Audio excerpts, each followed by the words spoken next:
I trust you.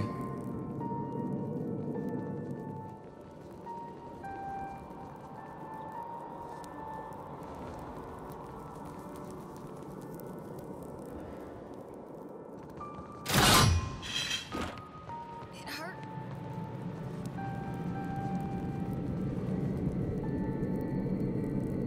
Is that... No. It can't be. Can it? Evandur Bridge. This is where the Saints' War ended. Godhammer went off, blasted this place to pieces. And everyone in it. Say, how reliable are these memories anyway? Is this how it actually looked, or just what someone remembers of it? I guess that makes sense. And something as big as this, as big as killing a god, might just get all blown out of proportion. Dim in the lantern.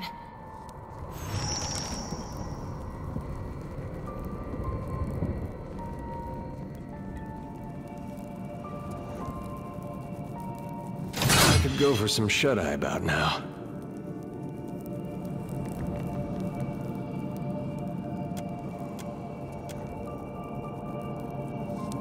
Let's take a look.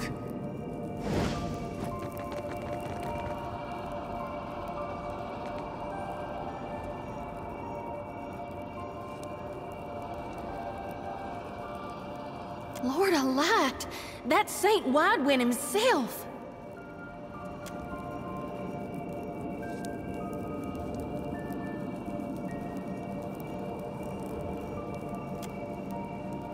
I'm sure he would have heard about it if Durrance were actually here at the time. No, building the bomb and gloating about it from a safe distance? Yeah, that's more like him.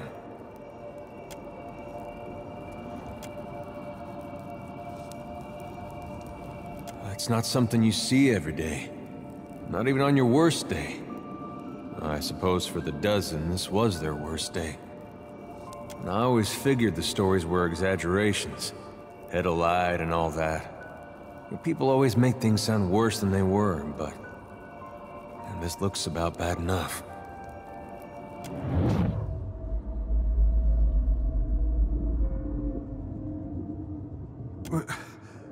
Where am I? And who are you? The what hammer? Oh no, I feel something. It's coming on like a sneeze, but bigger. This is all half. Keep your distance. It's coming. The cycle's turning back on itself. Did they expect a dozen to stand against the dawn?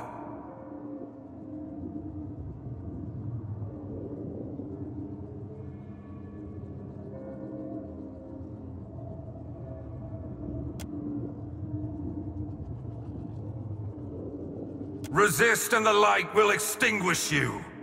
Surrender and be redeemed by the coming of the day!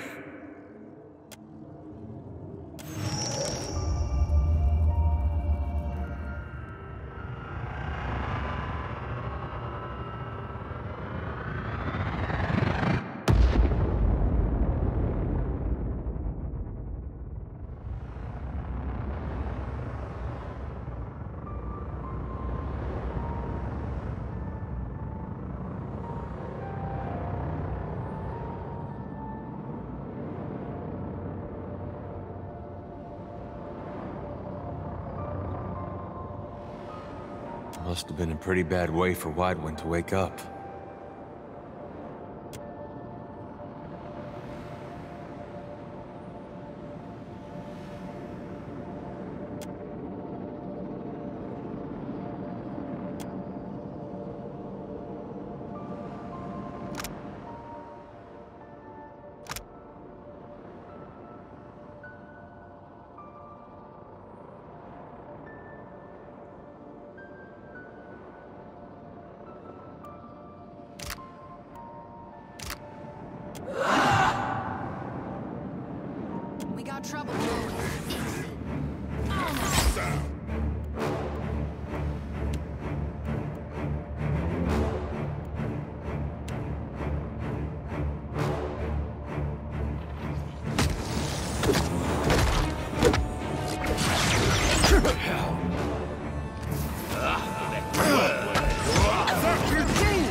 need something stronger.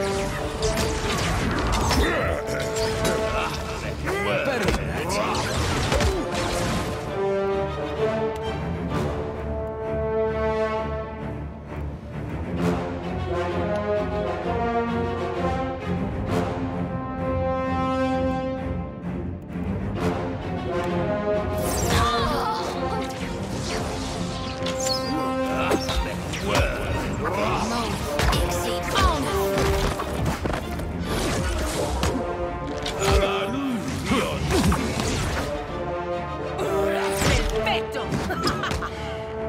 Can't make a dent.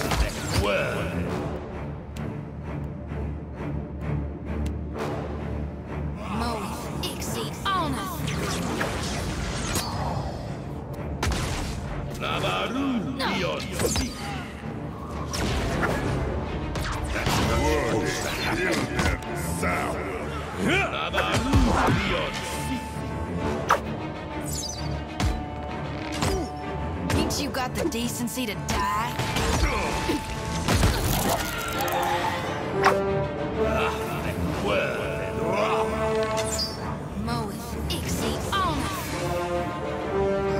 Like that, do you? Take him down. What? Whatever you need. Throw extend!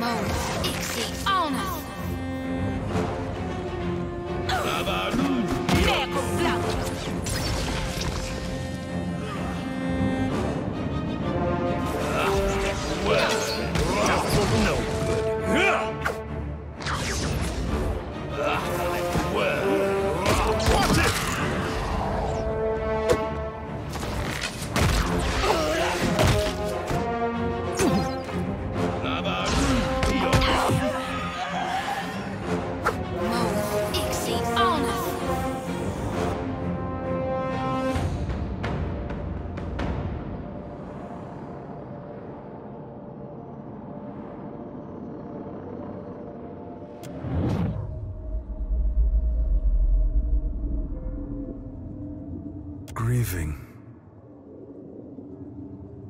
That man, Widewin, he had a life that I invaded, delivered to death, and consigned to this culvert. I left him to stand and accept punishment in my stead. I am the piece of the dawn stars that lingered, delayed by grief. Perhaps Widewin's fractured mind is holding this bridge, suspended in time. He's no good to anyone until he understands what he forgot. A fitting token for Widewin. As a holy man, he was a keeper of the light. As a farmer, he was indebted to cycles. Watcher, I implore you for Widewin's sake, to stand in my light and read the sundial. You can follow the timeline of the bomb and find Widewin in the explosion. You can count Widewin among the broken and trapped. Madness is not created here. Everything you see is a product of what Kith bring with them when they die, twisted, as if in a dream. There are limitations. You can perceive nothing beyond what the souls of this place experienced themselves. That is the burden of memory. Widewin is scattered across the bridge in 3 parts, but I sense a 4th nearby as well. A piece that detonated with the bomb. Find him in the Godhammer. Make him whole again.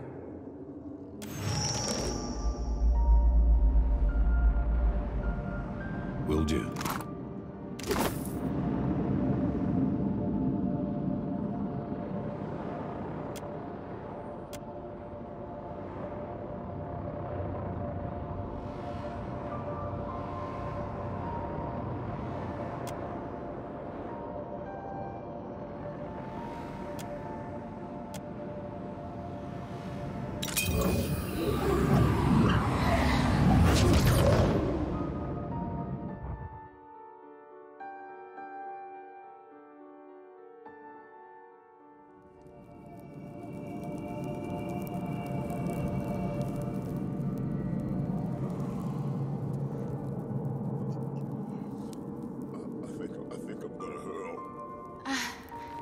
I've seen this moment in my dreams.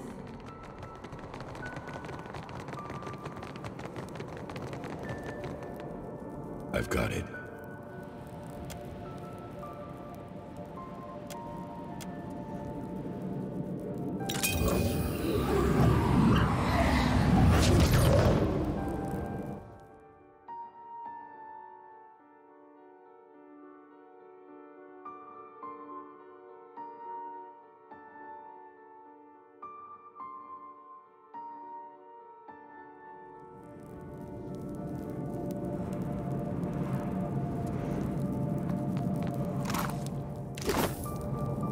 What's that over there?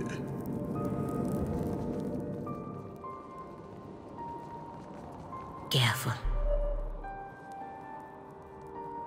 Let's go! I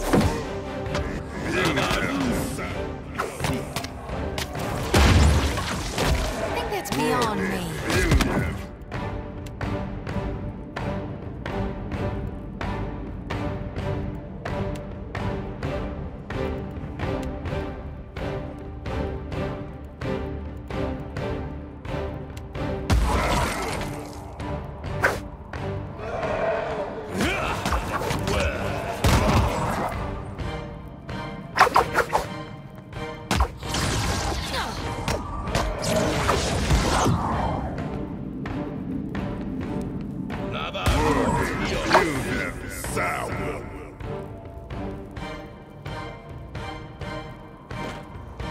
Nice and slow. On it.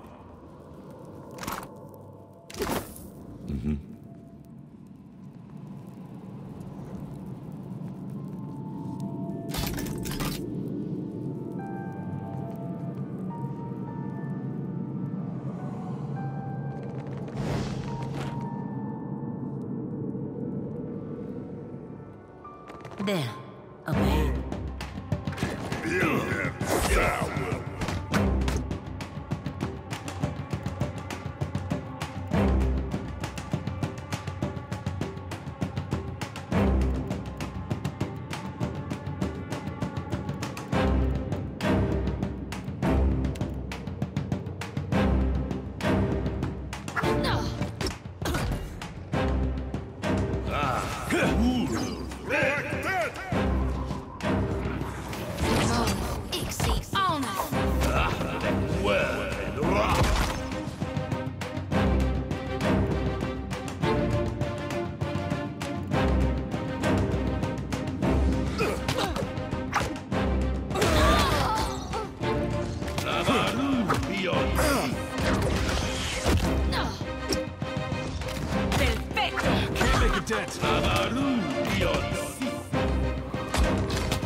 Mind if we stop? Dim in the lantern.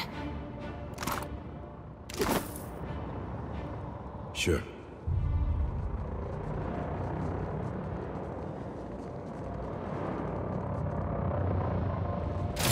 Need something to take the edge off.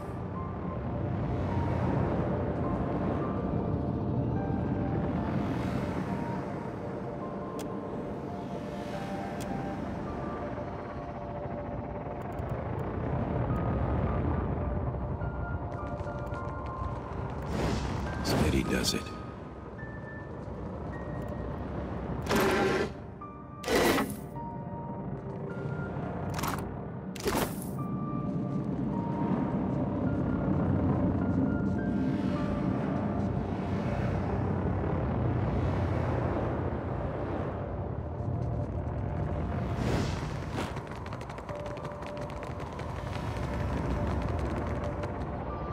I've got it.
Think it suits me?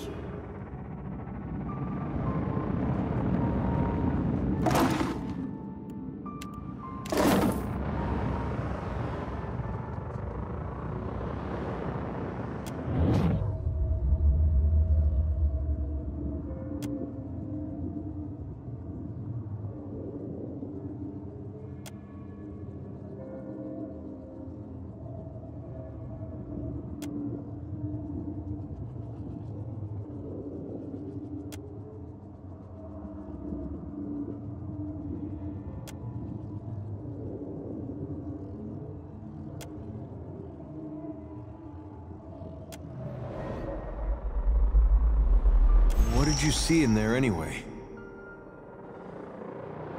Strange thing to think of right before you get blown to pieces, don't you think?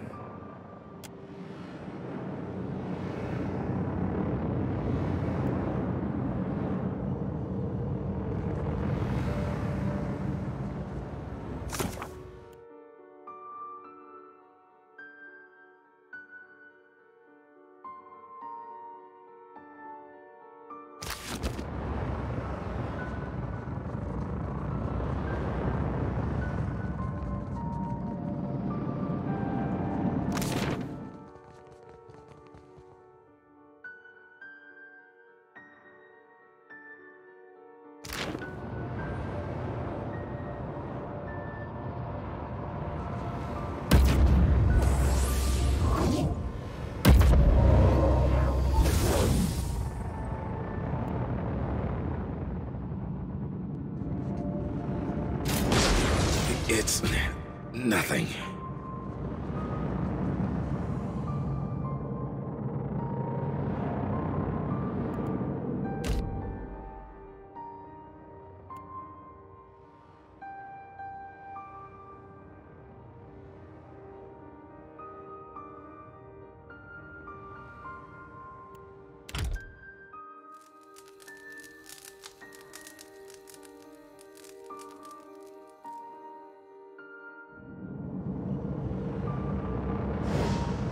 Watch your step.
What did you see in there anyway?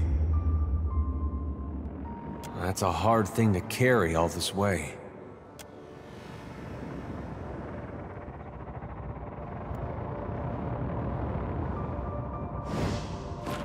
Keeping an eye out.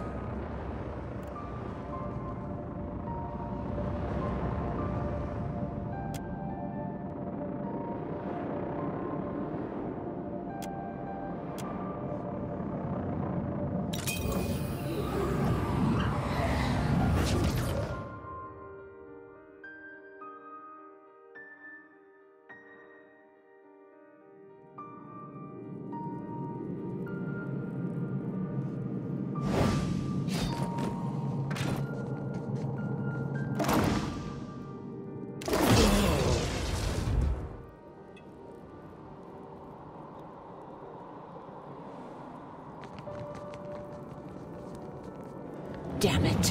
Why can't I remember? I memorized that illusion spell. How can it be gone? Another second and Widewin will know the bomb is here. Damn it, girl! This is your chance. The whole point of the thing is that his soul finds him first.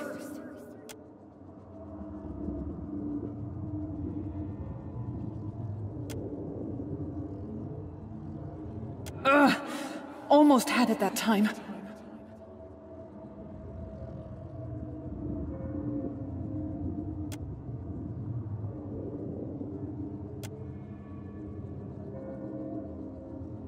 It's like I'm on stage and forgot the words of the song. How could this happen? Can't think. Why can't I think of it?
The water, so cold.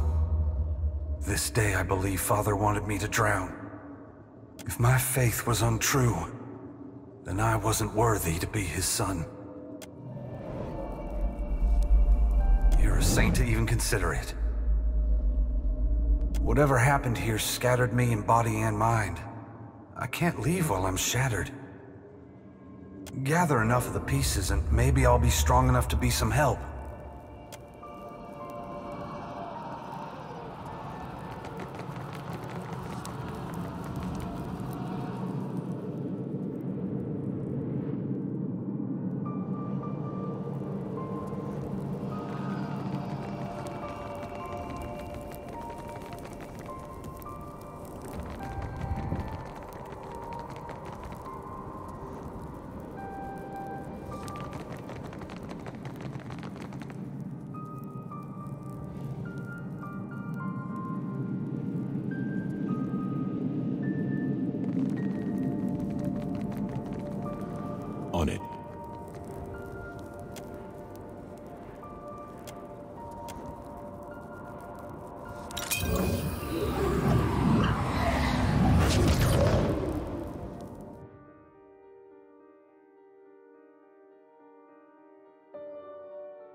keep on your tongue.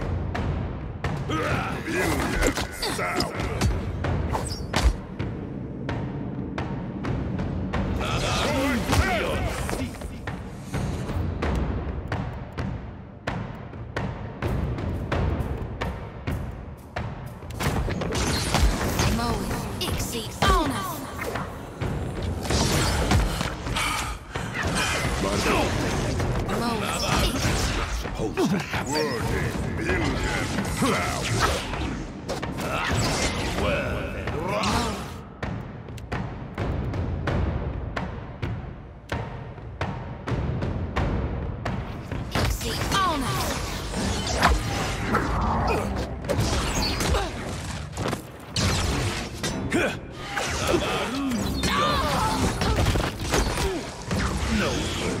Watch out! We've lost someone!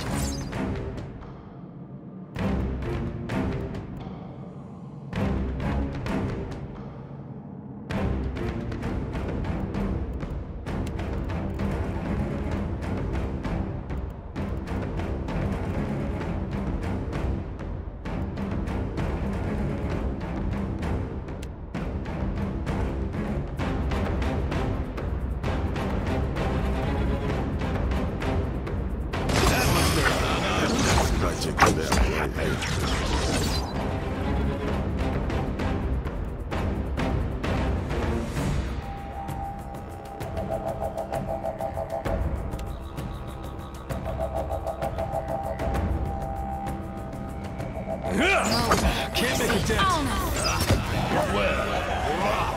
Oh, hell!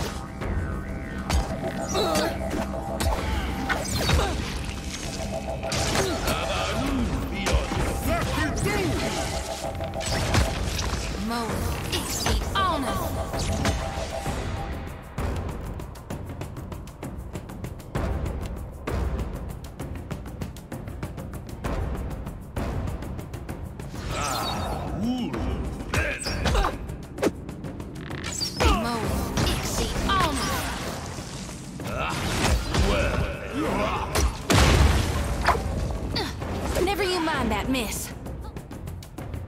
Land the next one.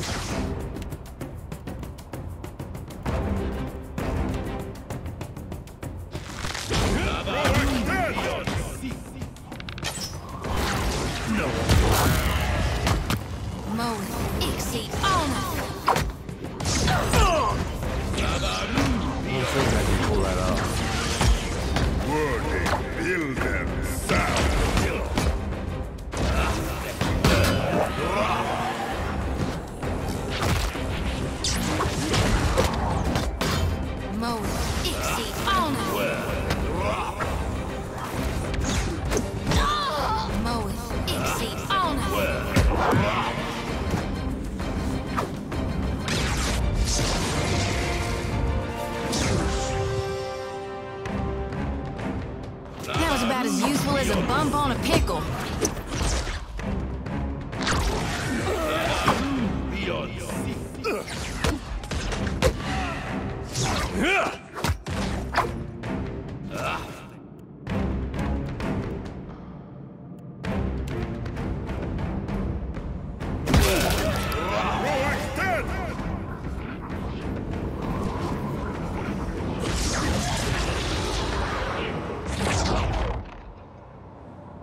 Nice and slow.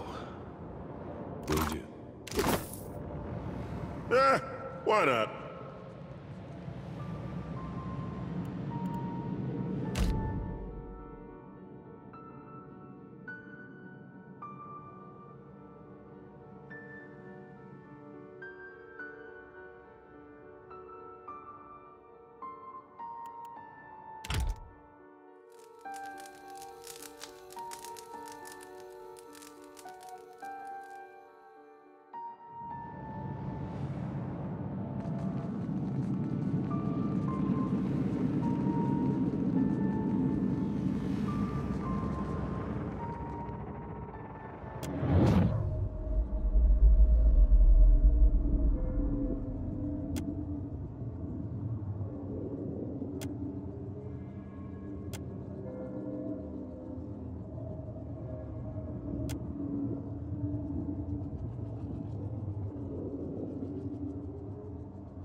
What did you see in there anyway? I suppose that's better than Aethys forcing it on him. I always wondered about that. A lot of folks did.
You've got to remember the incantation.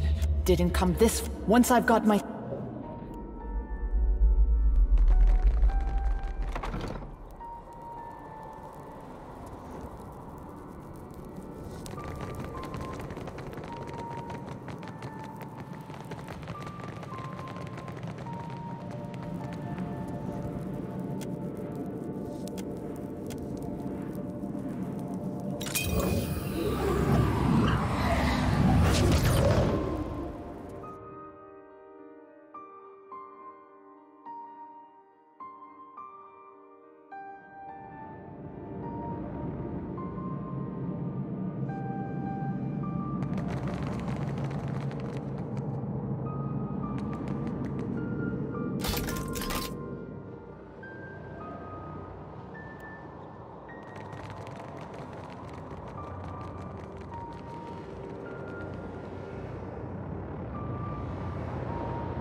We could have parted on better terms, Father. But your son has too much of you in him. See, Father? I can be as vindictive as you. I was more than a vassal. I was his saint. He respected my opinion. But together we were called a monster. You're a saint. Whatever happened, gather enough of the peace.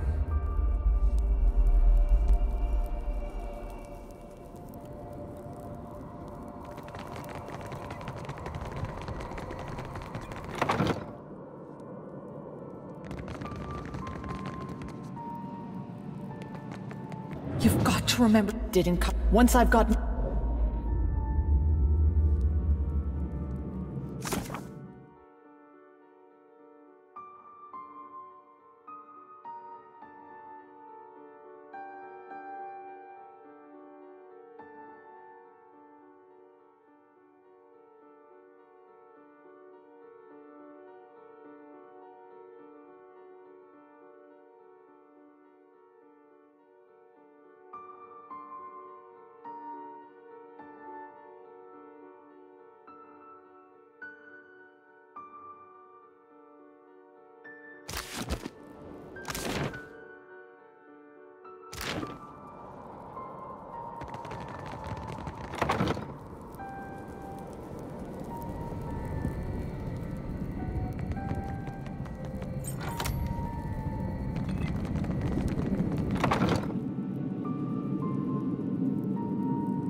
You've got to remember the incantation.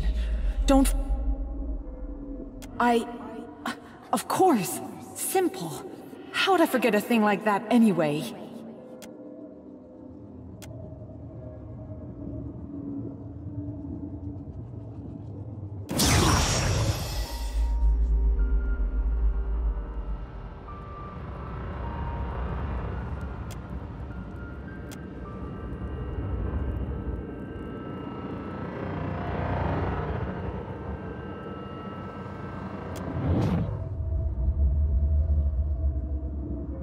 Are you all right?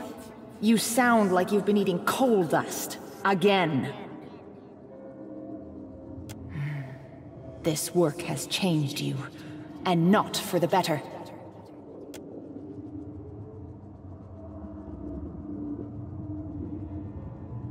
Can we focus on the work? I haven't got the time to entertain your ego today.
What did you see in there anyway?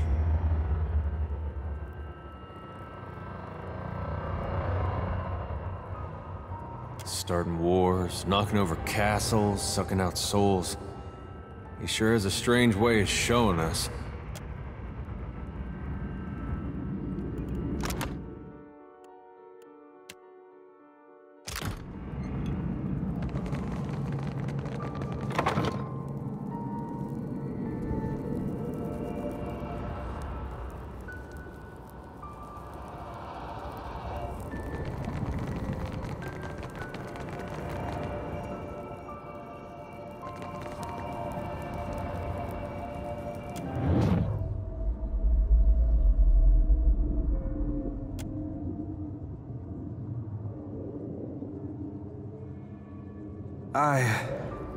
Thank you, friend. I'm struggling to understand it all, but my thoughts are clearer now. I think I accept why this needed to happen, but it is only human to feel conflicted. There is a lesson, a purpose to the Godhammer that I failed to grasp. Eothas wanted the people of the world to stand tall, without gods propping them up. The Godhammer didn't just tear Eothas from my body. It drove a wedge between gods and Kith across Eora. And isn't that just a version of what he always wanted? Doubtless there will be others, if you choose to carry this story back to the here. Taking on that burden of suffering wasn't in Eothas' original plan. But it served him well enough that he was content to keep his distance for a few quiet years. Now that I'm free, I can feel Oblivion tugging at me harder than before. We won't have time to savor the victory, friend. I might have guessed you didn't come this far just to pull me out of a bad situation. At the risk of sounding ungrateful, it's been ages since I took up a pitchfork against anything larger than a bale of hay. You'd do better without me. Really. What are you saying? I'm not sure this is what he had in mind. But you make a good point. Point me toward the fiend that means you harm and I'll drag it down to oblivion with me. Going into battle alongside St. Widewin. Every day brings something new. Never thought I'd be fighting beside an honest-to-God saint. Makes a gal feel real righteous.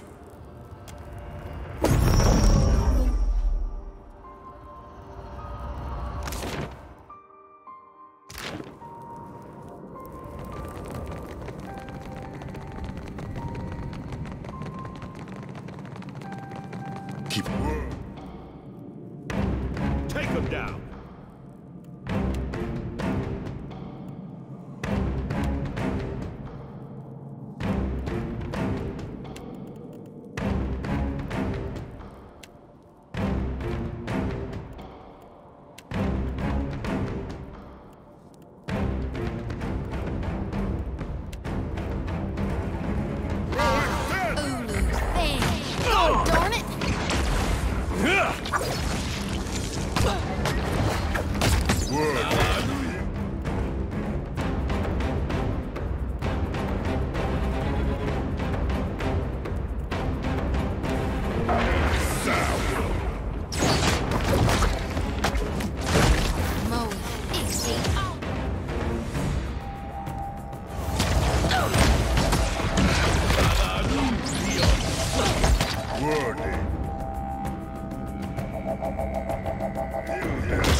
This thing isn't doing the job.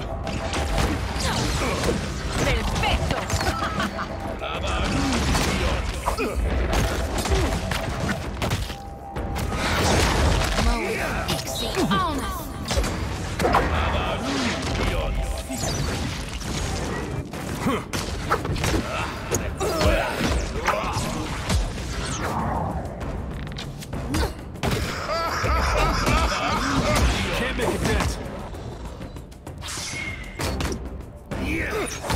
Come on! It's nothing, Crowley.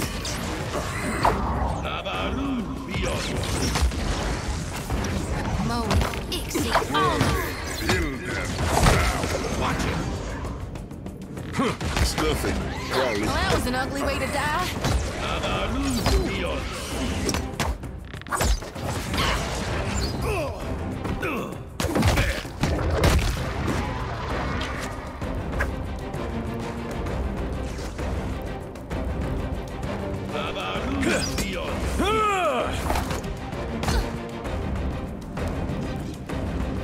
Come on!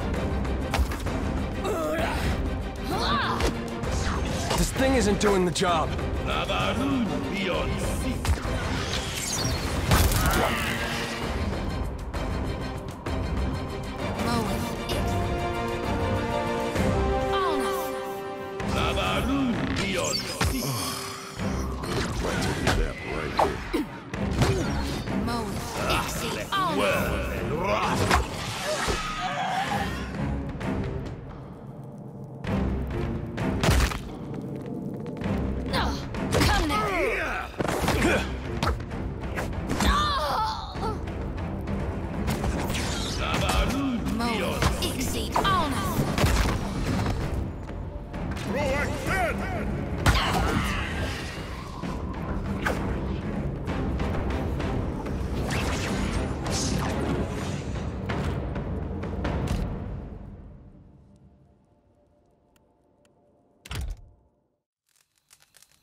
When you are ready to face your foe, I'll be at your side.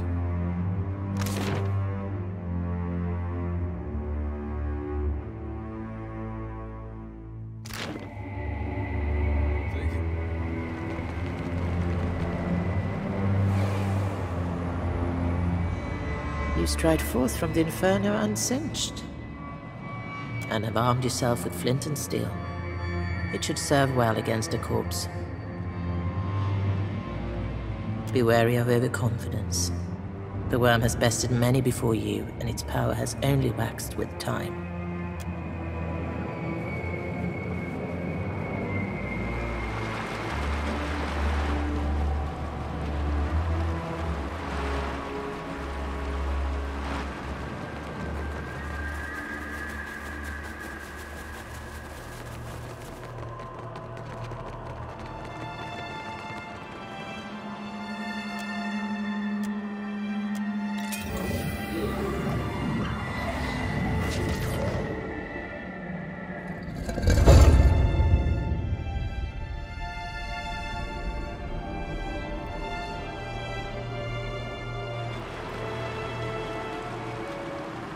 I've got it.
Will do.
Ready to brawl?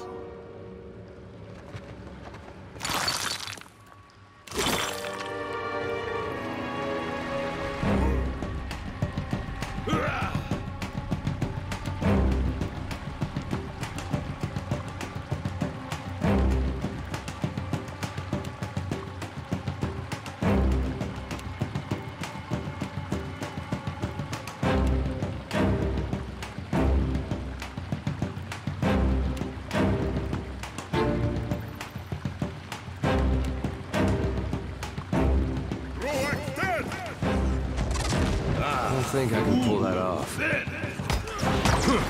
Sweet redemption.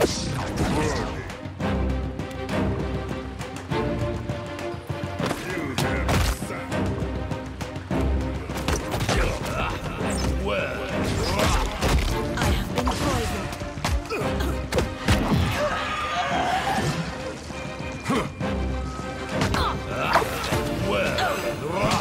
I were friends. Smart, sir.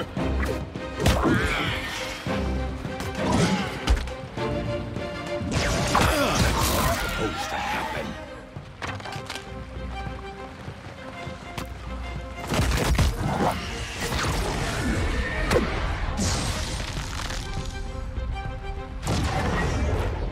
I've got it.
Let's go.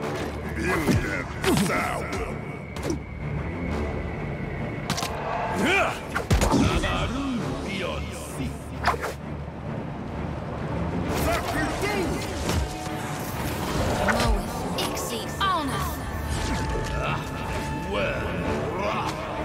No good.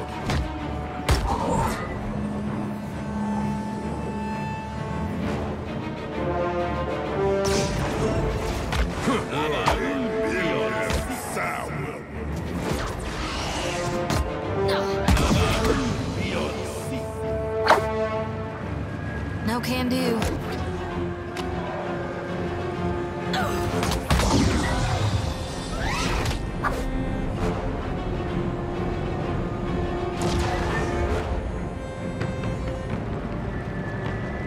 How you all? Did you get turned around in the blizzard as well? I knew I shouldn't have left the path. I don't know how long it's been since I lost my way. Ymir must have worried himself sick by now. No one there? Damn this cold for playing tricks on me again. Just another of the beast's illusions. Ymir, where are you? I can hear you. I can hear your call. Ymir, I'm frozen to the bone. Of course, my love. From now on, I go nowhere without your hand and the warm kettle, yeah?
Greetings again, walker between worlds.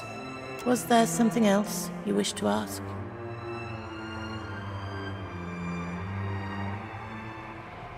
I can tell you of but 3. There are others, but they exist beyond my ken. Each reflects the souls within, spirits adrift upon drowned kingdom of salt and coral. A copper realm, chained in questions. These were here when I arrived. The 3rd realm is young yet, and as hot as a festival flame.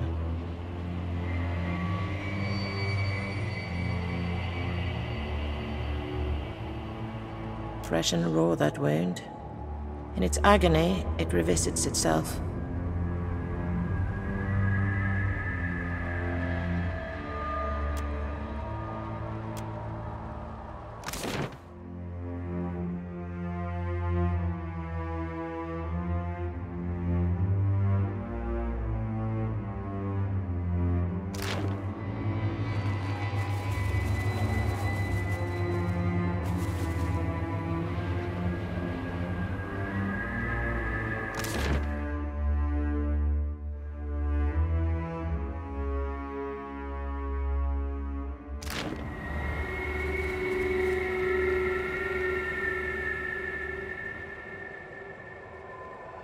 I see some spirit stuff clings to you. You intend to make your way below then? I swore an oath. I must guard the way. An oath all the more crucial if you fail. Once you descend, you will be much closer to the Void's heart. Thus may the gods favor you.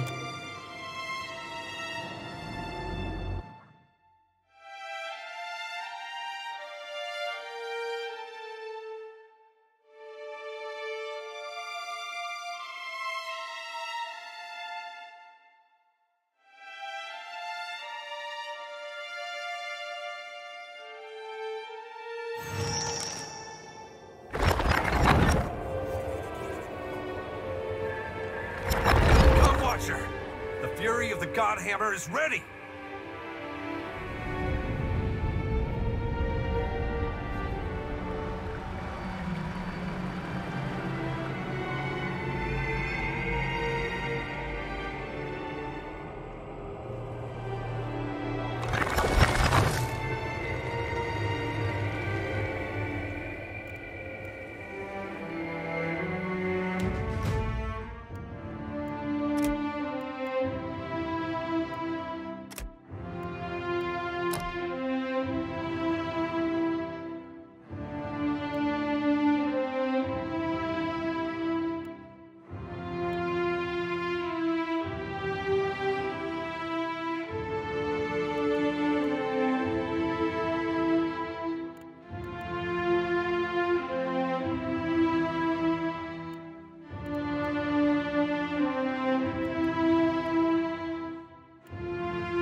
Only 'cause I like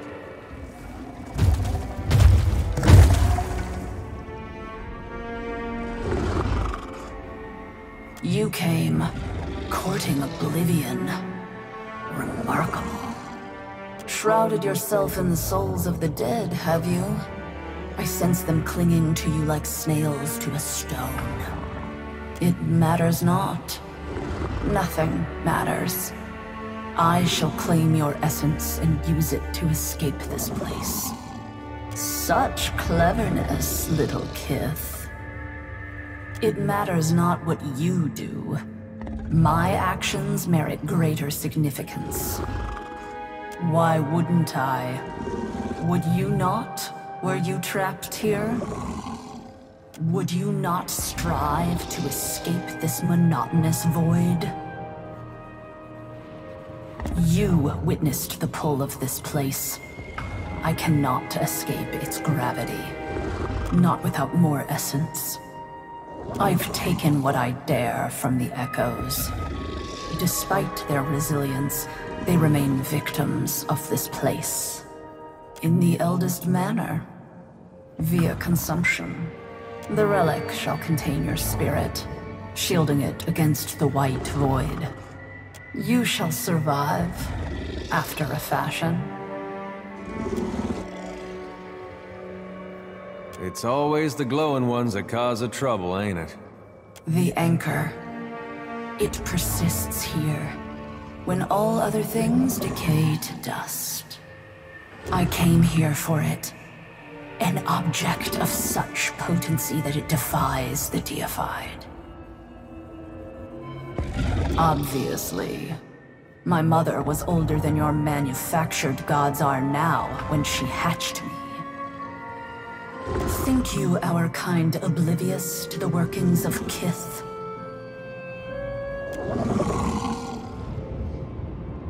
Aren't we well studied, little Kith? What of it? Plotting some bit of cleverness? I could teach you much, were I so inclined. I am afraid, however, that we will not be afforded the opportunity.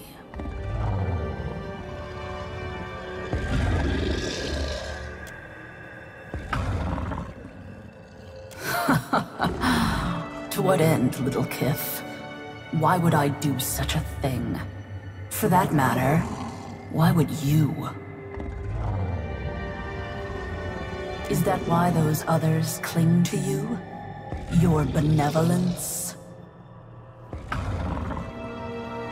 I smell it on you. The cloying scent of compassion. Very well. You may take the relic. I shall watch, and I shall listen. Give me no reason to reclaim it.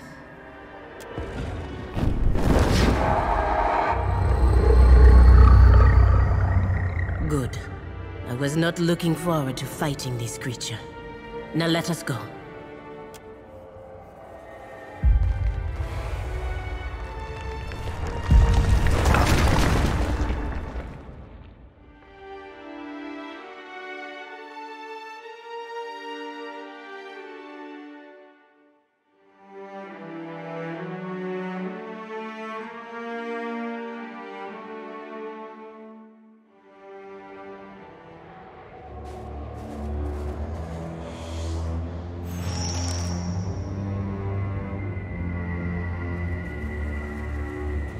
Sakes alive! This place sure as hell ain't the gentle promise of Gon's reaping, is it?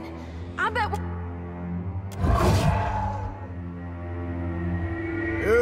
You there! You! Don't suppose you, know the way? To the Beast of Winter. Only the Beast of Winter can provide us the respite we're looking for.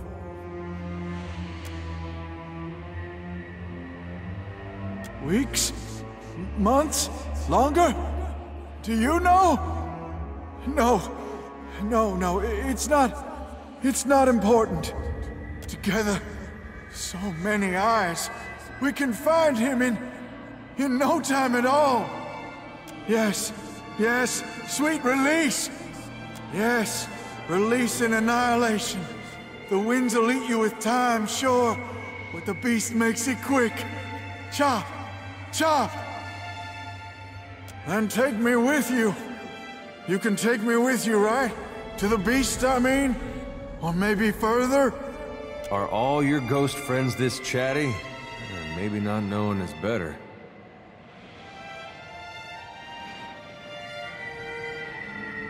Truly? Well, ain't that an awful rare as... hen's teeth.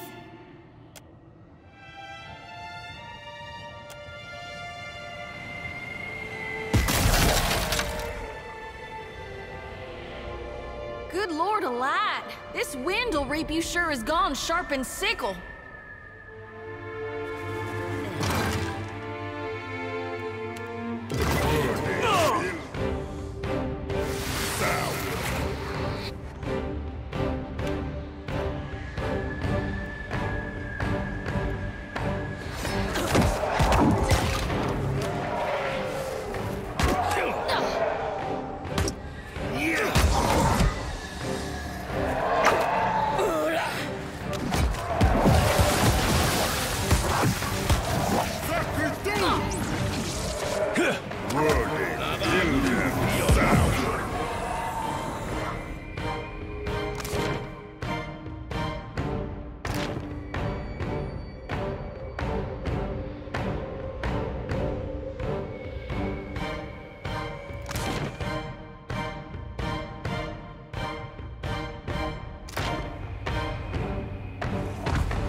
thing isn't doing the job.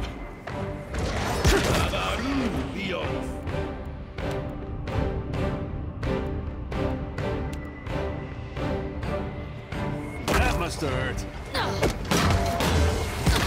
Let's go.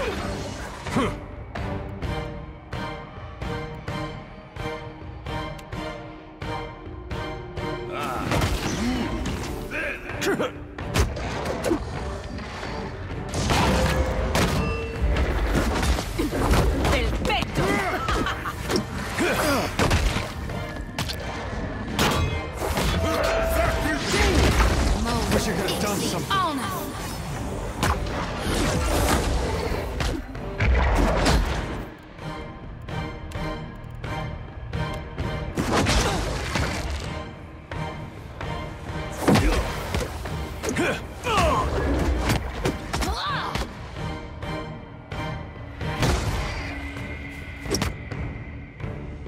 Take him down.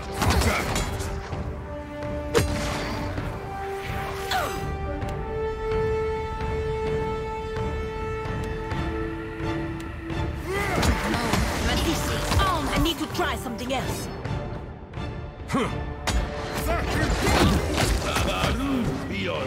I'll light the darkness.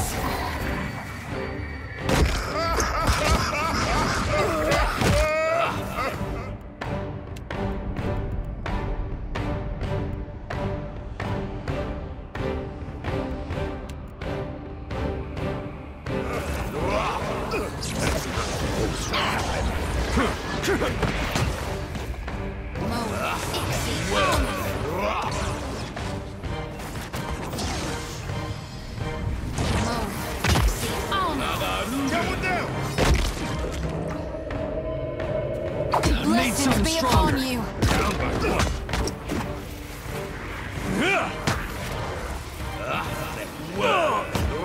Hey, watch it with that.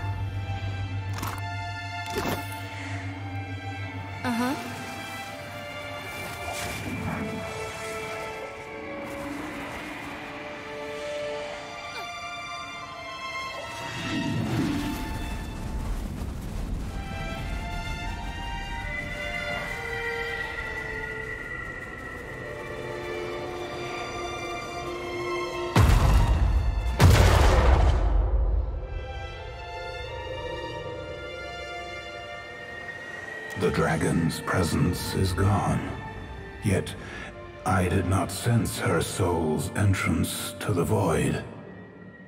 That relic you took from her, give it to me, and I will cleanse it of the dragon's taint. Give me the relic, or do not. Take it with you when you leave this place, then, and pray to any other god but me for your protection. Now you stand within my innermost domain, a realm from which none may return.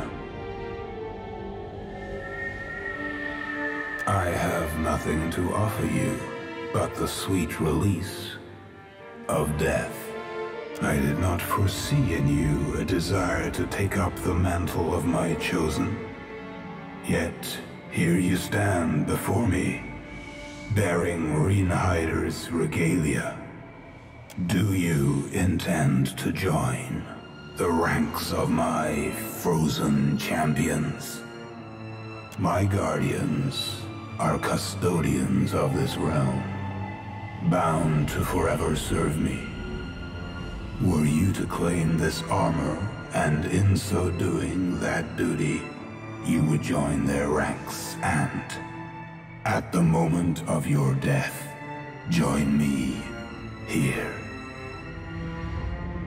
Return and remain. Yes. I accept your pledge. Watcher of Cad Nua. Do not disappoint me. You may leave. A cyclone of snow rises behind the beast.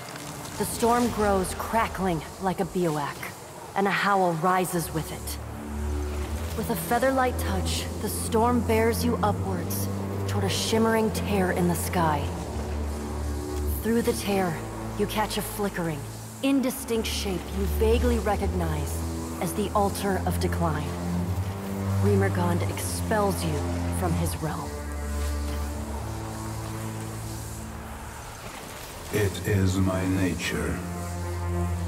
Farewell, Watcher of Cad Nua. The cyclone thrusts you through the portal and back into your body. Your limbs are stiff, having suffered the frigid winds of the breach for quite some time. Rime grows across the breach, bolstered by the frigid winds of the beyond. Soon, the heavy coating of ice has covered the portal entirely, though faint glimmers of light still shine beneath its surface. You can no longer sense the tug of the white void. The breach is closed at last.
That's something. Huh?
I feel bad there's not enough for everybody.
Dusk Speaker! The entire iceberg, it shook as if you had stabbed it! What did you do? Where is Brother Vatnir? Oh, sure. What happened? It is becoming something of a routine occurrence. But what of Rimmergun's messenger?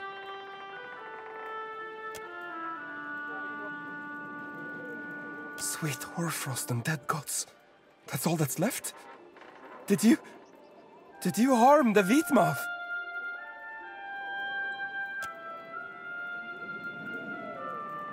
Then it's truly over. There's no reason for us to stay here, is there? What are we to do now?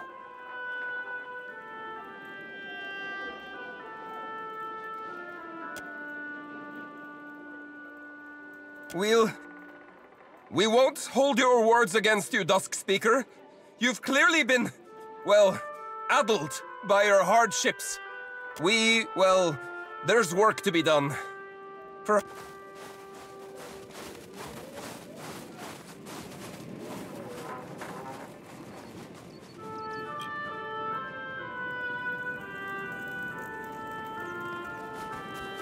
It means so much to us that you're here.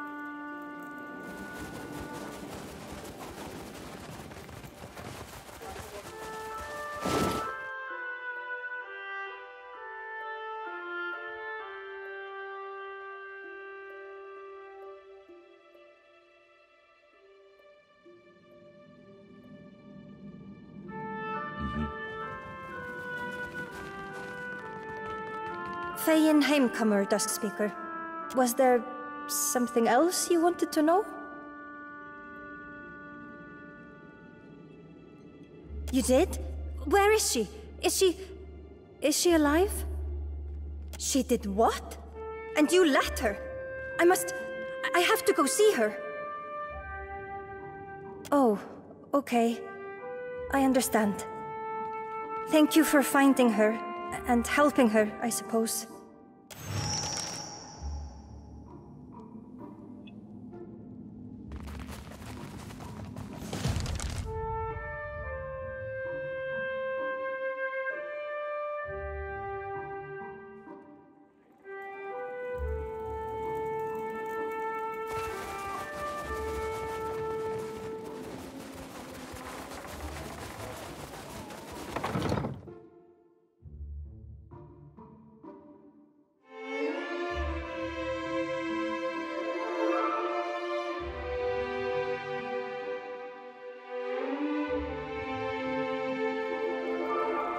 Impressive.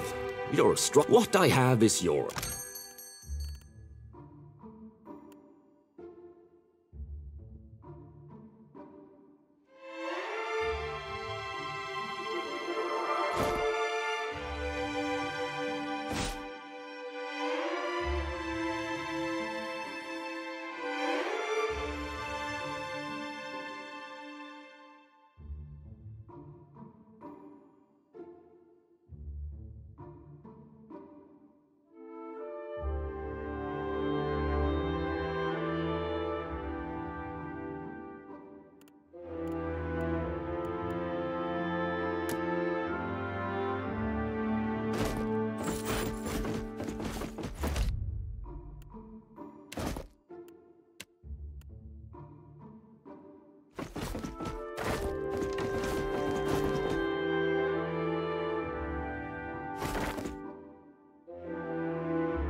What's that over there? Yeah?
That was an ugly way to die. Say your prayers. This thing isn't doing the job.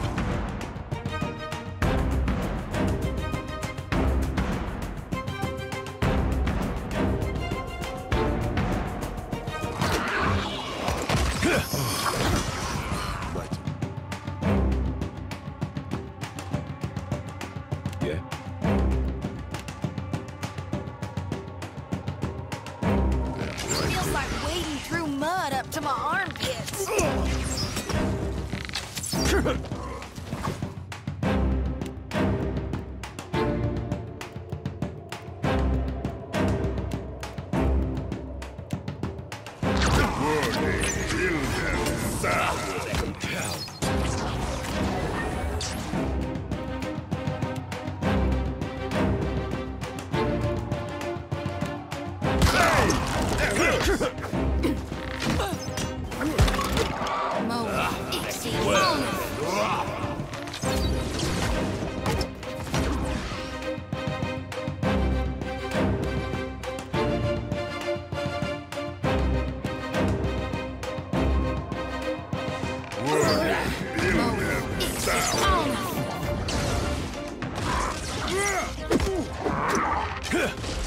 Can't move.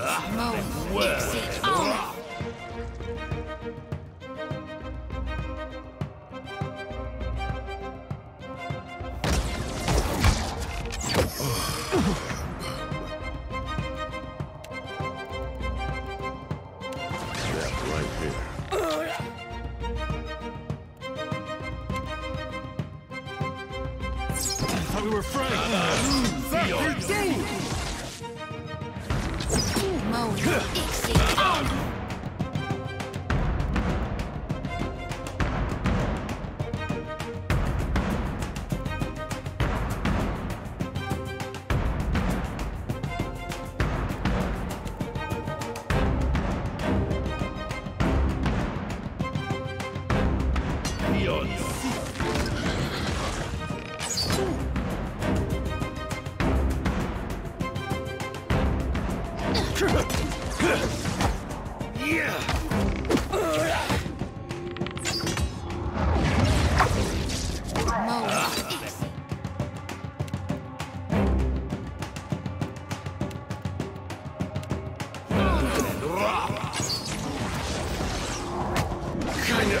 Stuck over here.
Keeping an eye out.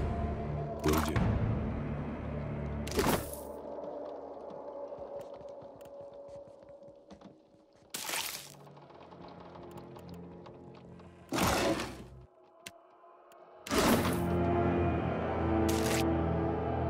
I hear you.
Careful.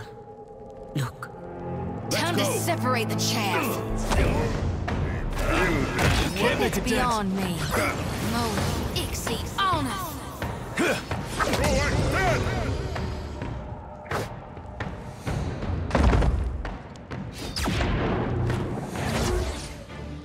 So that he does it.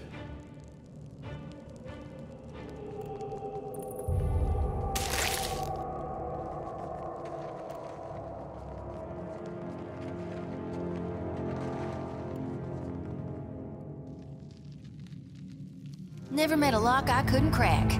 Except for that one time. And that other.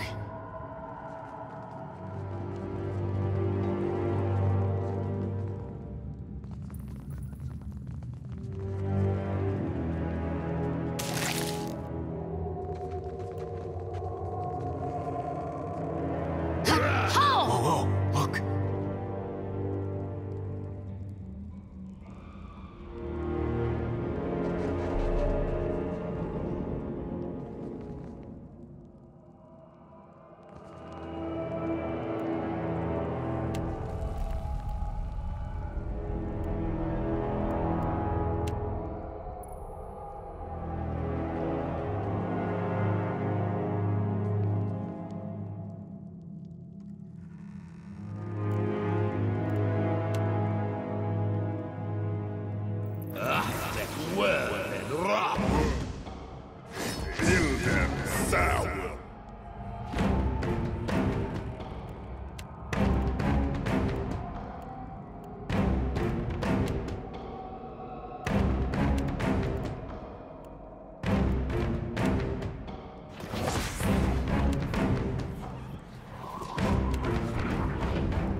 Guess they don't like my figure.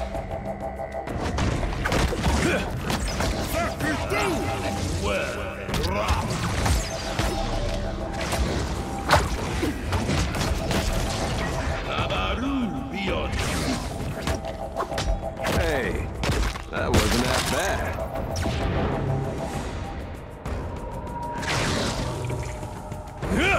Need something stronger.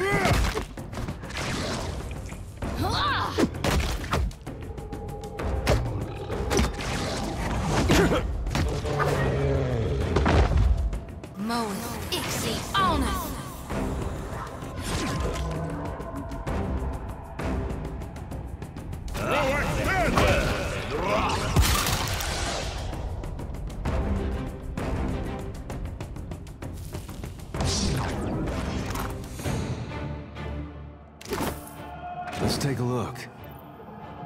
On it. Right.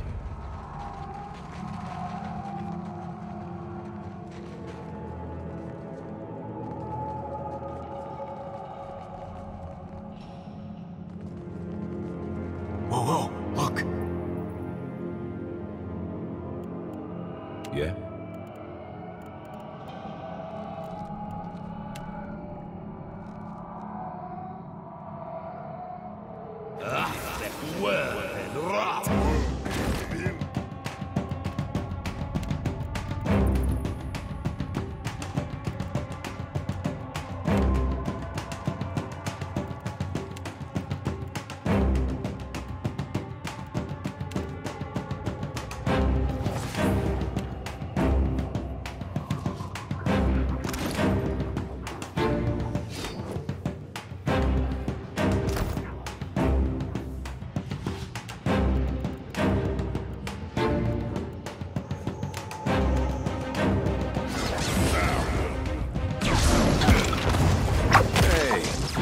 Wasn't that bad.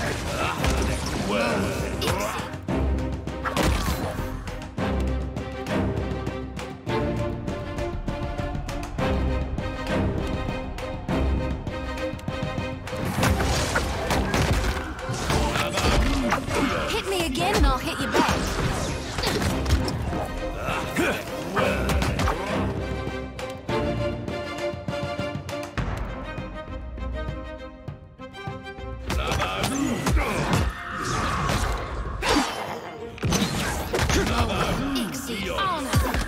Fleeting flower is the most beautiful.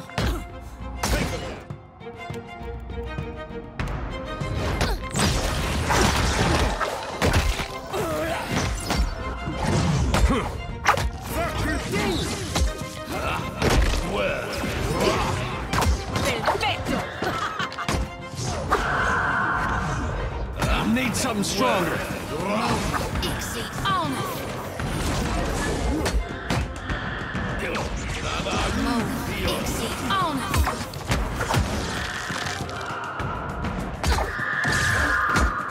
Hey, that wasn't that bad.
Sure thing. Be constant.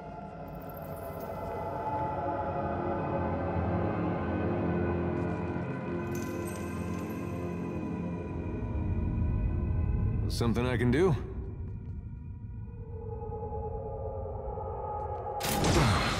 If we could rest for a bit, I'd be much obliged.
What do you need? I trust you.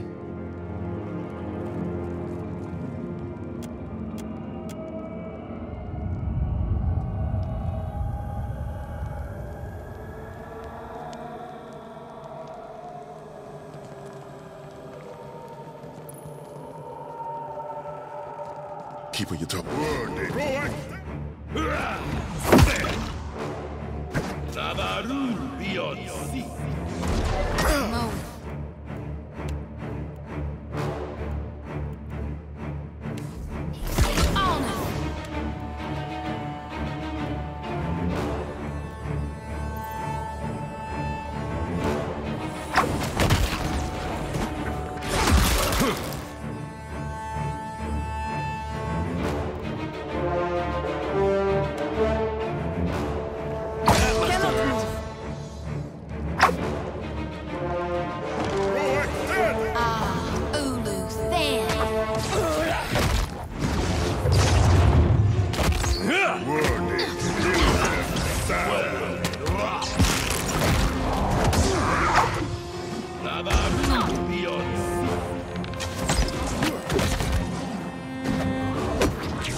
Only 'cause I like it.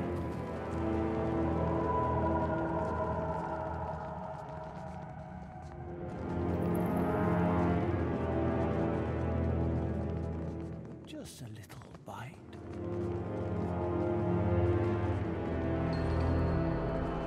Just a few more stitches, my lovelies.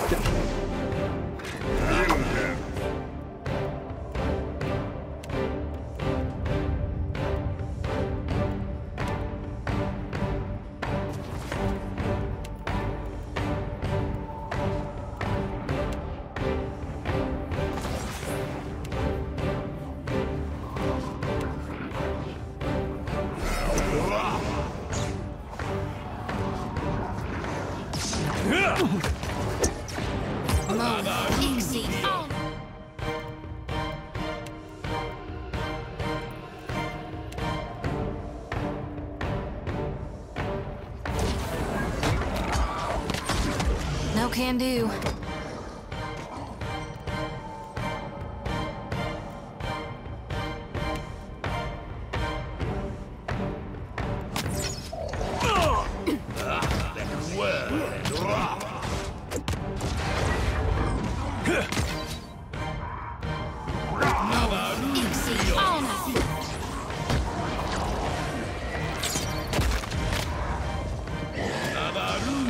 Not happening.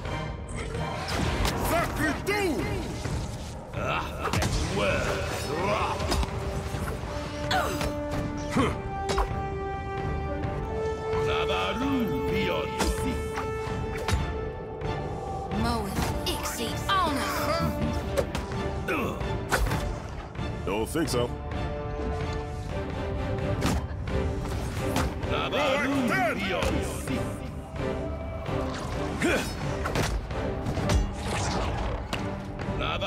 No.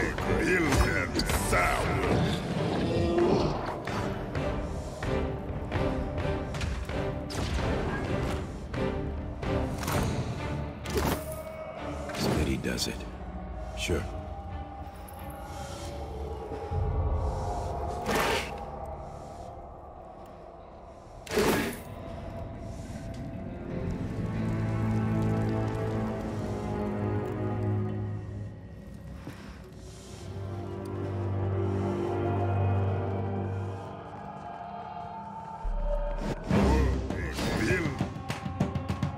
Let's go!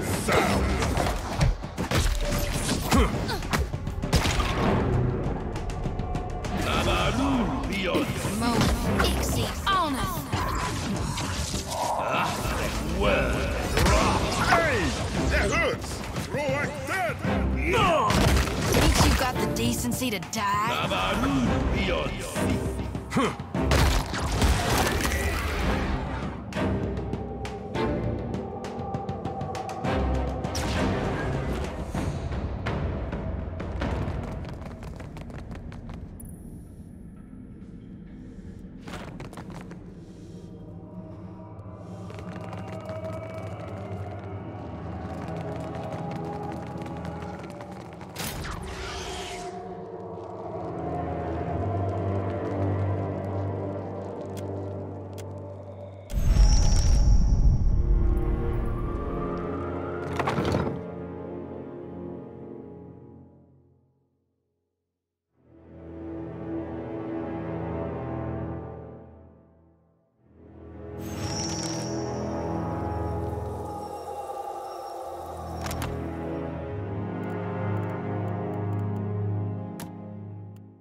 I've got it.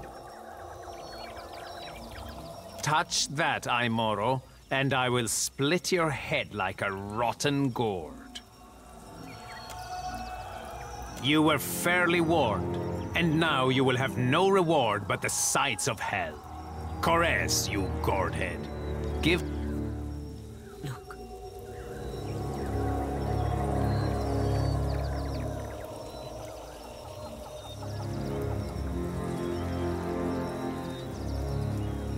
Sure.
Need something?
Watch your step.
would be like waking, but the nightmare goes on.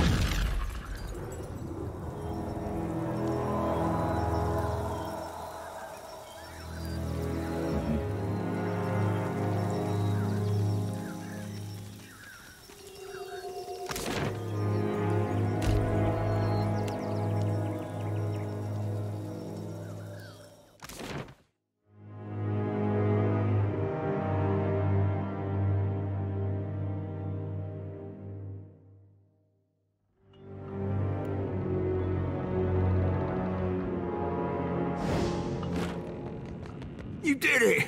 Look! I heard some strange noises. Took some time to work up the nerve, but I took the helmet off and I've kept my wits. You can't know what this means. I had a long time to get my head right. Figure out what I was, make peace with that. Maybe it'd be different if everyone else had the same chance. Not sure what I'll do now. At least I know for sure I ain't mad. Here. I don't need this thing anymore. Maybe it'll be some use to you.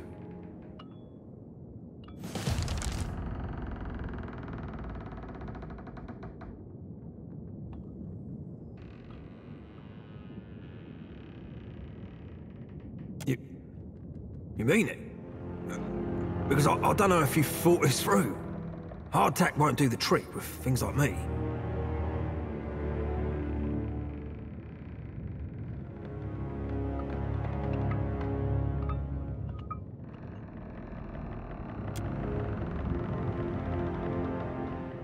The sea.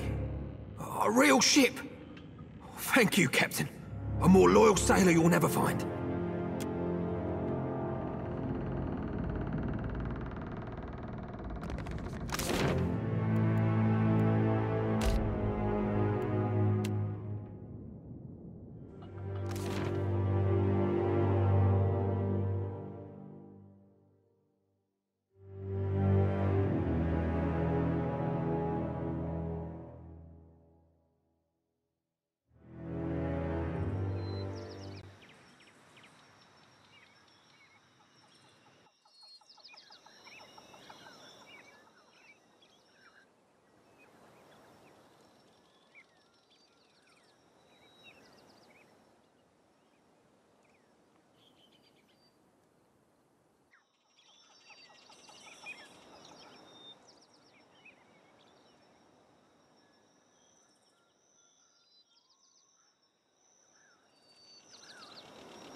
yeah?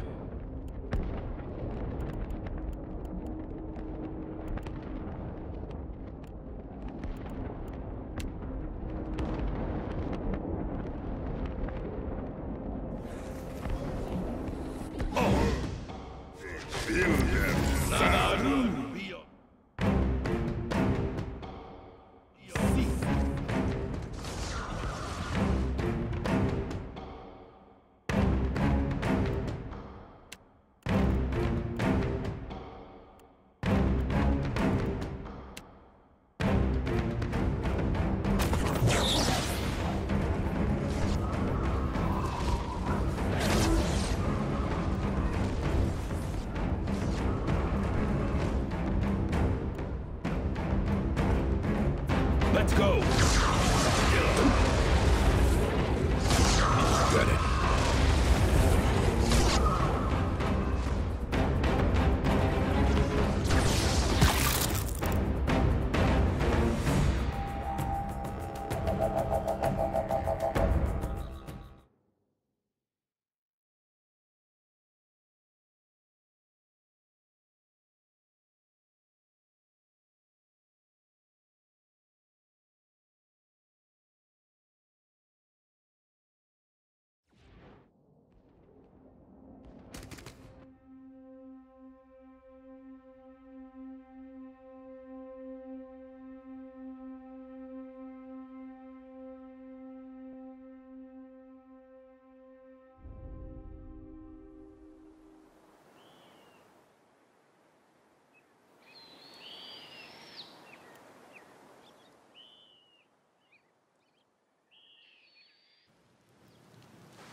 The snow was on the ground. A sailor boy stood on the quay. His ship was outward bound.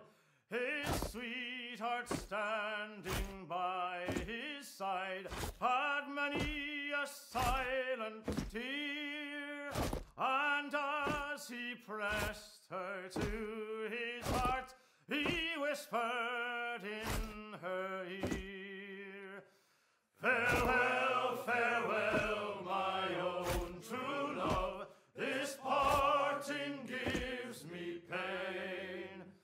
I'll be your own true guiding light when I return again. My thoughts shall be of you, when the storm is riding high. Farewell, my love, remember I'm your faithful sailor boy." It was in a gale that ship set sail. He kissed his long goodbye. She watched the craft sail out of sight till a tear begins her eye, and she prayed to undrying the deeps to guide them on their way. Those loving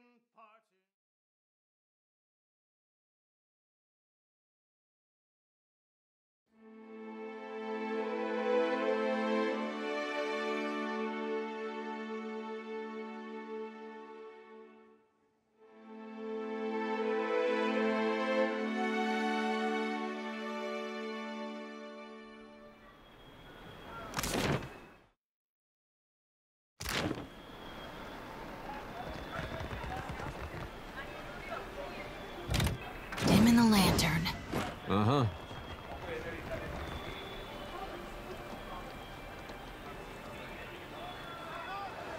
I hope that's not for us.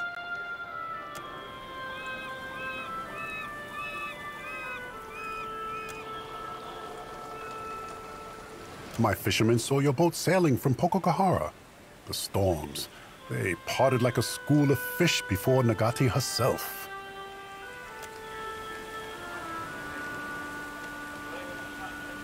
Now, the Valiant Trading Company will send ships, people, and supplies. Tikawawa will be the greatest port east of Nekataka. First, they must clear room for docks and storehouses. But that will be many months from now, no?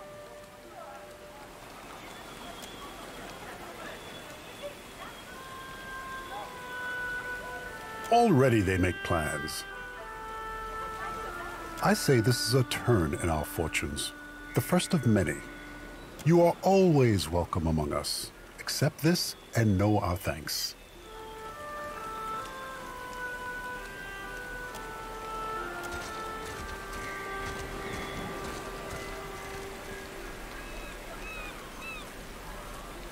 Soon the director will send supplies and immensers and soldiers. Unless you have room on your ship.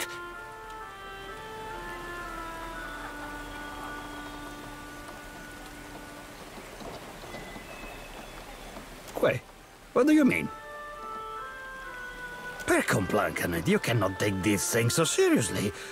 As I was an academy brat hoping to catch the director's notice.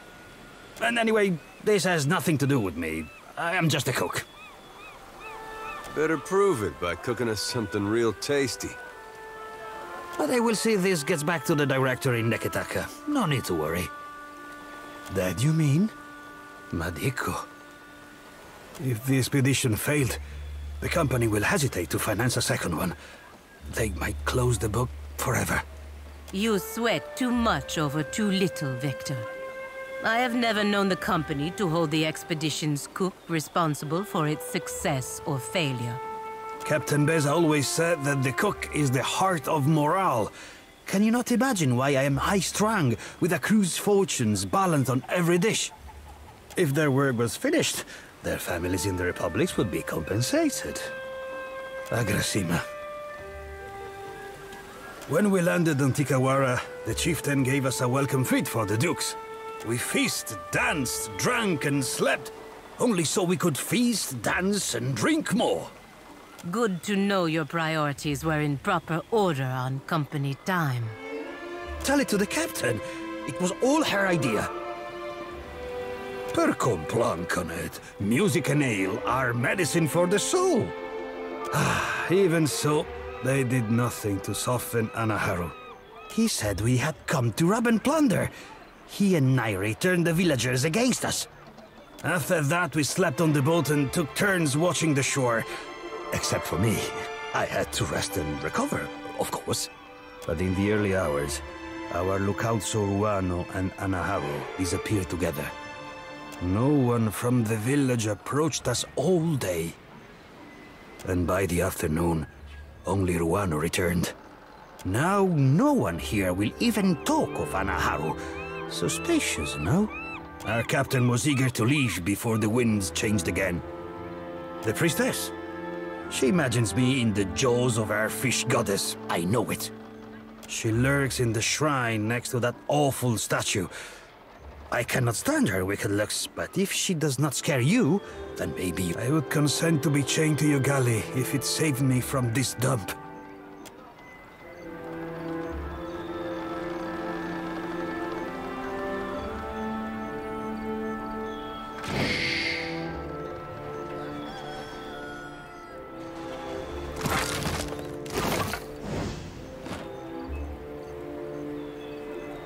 It is a bad omen to have a priestess so young. Age is no assurance of youth. Remember Anna? Still your tongue. Amira's winds will surely carry.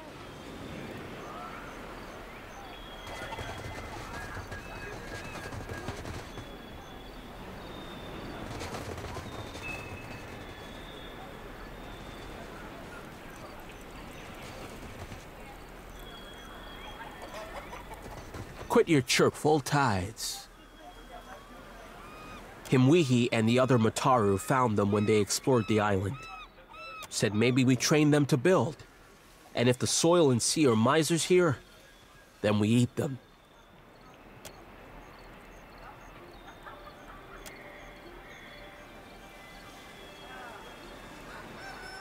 The high tide is stingy with fish, and the low tide even more so.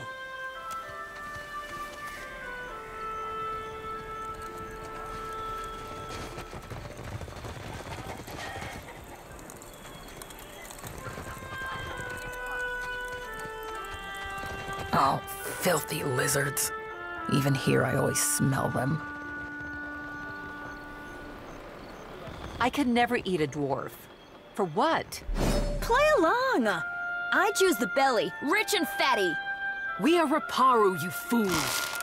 He would only get the gristle between his toes.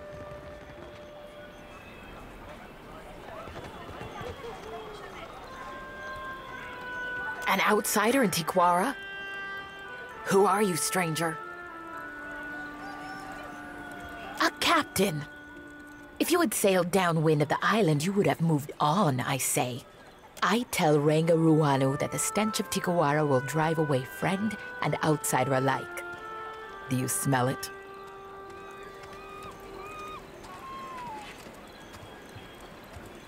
The words of a skilled hunter.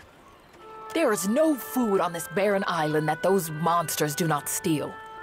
Yeah, but how could you say no to those little faces?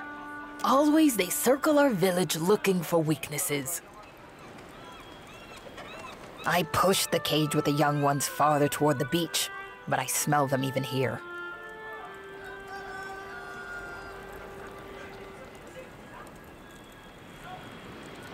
Better to keep them under our thumb than sharpening blow darts, I say. A week ago, I tracked the fish to Hoina Ravine, so I challenged the Mataru to a hunting competition. My mother's belt for the brood mother's head. It is not every day that newcomers land on our beaches. What say you show me how outsiders deal with Lagufath? Akira, you are perceptive for being outside the tribe. I would lead the charge, but our Renga orders us to guard the Valians and their supplies. This is sorry work for Mataru, I say. Understand, they are animals. You must rely on blades, I say, not words. Hunting tales of our ancestors say the brood will scatter when their fish Renga is killed. No need to chase the children if you cut the head from the mother.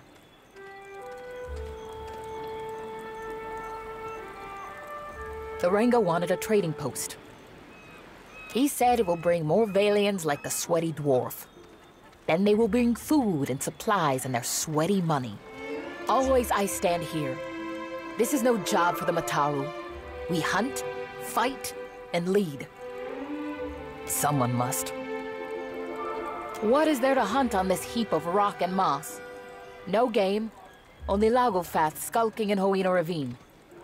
Even the antelope know there is no fit home. The grasses are thin and the trees are like a child's bones. Even to build this, you must hike up the mountain for wood. I am no... Oh, wipe your metal piece.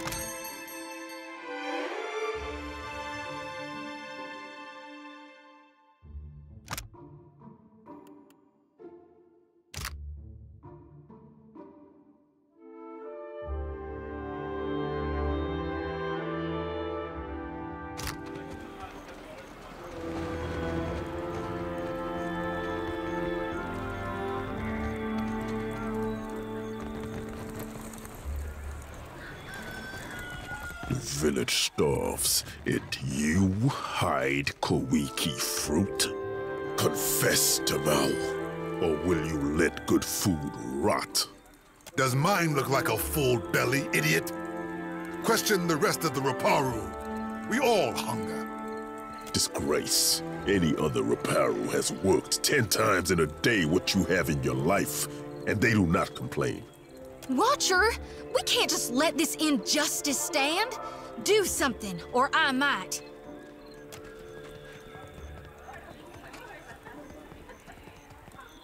I say, this outsider speaks her mind like a Mataru. Akira, you must forgive my shock. Kith do not visit often, much less the gods. For what do you make of this hagfish, huh? Will Tamao confess if I tighten the ropes? Pekeho caught this wretch stealing the last of the Koiki fruit. The tribe was to feast on it for a harvest ceremony. I stole no Koiki, but I wish I had. I would have hid it somewhere most unpleasant. You hear this? A second chance we give, and Tamao throws it in our faces. Lied and stolen? When we have food, he takes more than he deserves. He steals baskets and pots, and even pilfered a spearhead from a warrior on the hunt. I say there is no person in Tikawara who he has not wronged in some way. Maybe no person in the Deadfire. We would have eaten the last of the Koiki as a tribe. This way, we give our thanks to Kahopa, the eel of life. Now this cannot happen. Our harvest fails because this one puts his empty stomach higher than the gods. This is not done. To consume the fruit, seeds, and all. This is how we pray to Kahopa for bounty. I say I deserve what others have in plenty. Shade, a full belly, a moment to kneel on cool sands. We stopped being a tribe when Ruanu dragged us into the path of the outsiders. Now we can only save ourselves. You shame us, Tamao. To return in your next life as a coconut crab would be too kind. Pekeho's word is enough to give Tamao over to the waves. Better to drown as an innocent man than starve with you fools. Justice does not fill our stomachs or our hearts. It brings the gods no closer to ending this famine. Akira, you would do this? I say, our Raga will dedicate the Feast of the Last Koiki to your name. Until the Koiki is found, I will delight in prodding this stubborn eel for answers. You are free to question him in your custom, I say, and Peheko, he tarries often by the beach.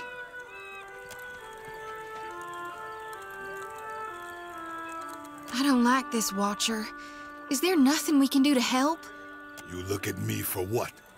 To watch me shrivel up in the sun? If only my brain and belly had coordinated, I say I would have tried sooner. Pekeho hates me because I insult his puny catches of fish. All he does is weigh down his boat.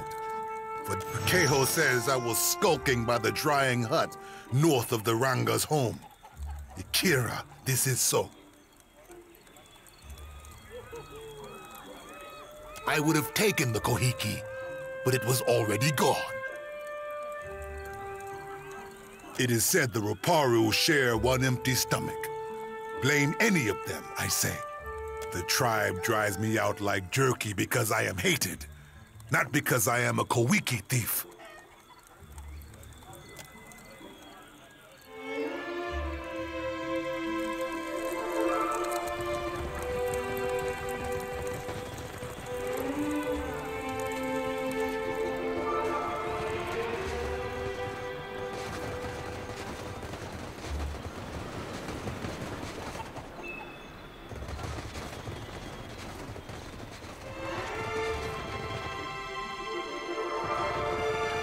You need something?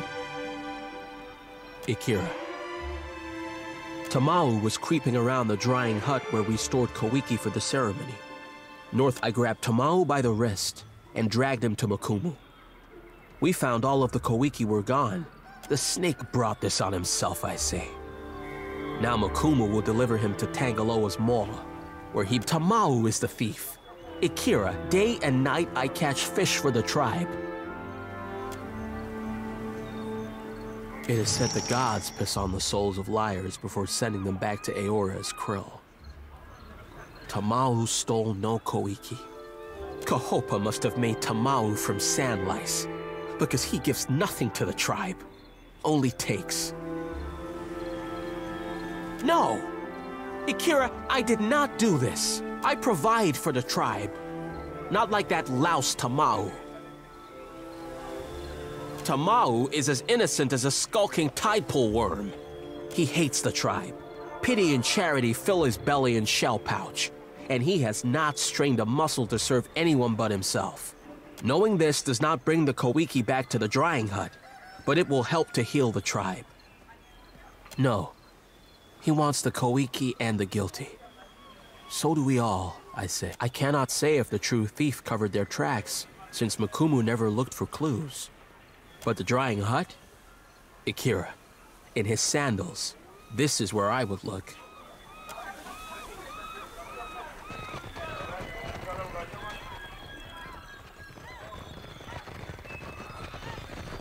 No time for talk, friend.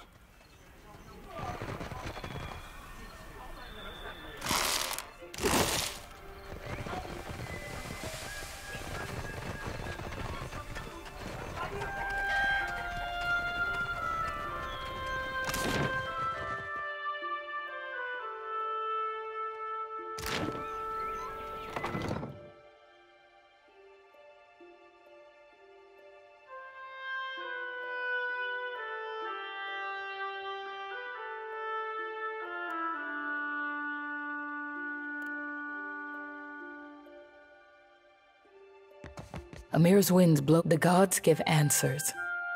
It is only my duty to listen. Anaharu was the tribe's priest before me. And he was my father. Before he challenged Ruanu to a trial of waves. But he was cast off. We are forbidden to speak of him. When there is an argument between leaders that cannot be answered, we turn to Nagati. Two challengers risk violent currents, beasts from the deep, and waves that would dash them against the rocks. The winner, if there is one, has Nagati's favor. The loser, living or dead, is forgotten by Nagati and the tribe. My father knew the traders are as dangerous as pirates and slavers, perhaps more, because they grow strong in Neketaka. So, when the expedition came, he begged Ruanu to send them away and move the tribe to another island. Ruanu, he did not listen, and Anaharu was done talking. It means the tribe must forget him. The Ranga divided his possessions among the other Mataru, and now we do not speak of him. Anaharu goes to his next life, but forgotten, he goes to a different tribe. He is our Ranga. My own great-aunt looked into his soul and declared him such. I must respect him, even as he builds a village for our enemies. Akira I have, and so did Anaharu. I must learn to stop saying his name. We worship the same gods as the foreigners, but sometimes with different names.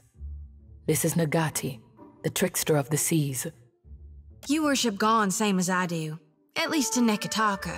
But I'll admit I've never called Andra Ngati.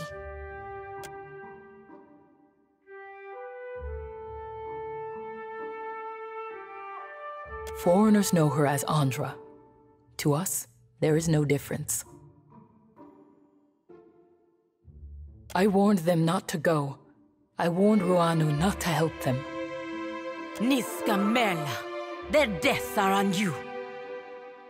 Foreign ships raided our old villages and carried away our people. Ruanu promised us we would be safe here. Give it to me, please. Then I will see that it brings no harm to anyone else. Diverus, I would sooner trust a child with a fleet of gunships. Thank you.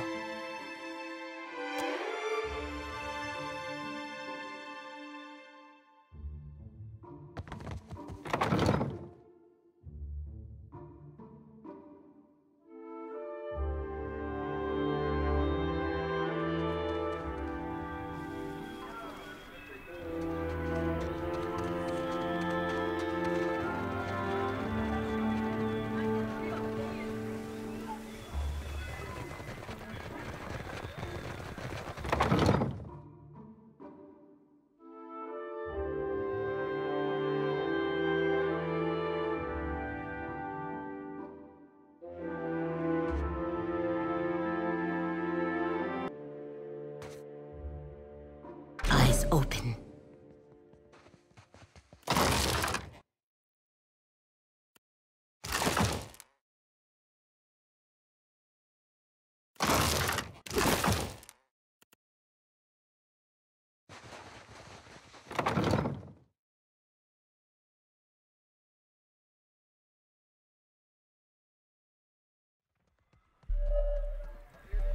Can't be Aethys, because he died.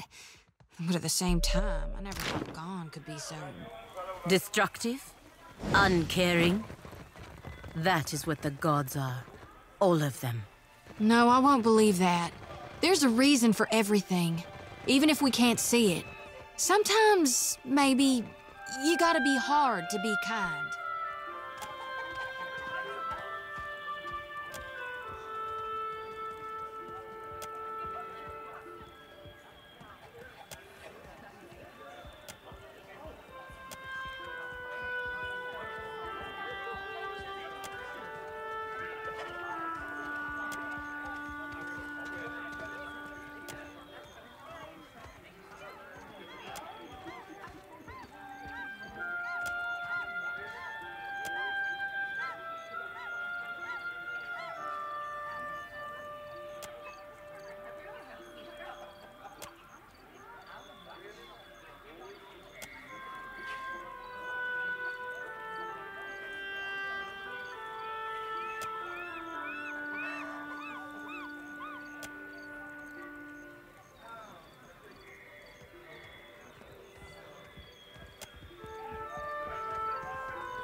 Still waiting for the...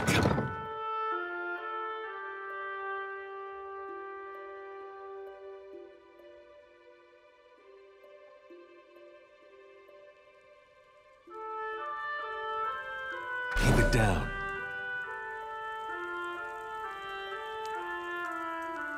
Ah! Welcome to Tekawara. One day soon, this will be a busy port. You have done a great thing for us. Never met a lock I couldn't crack. So now that's dealt with.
Let's go. Build them sound. I'm fixed.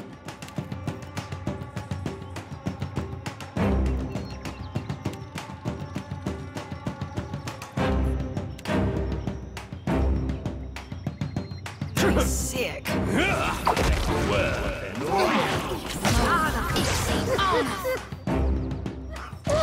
If they don't like something.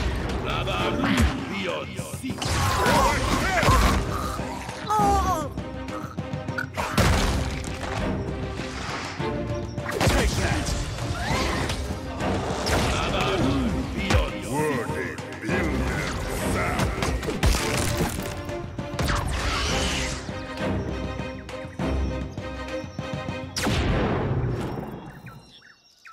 On it.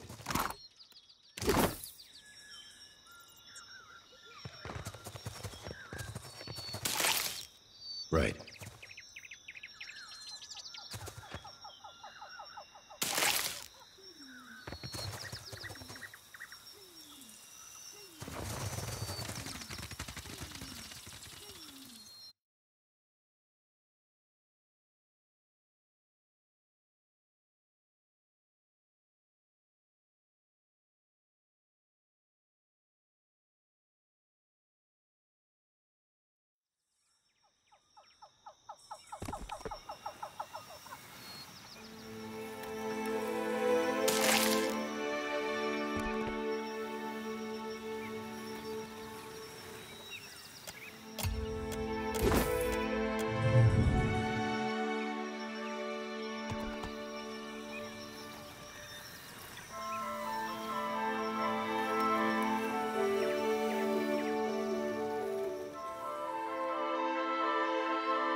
Keep it down.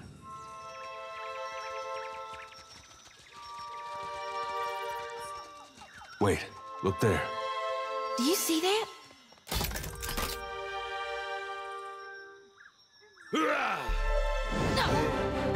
Build them sound.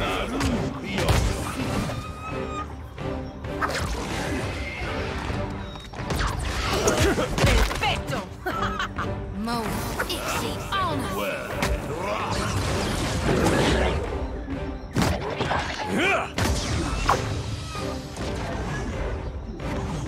Watch your step.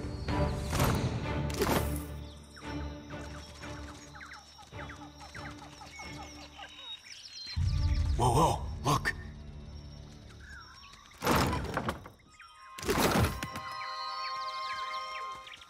Do you see that?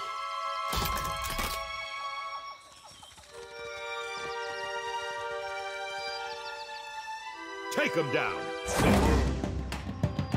Build them sound.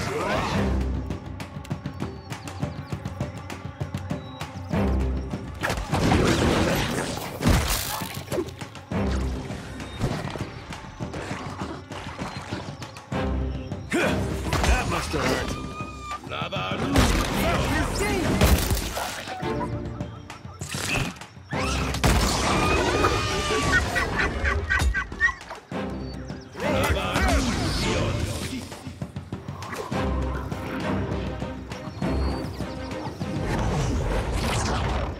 Will do. Steady does it.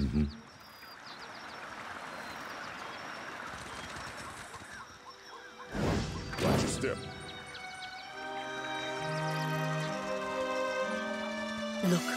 There is something over there.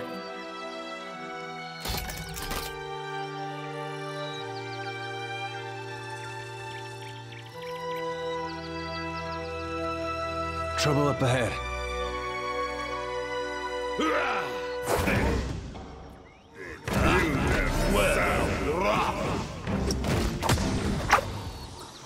I cannot move.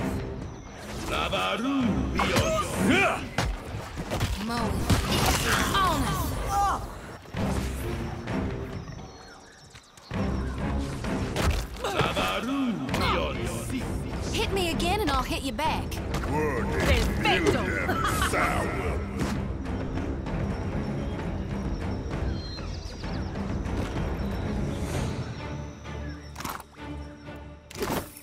Nice and slow.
She almost looks docile, don't she?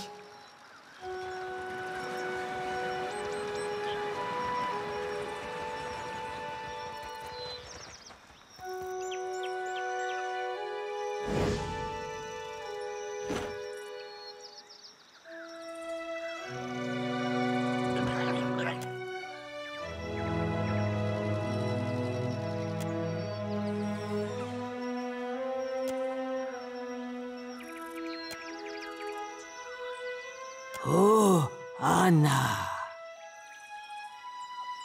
Oh, Anna. Oh, Anna.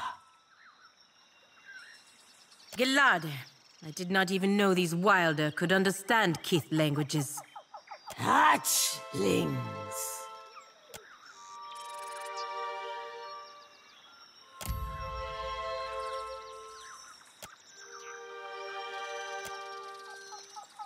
Oh, Anna.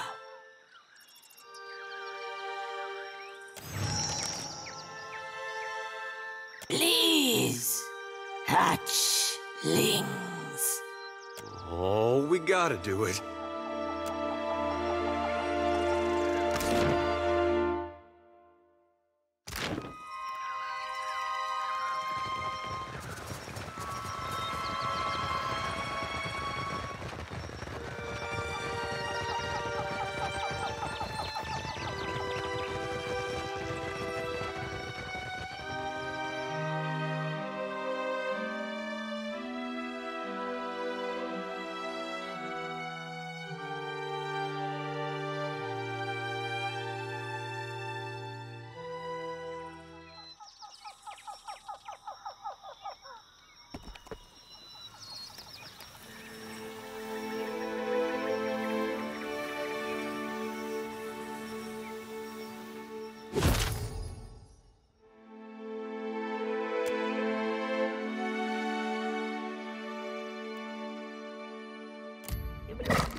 Take him down.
You need something? Are you crazy? Then Himwehi will go and blame me. You see the woman at the trading post? The angry one? She will have my corpse for bait if you do this. She despises me. How could disaster not be my fault? Besides, the Ranga will bury her at high tide if she so much as insults you. Or any foreigner. At least go and see her before you release her prizes.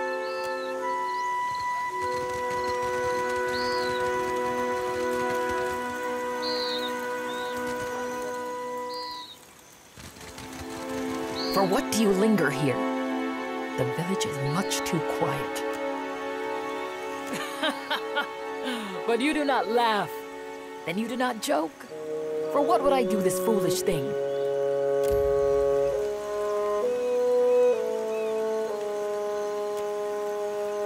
Then I never forgive them. We must destroy the broodmother now, before she is bolder.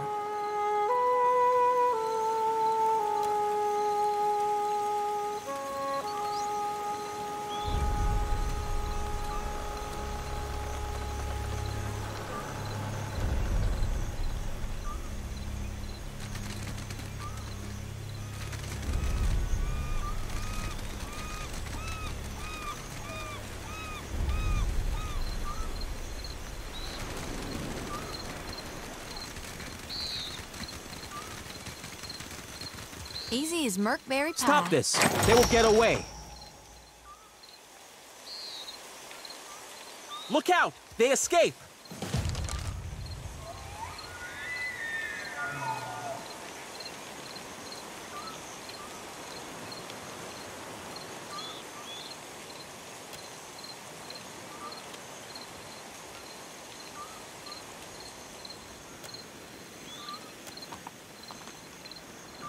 For what do you open the cage? Now they get away. I will not be the one to tell Himwehi.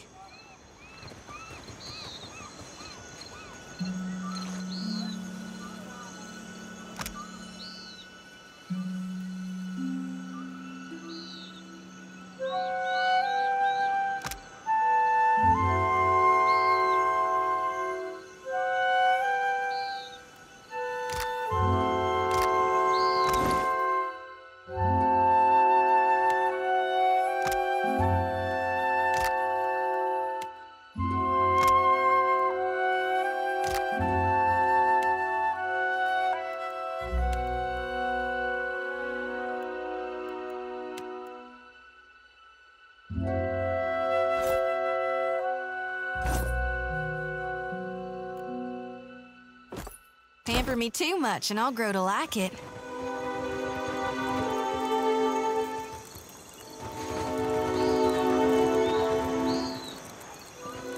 The fishermen say you released the Lagufat. What madness possessed you? At least I can look forward to killing them when they come back.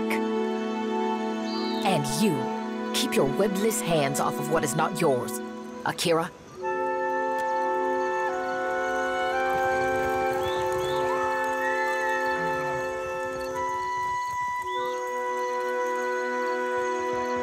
No time for talk, friend. On it.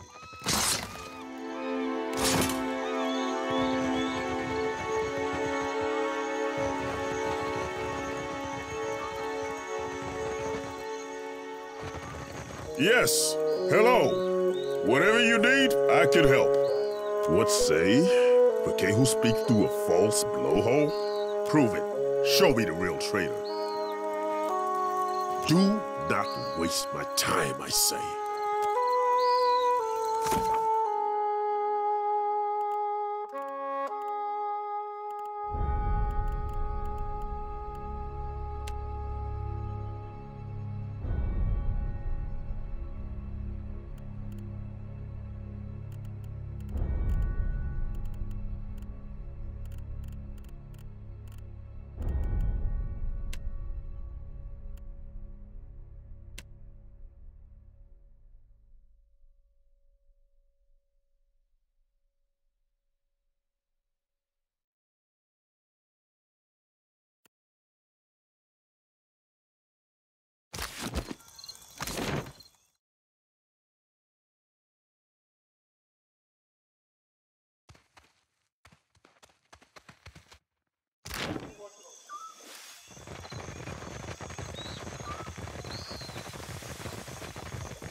Keeping an eye out.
You keep the big ones distracted.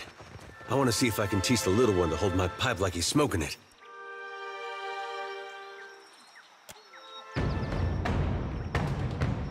Build them sound. You see that? Need something stronger. Working. Build them sound.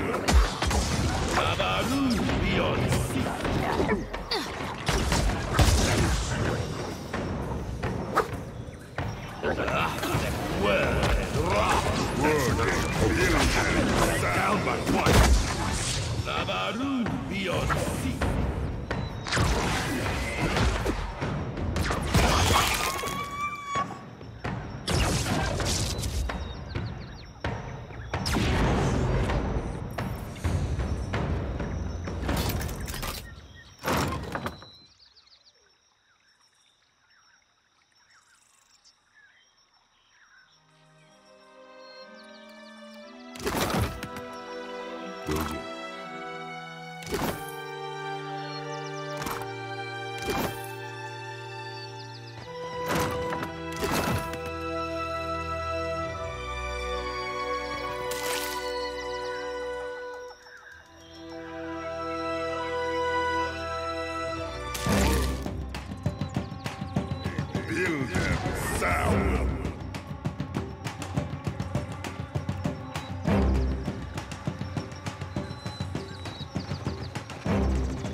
Gone, darn it!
No time for talk, friend.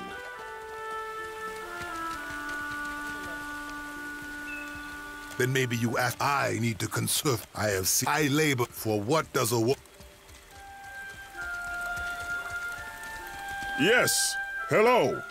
Whatever. I am a. We have little, but these are only. But what did I say? Ah.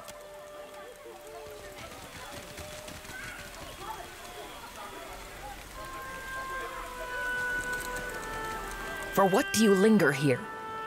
The village is much too quiet. Then we must hope the ones you release do not grow into beasts like this. The other Mataru will weep at losing the competition, I say.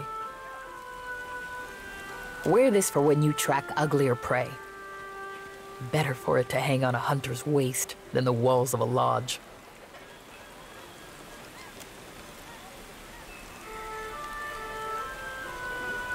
Watch your step.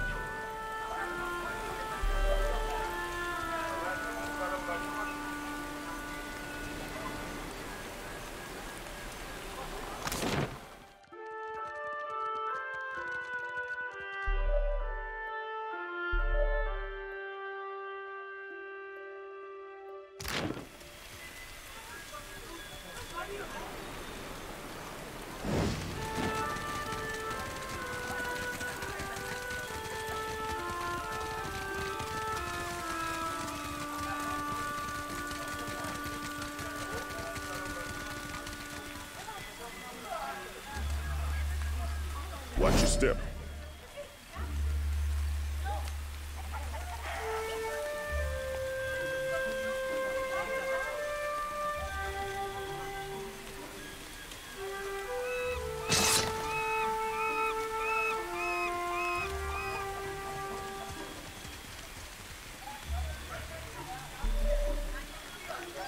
I've got it.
Keeping an eye out.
Deadfire, the luminous grows. Vivo incidente.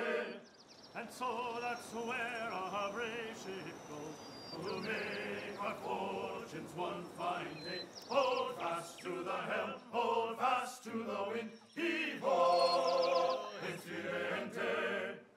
Ponderous grace, or we'll all be skinned as we sail down the Deadfire way. Hold fast to the course, hold fast to the waves. Heave-ho, incidente.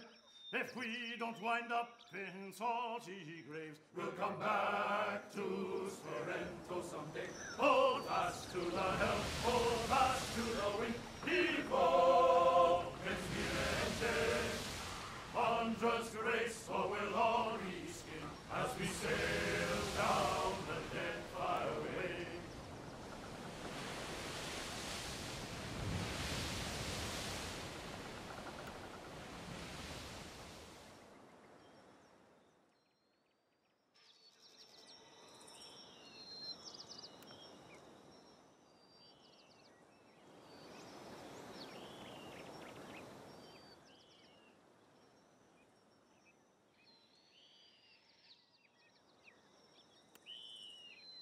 There's some that's bound for Hanchanse, and some that's bound for Mance. Heave away, Melendry, heave away.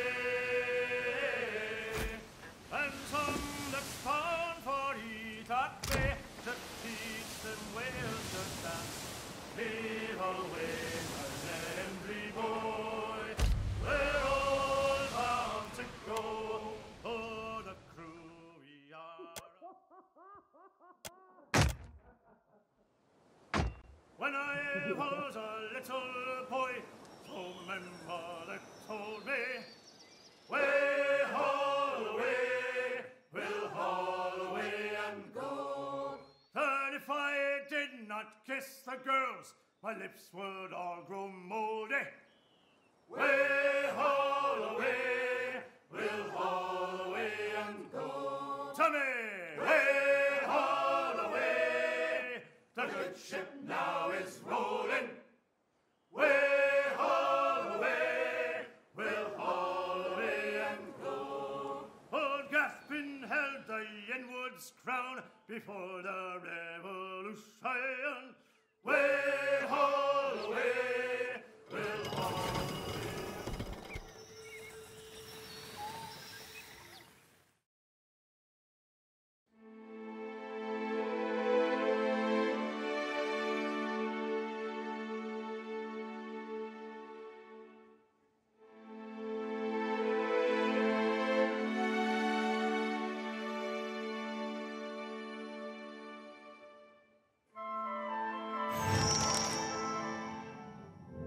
Does it?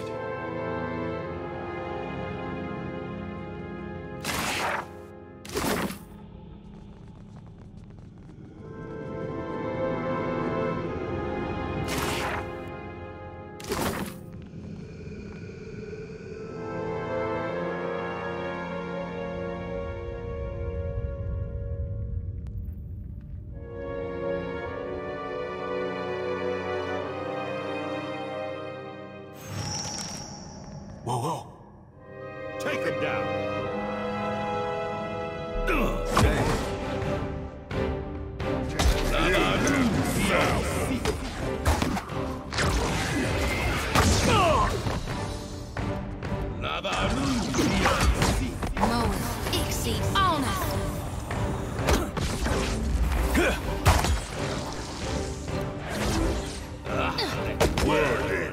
Can't make it dead.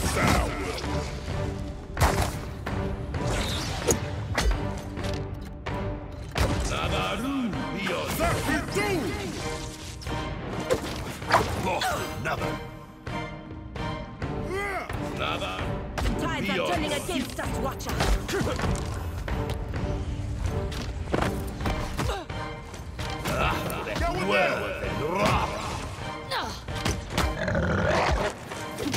Perfecto.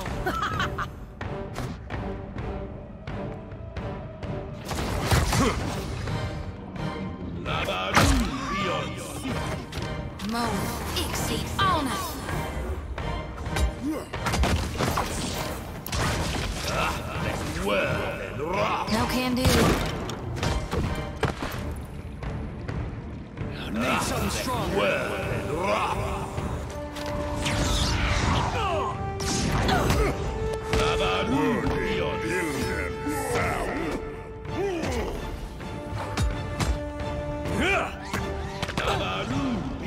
Perfecto.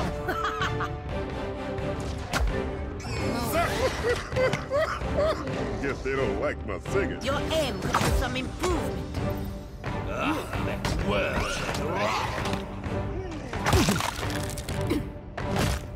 Got it. I need something stronger.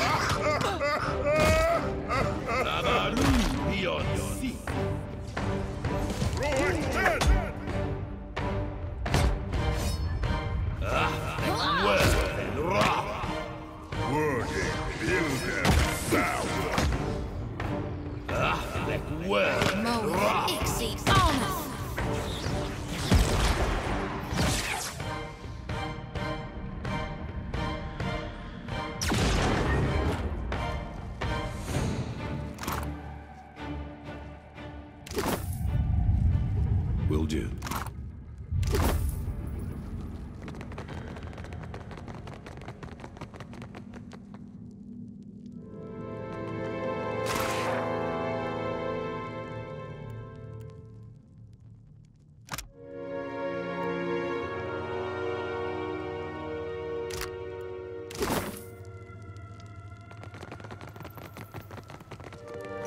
Could be a fight.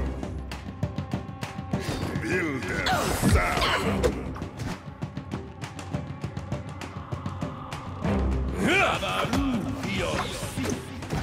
Moe, Ixie, on us!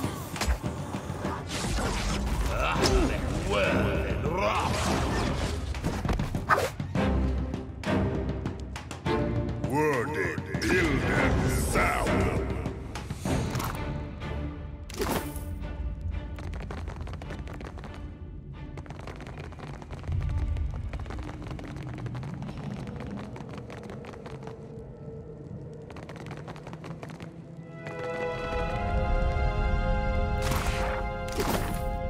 I've got it.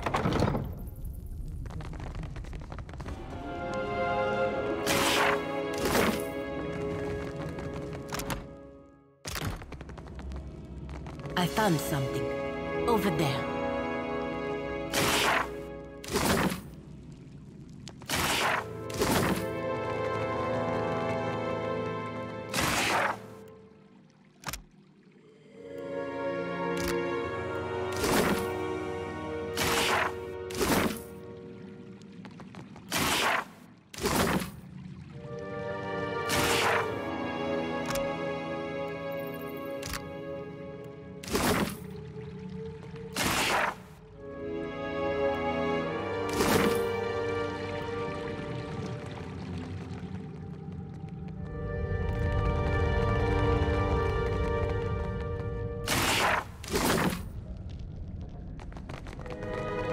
I found something. Over there.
What's that over there?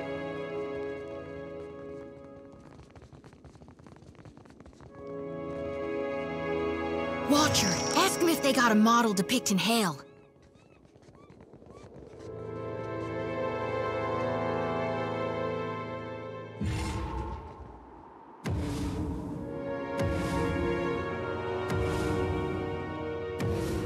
Yeah?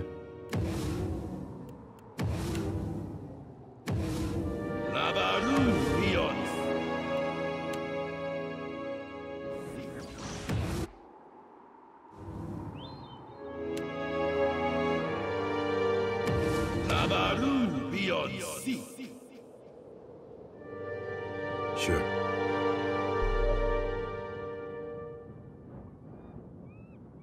No. No! I watched you die, crushed under that castle. Your monument to hubris. Hey, it's our little skull. Oh, we thought we'd lost you. You've grown so much. A whole body now. Silence! I've suffered several lifetimes' worth of your inane babble already.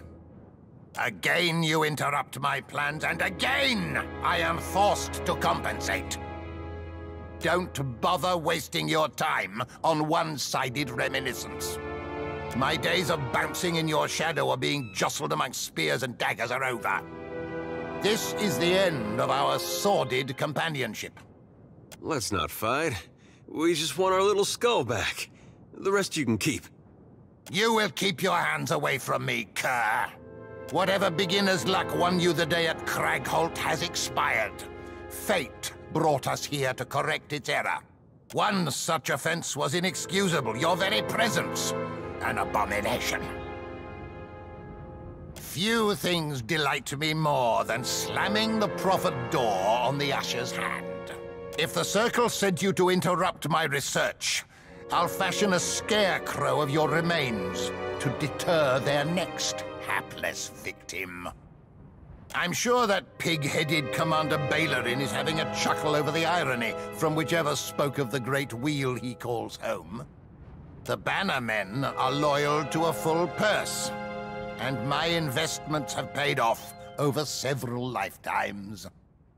That arcane upstart Becana might not have been as unhinged as we once assumed. The Circle discounted her theories about a deep well of power in the Deadfire. All that changed when I felt its pulse. Your presence tells me that the Circle has felt it too. How astute. Now, if you're finished dissecting my academic setbacks, I am a rather busy lick.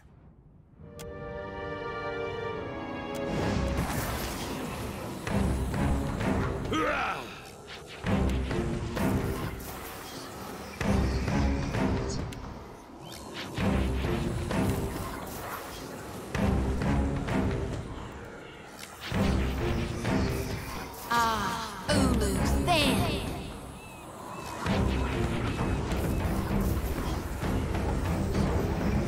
Billion sound. Lavarubi on a sea supposed to happen.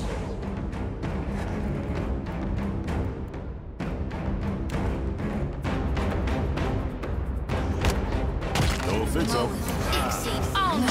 Lavarubi on sea. Mars, eh?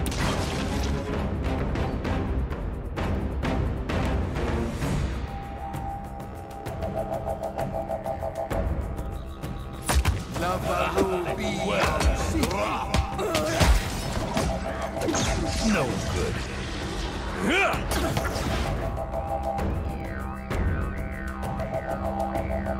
There's dignity in death.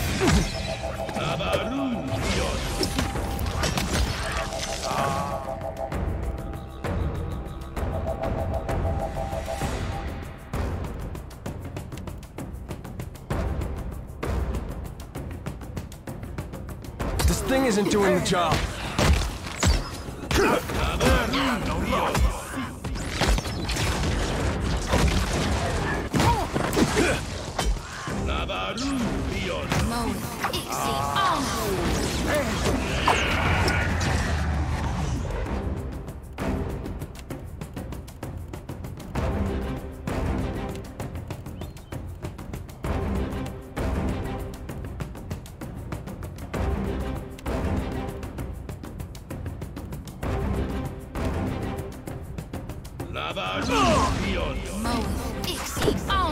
Hey, need something stronger.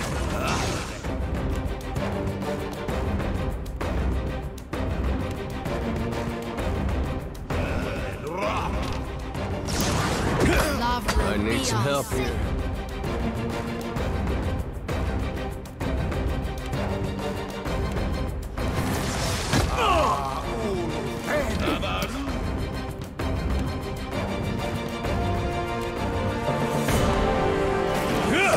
Need something stronger.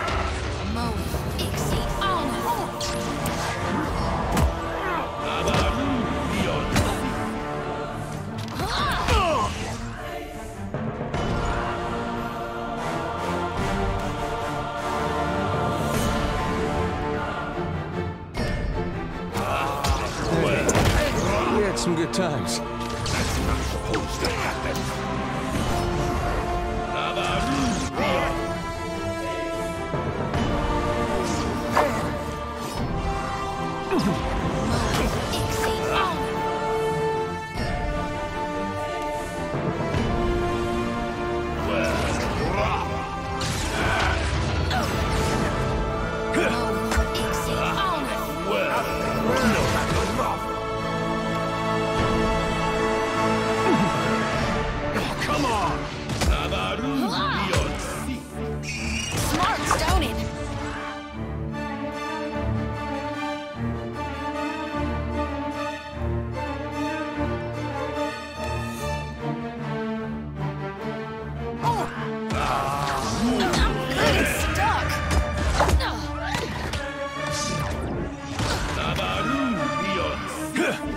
need some...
Not bad.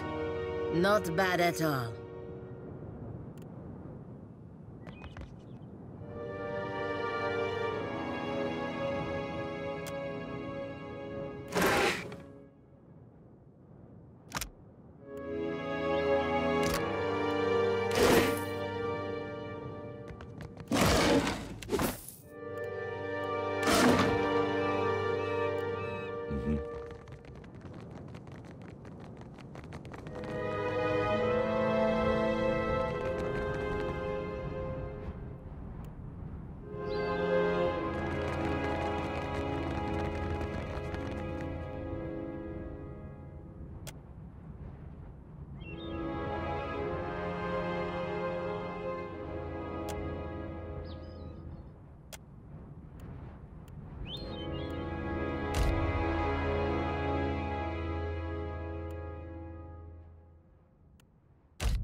Feeling all right?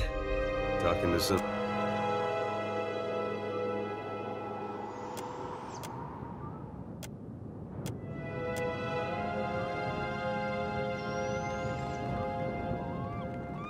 I've got it.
Looks like trouble.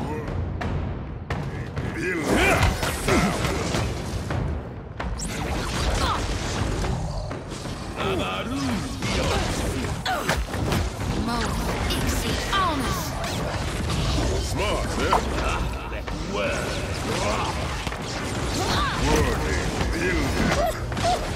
man, that's just rude.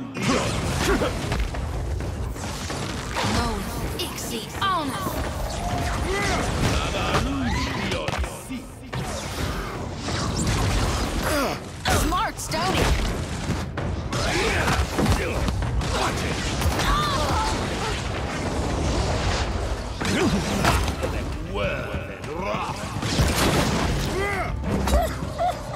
Man, that's just rude. On it.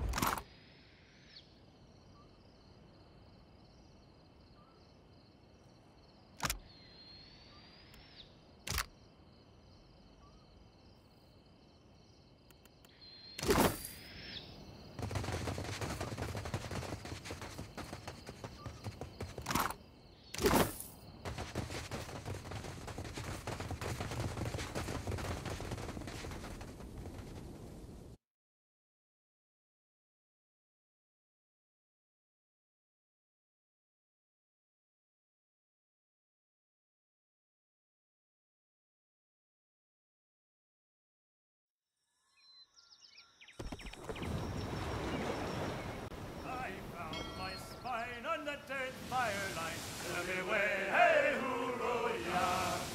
From a deerwood babe to a sailor fine, hoorah for the Deadfire lines. Now Deadfire roots, they make good time. Tell me away, hey, hoo-roh-yah. With the clear white streets and inlets fine, hoorah for the Deadfire lines. Oh, they're the lines where you can shine. Tell me way, hey, hoo-roh-yah.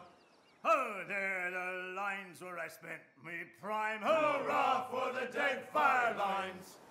Just take a trip to Port Margy. Tell me way, hey, hoo-roh-yah. To Port Margy where the sailors stay. Hurrah for the Deadfire lines. Then captains you'll see there, send me away, hey, hoo-roh-yah. With the knee-high boots and the fine dark hair, hurrah for the Deadfire lines. Around Cape White to Port Margy, send me away, hey, hoo-roh-yah. Around Cape White, it's a damn long way, hurrah for the Deadfire lines. Around Cape White with the sky sails and send me way, hey, hoo-roh-yah. Around Cape White and we're ringing whack, hurrah for the Deadfire lines. Well, if we drown when we are young, send me way, hey, hoo-roh-yah. Well, it's better to be drowned than hung, hurrah for the Deadfire lines.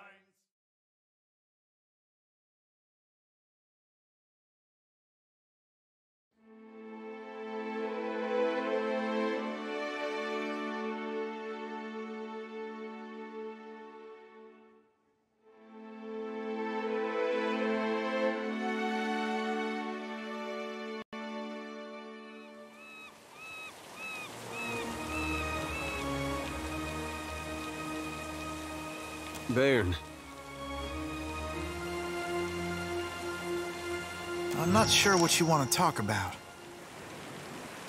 I have my life, and I know it's because of you. I know I should be thanking you. But the truth is, I don't know if I want to be here now, or what I'm supposed to be doing. And I still don't know what to say to Aethys when I meet him one day. It should be the other way around. He's the one who owes you an explanation. You hear me, kid? He owes you.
Whatever you need.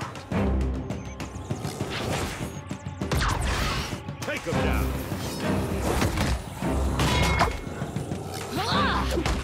Throw extend!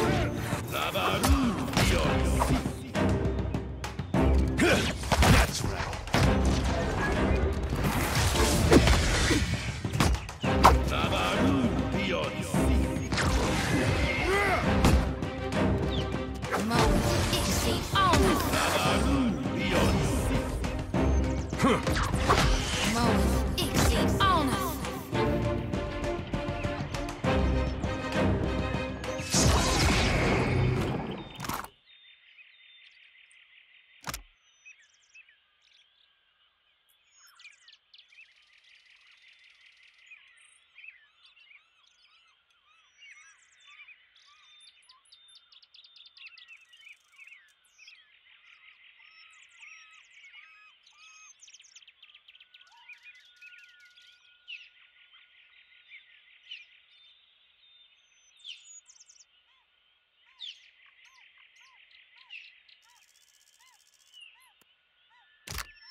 If you need iron or steel, maybe even something lighter, I've got plenty. Akira, my clients, I keep it interesting.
If you require directions to Bacana's observatory, look to your sextant. You did you? That does rather defeat the purpose of absolution. So be it. Follow me down to the scrying pool.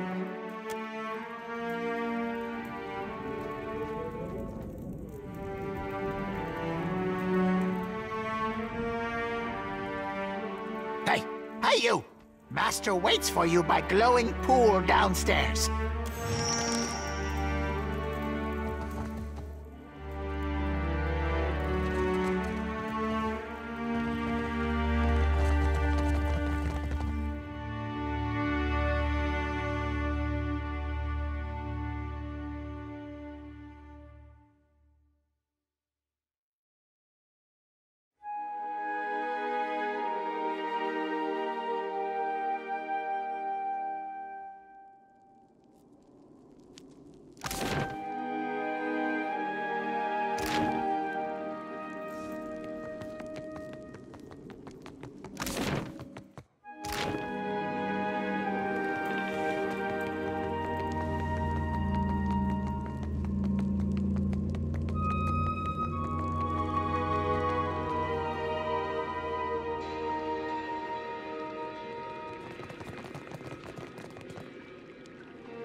Yes!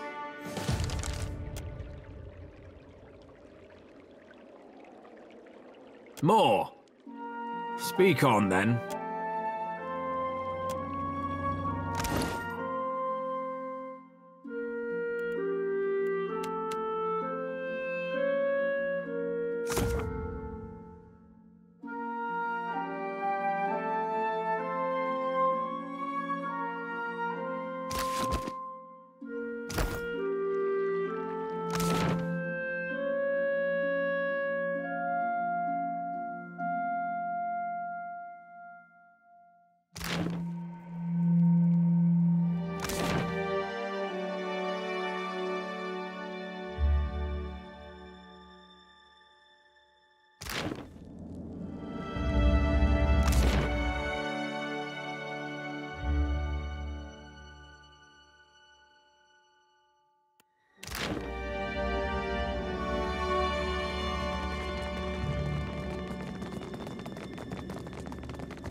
You've got something shiny for me, friend.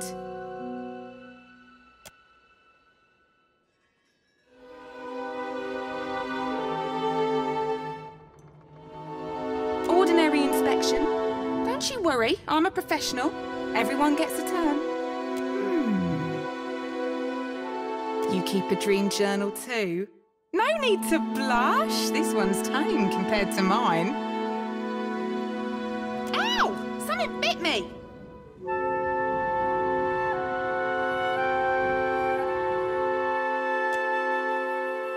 Strange bit of metal. What else have we got? If you bring me some more of that odd metal, maybe I can craft something shiny for you. There's no telling until I've got my hands on it. Promise you won't laugh? See, it all started with this dream I had. All I remember is a woman opened this satchel and gave me 3 pieces of dark metal. Told me that she had lost them, but that if I kept my eyes open, they'd be found again one day. When I got my hands on them, I was to bring the pieces together and get a prize for my troubles. Isn't that a strange calling? I was just a girl when I had that dream, but it stuck with me like hagfish to the roof of my mouth. So if you find any unusual metals, you bring them to me first, yeah? Did they, now? Well, lots of folks know me. And lots of folks aren't entirely nice. But you should know all about that, seeing as you look ready for a fight. Won't know until we've had a closer look. Strange bit of metal. What else have we got? If you bring me some more of that odd metal, maybe I can craft something shiny for...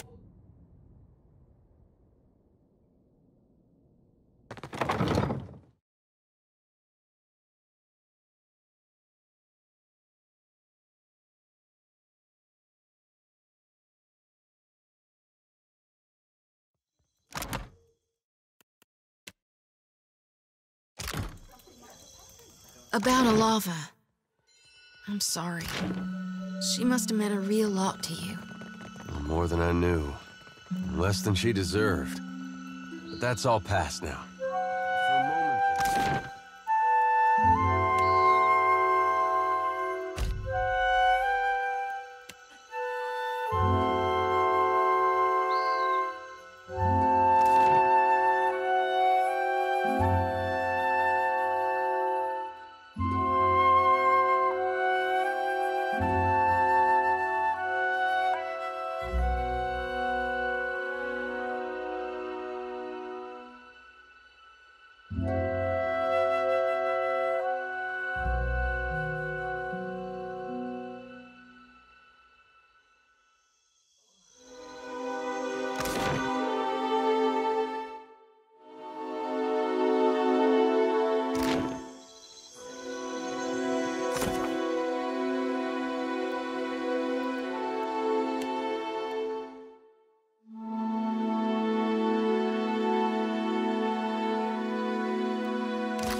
You go in first!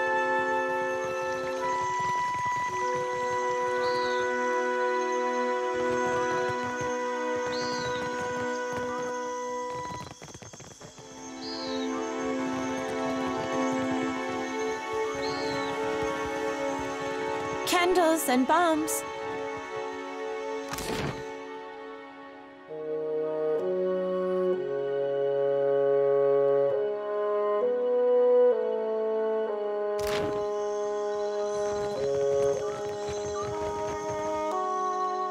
Hunter, do you come to serve your coin bond? I am a paladin of the Gold-Pact Order. Since taking my oath, I have never been absent of work and duty for longer than an afternoon. I also enjoy knitting on occasion. Then our clients have transmuted gold into justice. You have proven to me that you know the value of a coin bond. There is more work for you, if you'll have it.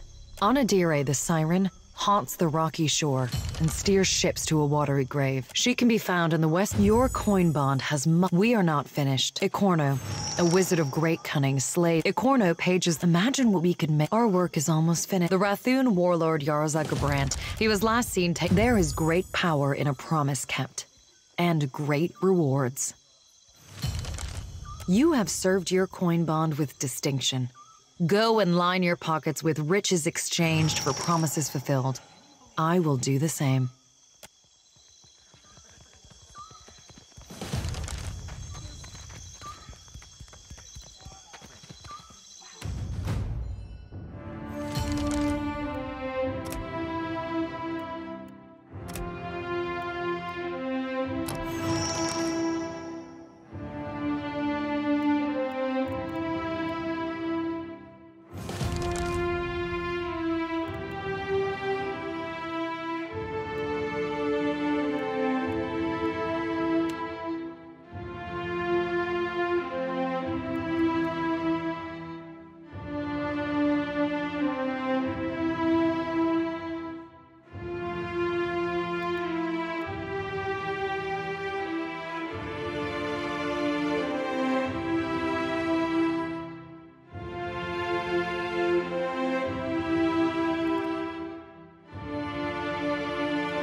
guys here.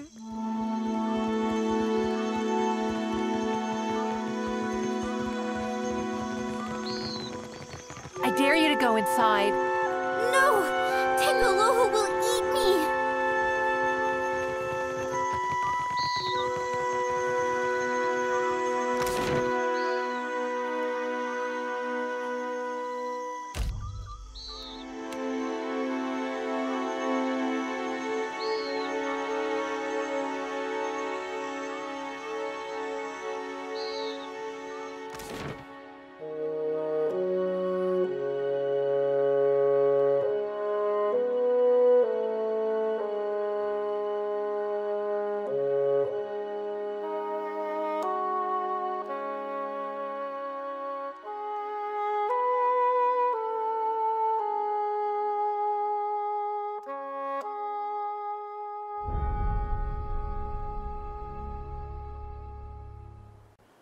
Drop a good spice from wouldn't do us any harm. Oh, a drop of good spice from wouldn't do us any harm. Oh, a drop of good spice from wouldn't do us any harm. And we'll all hang on behind, and we'll roll the old Ferris wheel along. We'll roll the old Ferris wheel along. We'll roll the old Ferris wheel along, and we'll all hang on.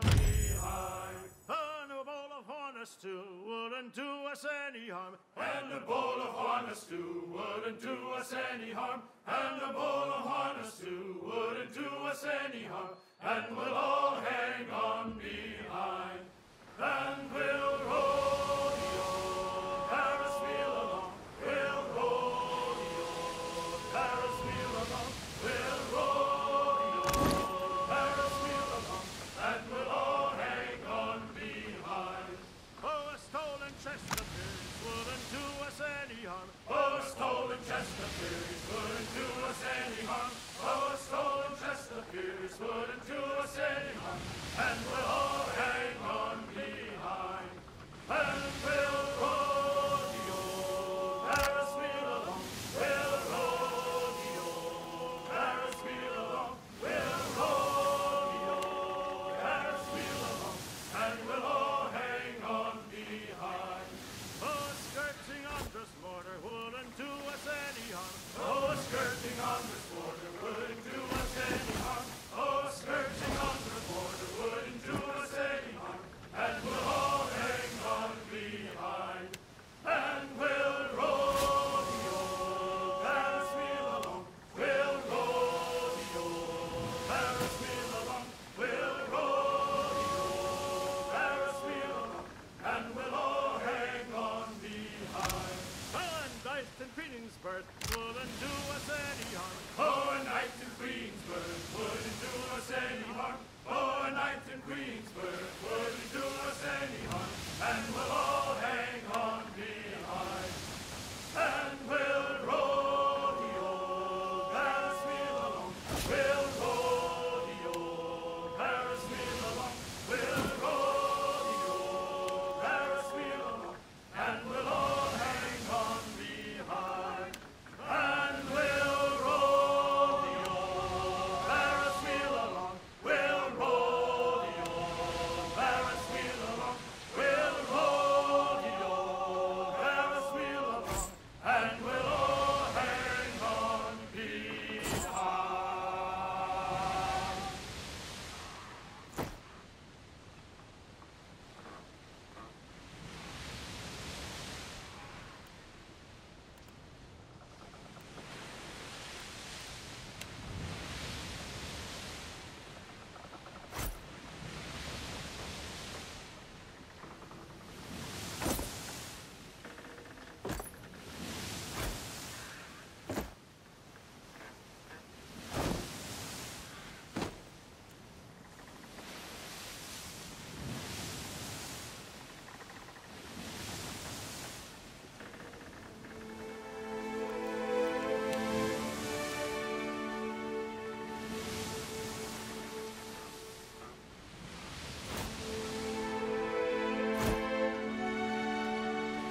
too tall. It makes no difference.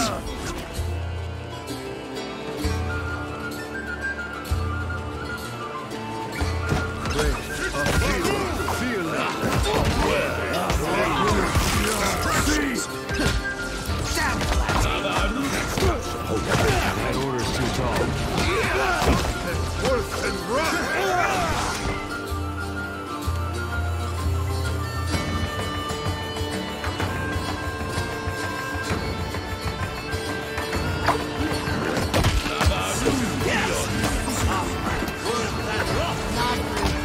I'm feeling the strain. Makes no difference.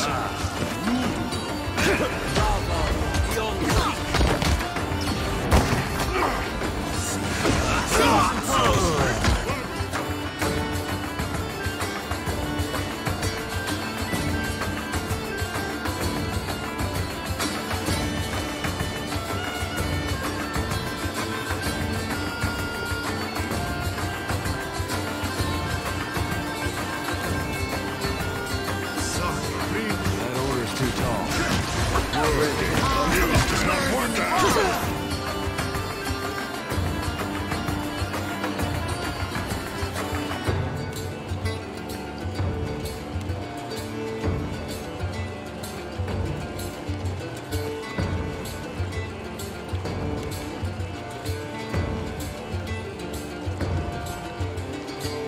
Sorry, Rick.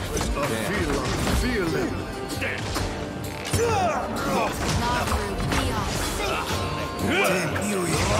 No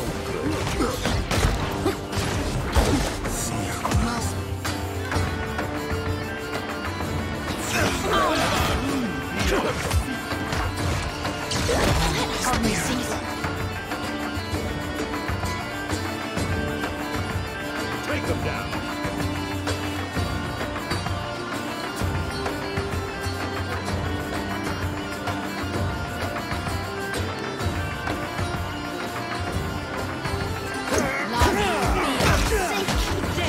This I cannot do.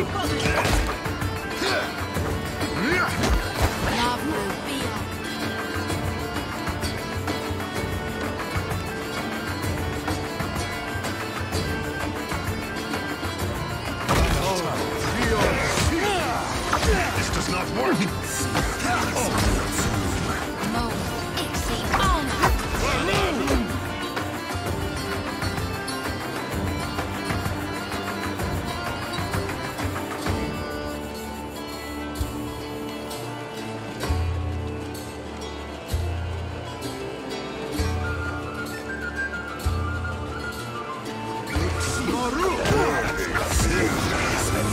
Sorry, Fred. Can't. Feel it. Diverse! How could I miss that?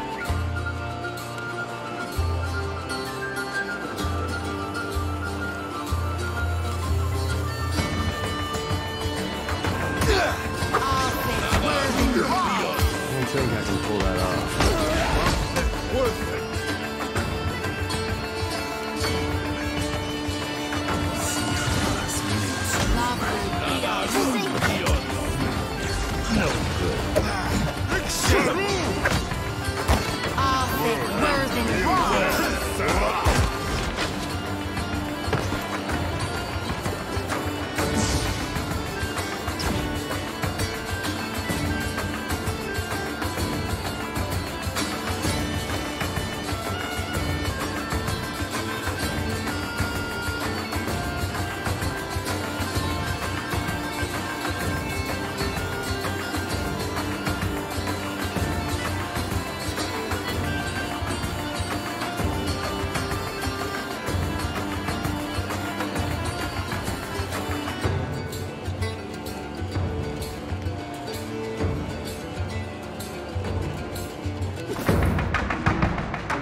nice and quiet.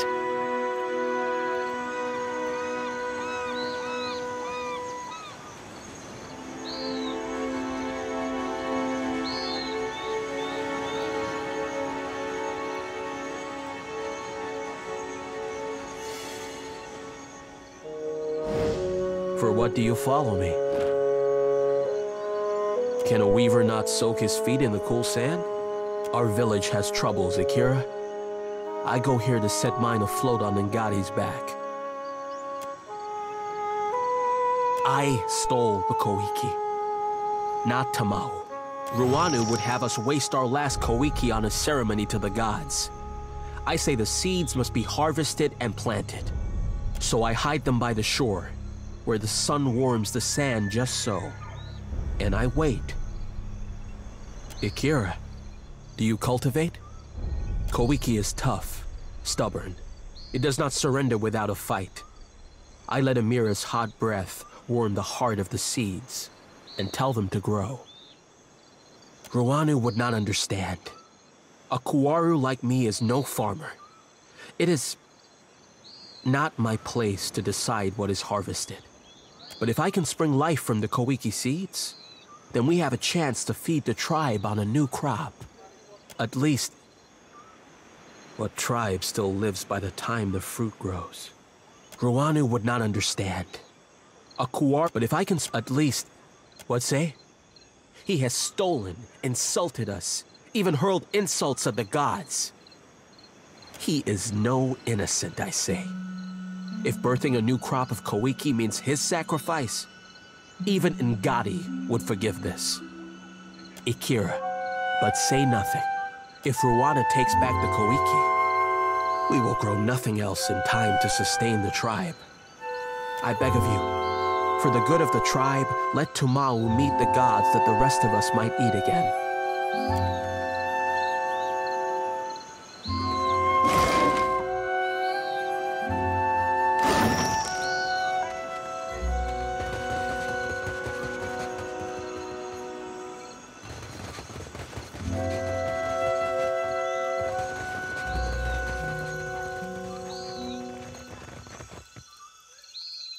Yes, hello.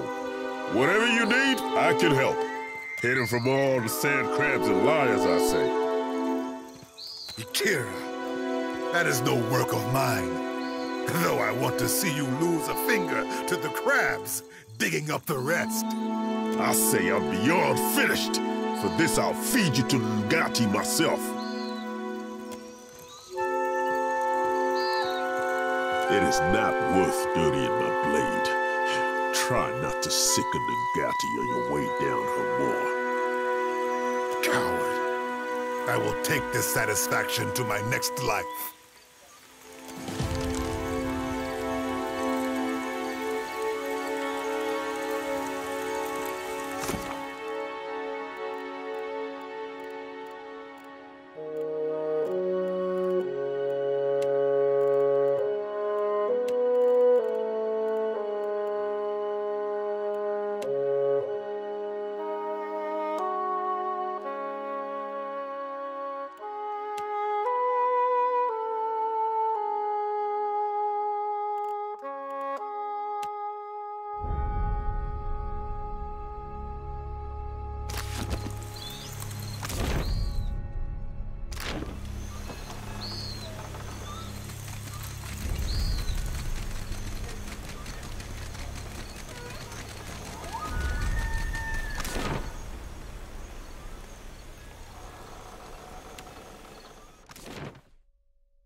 Speak your mind.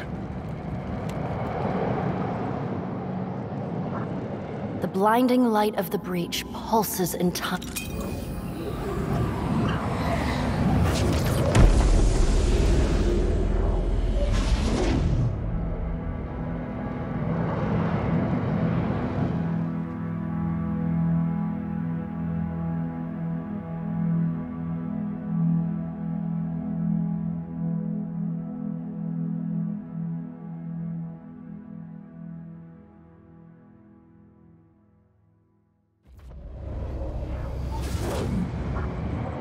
It will be so.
This script, it is written Seki.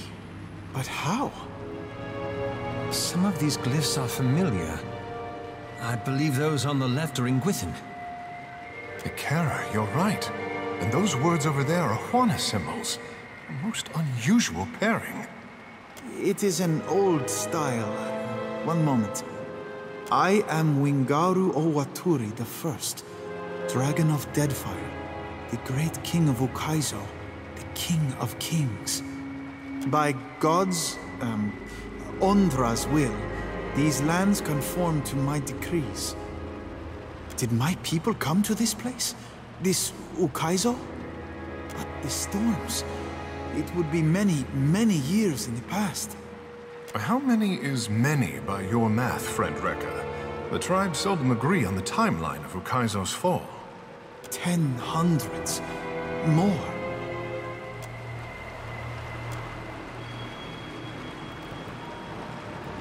Ah.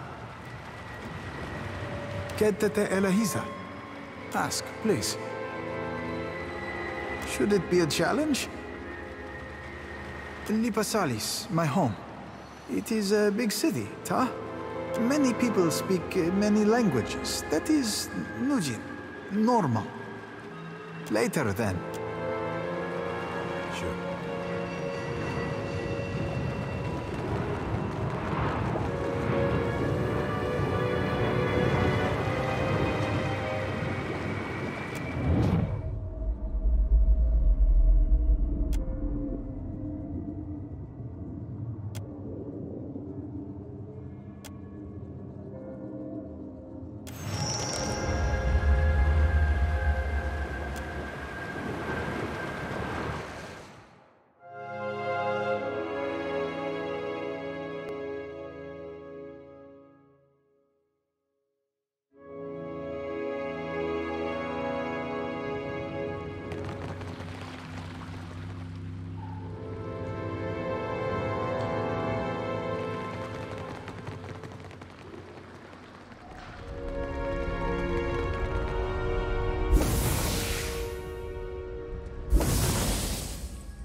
My great hall stands open for all who would pay fealty to their beloved king.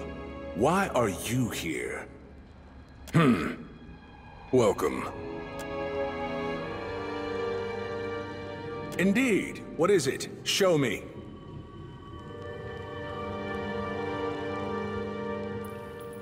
You say you bring knowledge. I say I have enough books.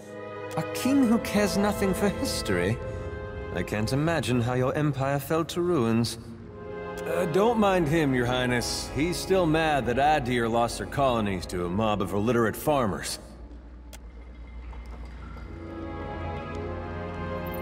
You have my permission to continue. My kingdom is Ukaizo, the jewel of the Deadfire. No, of Aora, a city so magnificent it draws the jealous eyes of all the world's great civilizations. It will make a fine inheritance for my many daughters. No sons. Not any longer. I had a boy once, a Danke Owaturi III, named for his grandfather and his grandfather's grandfather. He was a fine boy. A happy boy. The best son a father could ask for. But I will speak no more of him. Let his memory rest, I say. Look around you. Is my hall not the picture of power? Do you not drown in luxury? Nowhere in the world can match the brilliance of my city. No, my empire. It is the greatest nation in Aora, I say. Look around you. Is my hall, as I said, the King Wingaro Owaturi I. You've heard of me, of course. Haven't you?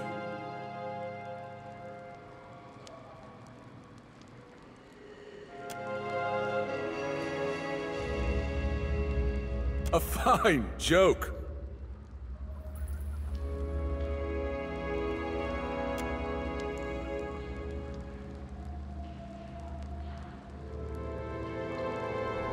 That is not possible, I say.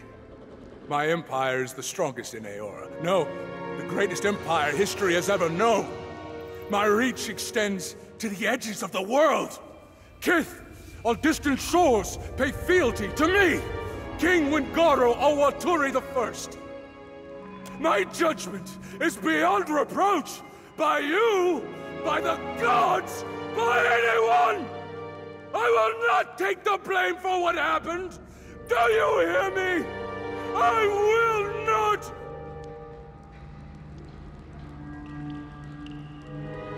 I thought they could help us to grow, to persist through the ages.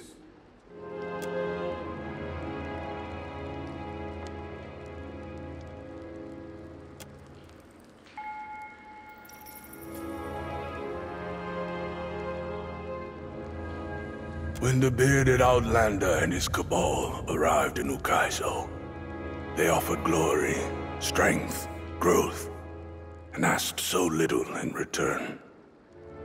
My council warned me against allying with them. I called them cowards.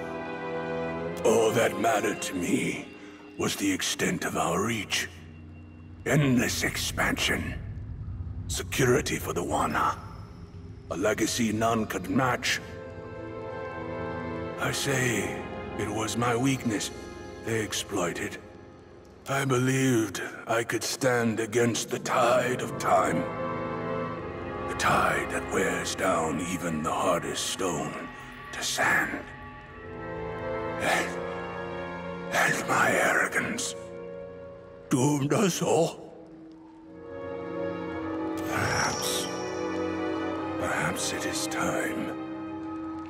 I say I am ready to be free of this guilt. If you are willing to release me to a new life.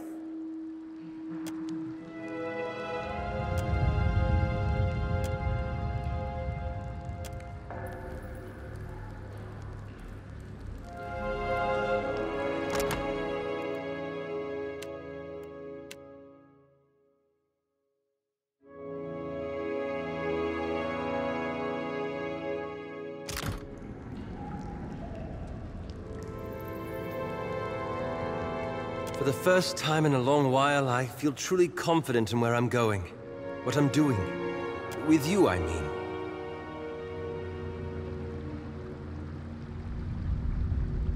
I'm so rarely sure of anything. Not the least when it comes to the grand affairs of gods and kith. But you always seem so certain. Somehow you know what must be done and you don't hesitate. I admire that. I don't know that I could trust myself with the decisions you're making. My own brief tenure with the Leaden Key has taught me there's nothing enviable about the position you're in. Perhaps what I mean is, if we must be caught between the gods and the wheel, then I'm glad you're on our side.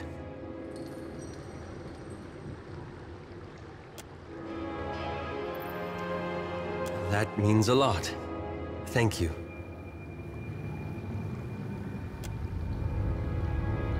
Now I hope you'll excuse me, but I really must review my grimoire.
Good thinking.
Pretend you didn't see that.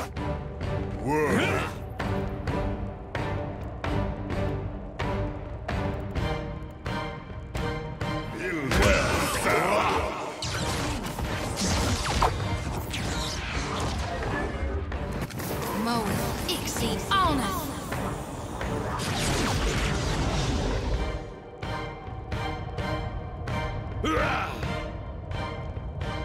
Let's reap this whirlwind! I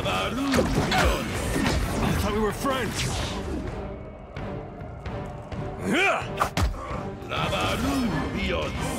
I reap what I sow!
Whatever you need.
But I'm not complaining. Ishi, don't go far.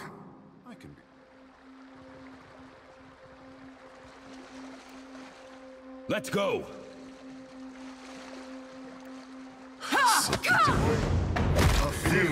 Feel that.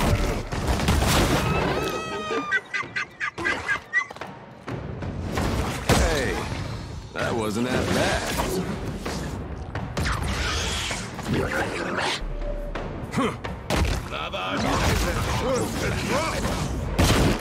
Word build them sour.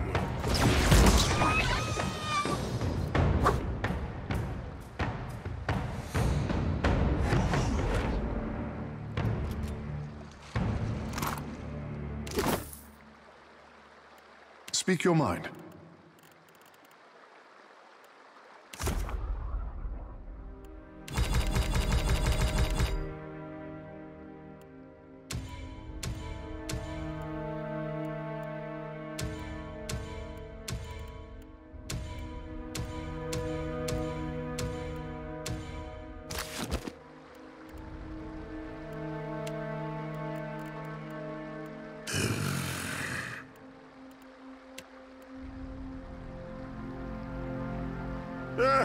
Why not?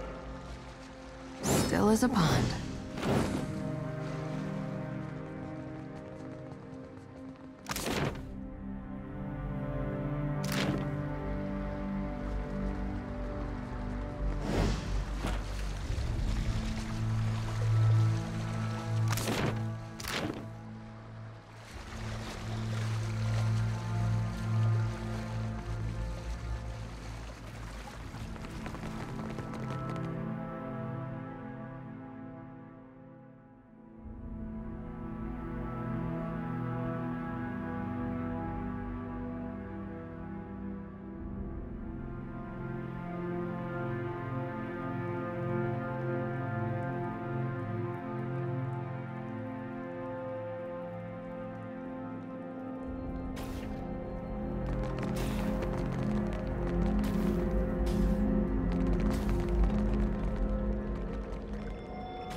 Reflexes and charm. That will do nicely. Quiet time.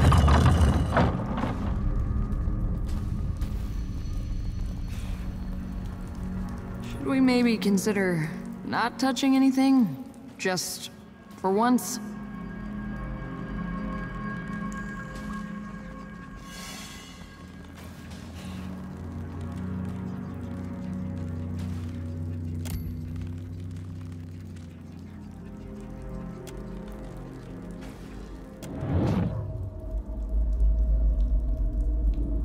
Watcher, still your hands. Signath Moor is under my protection. Why do you violate it? Indeed it is.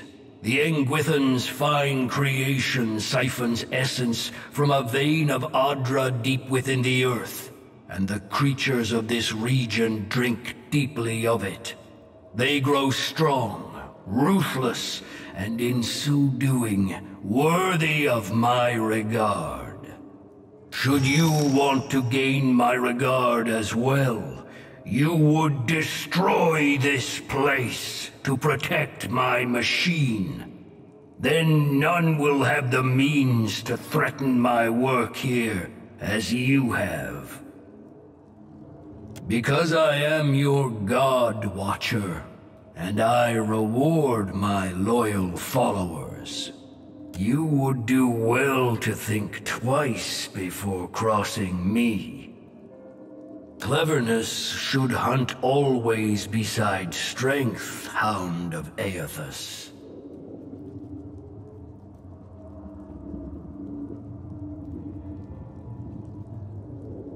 Go!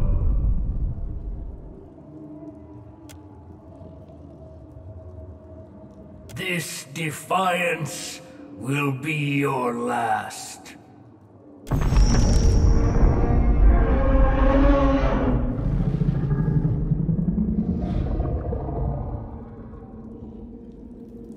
Oh, this fish has met his match, I say.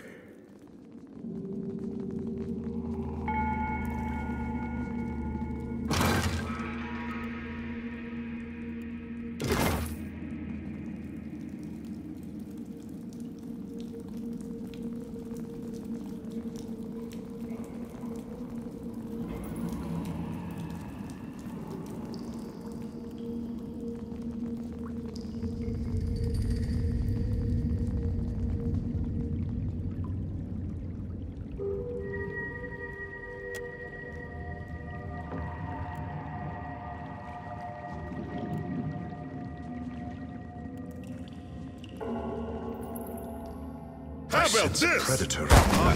Worth and rough.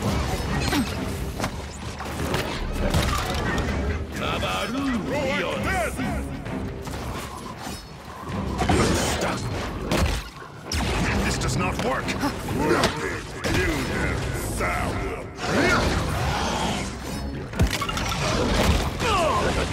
I don't think I can Well, pay for this.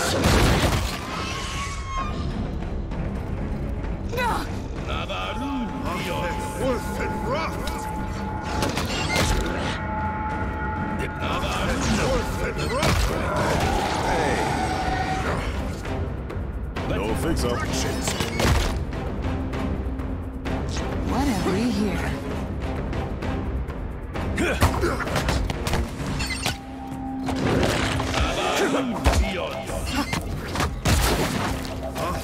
Worth and rough!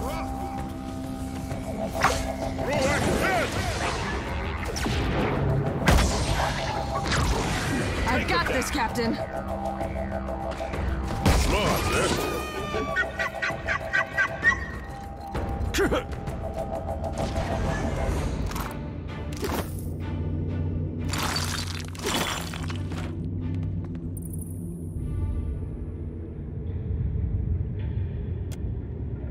Can do.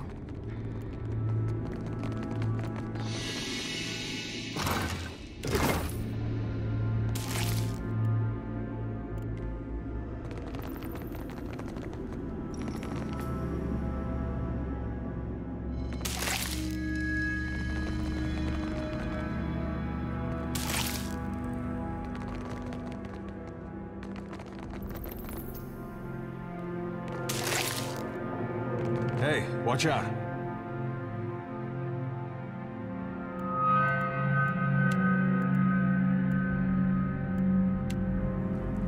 Lavaru beyond.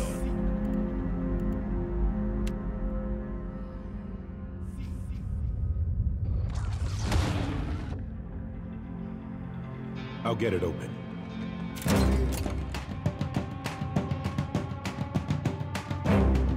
Fields of calm, worth and rough!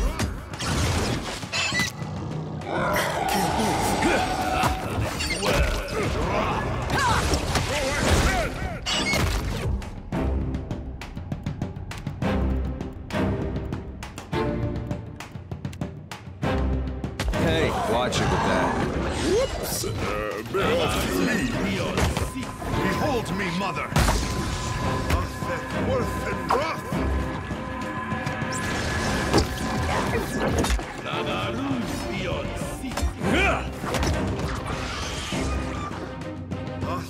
Worth and rough! Watch it!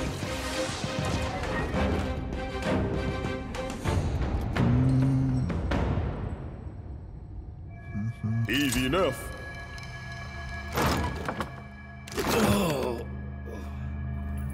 Only because I like you.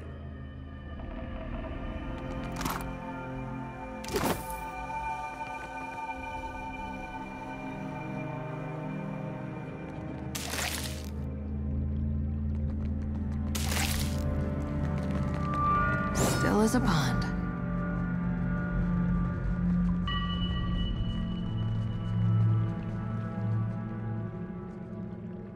Wait, look there.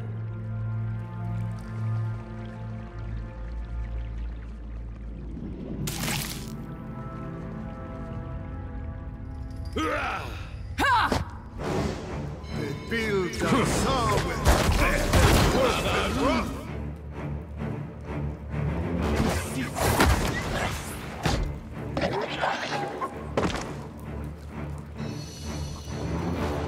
Hey!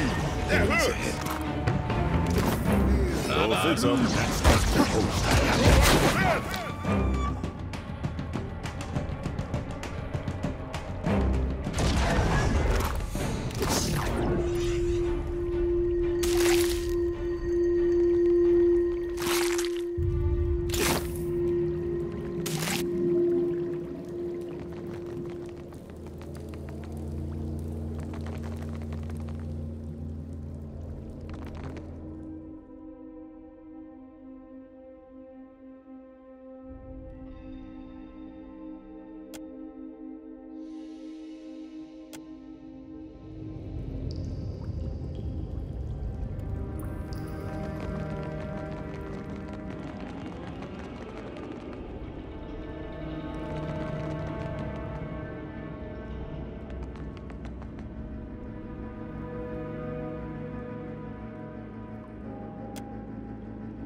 Keeping an eye out.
Speak your mind.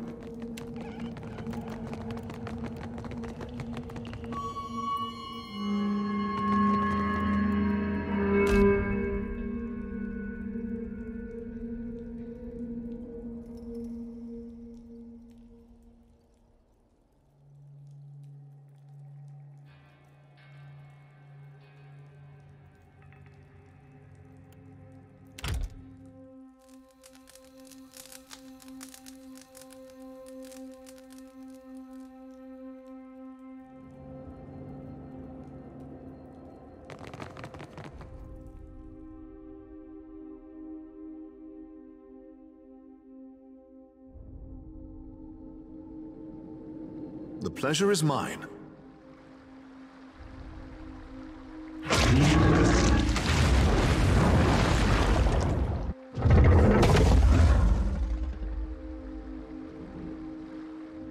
Mother, forgive me in advance for slaying this beauty.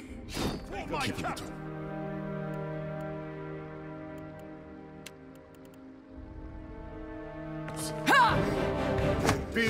Right between the eyes. Worth and worth.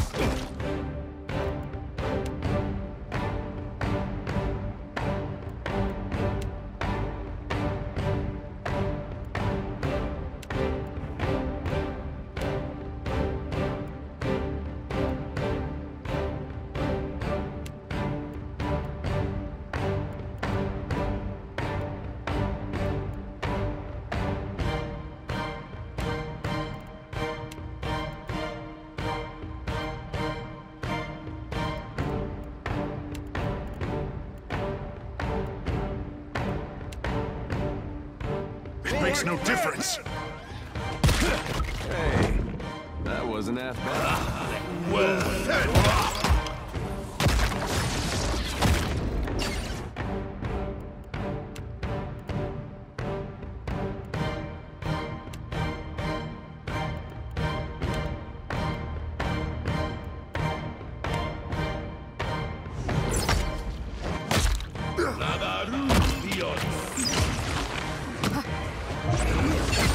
No good. I'll drink to it later.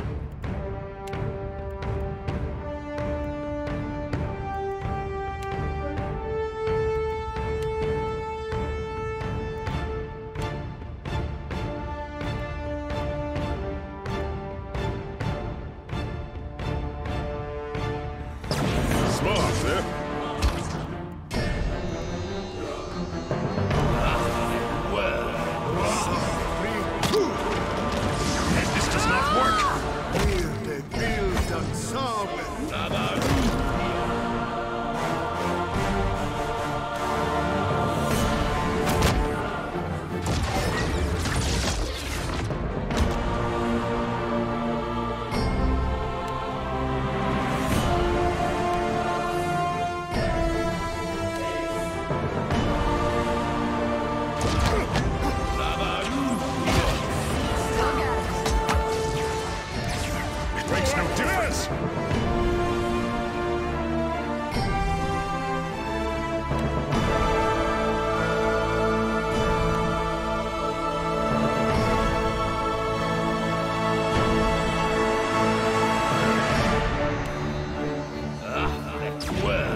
This does not work.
Now that's a fancy bauble.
Still as a pond.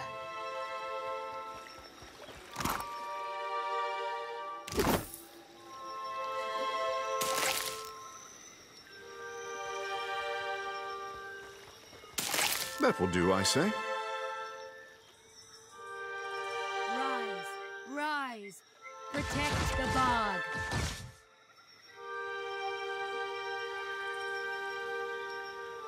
There another way we can go? I think that vine just shook its fist at me.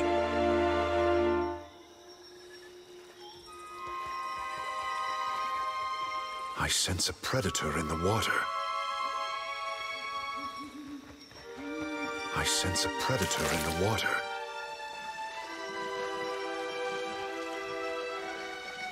Wait, look there.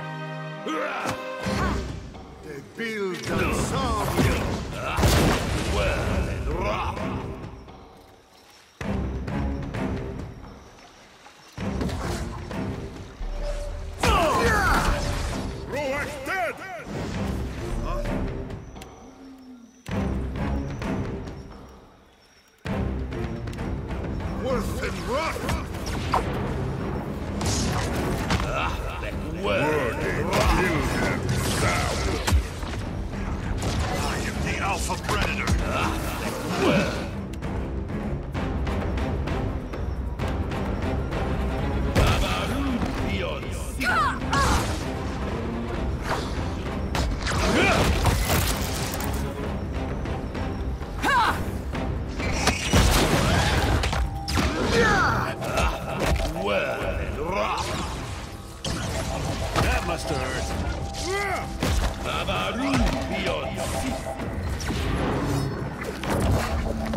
Let's take a look. I've got it.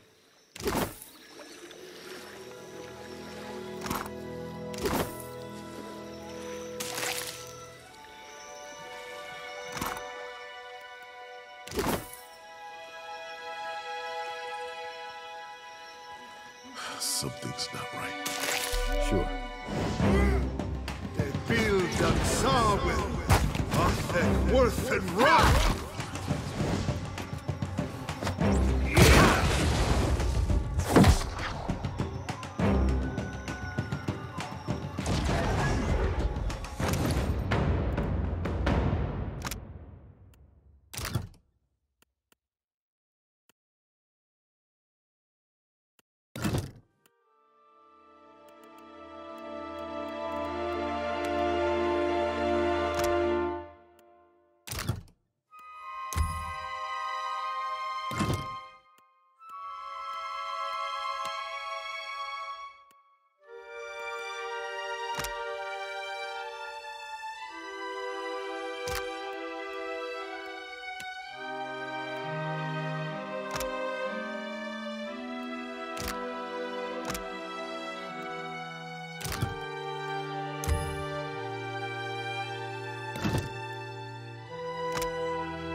Sure.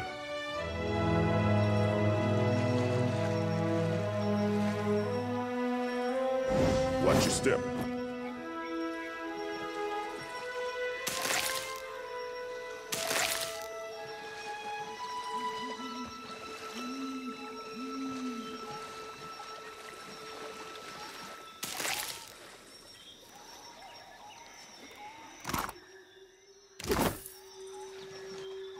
Trouble up ahead. Take him down. Need something stronger. Build and saw with.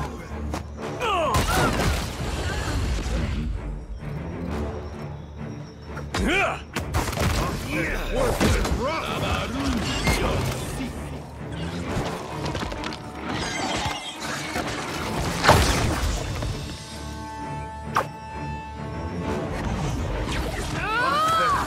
Right between the eyes. Makes no difference.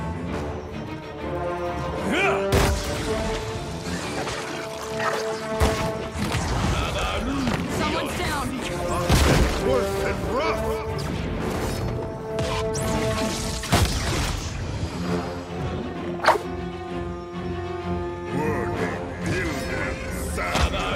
No good. That's you.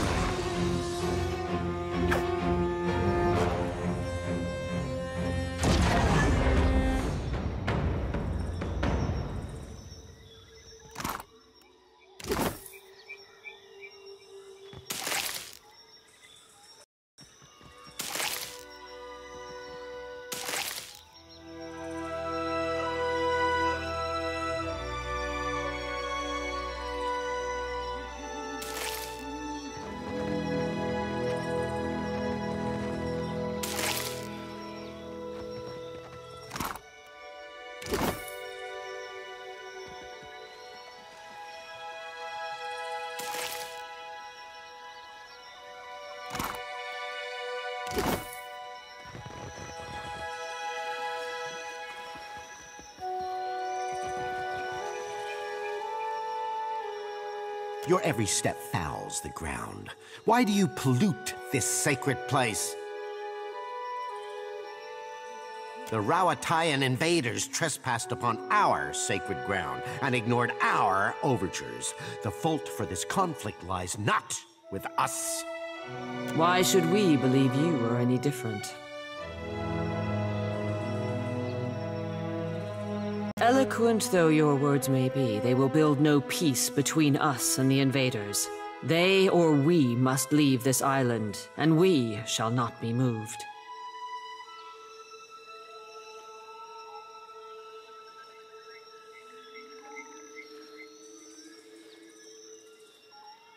I knew you were a charlatan. Kill him! Build and saw with rock. Right between the eyes. Worth and rough.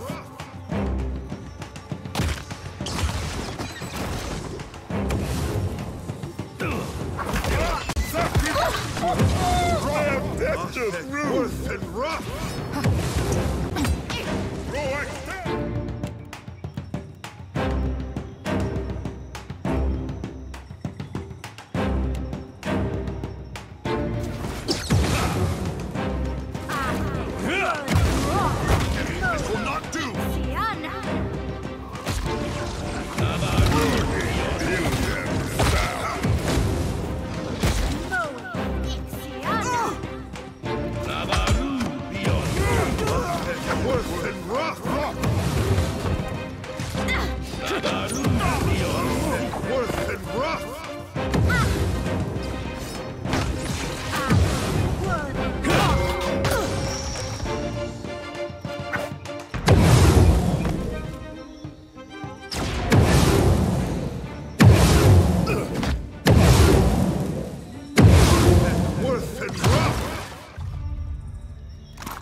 Worth and rough.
I hope your effort to resolve the coral situation is meeting with success.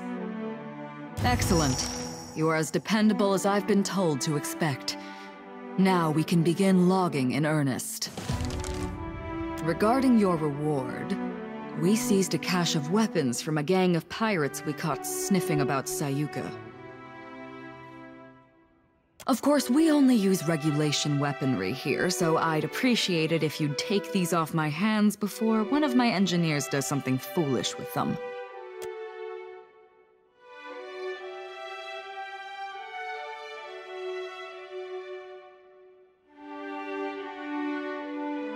You found me with a rare spare moment. You've brightened my day considerably. We should have the port in working order as soon as the remaining coral is cleared. Ah, before I forget, Atsura would like to see you at the Brass Citadel.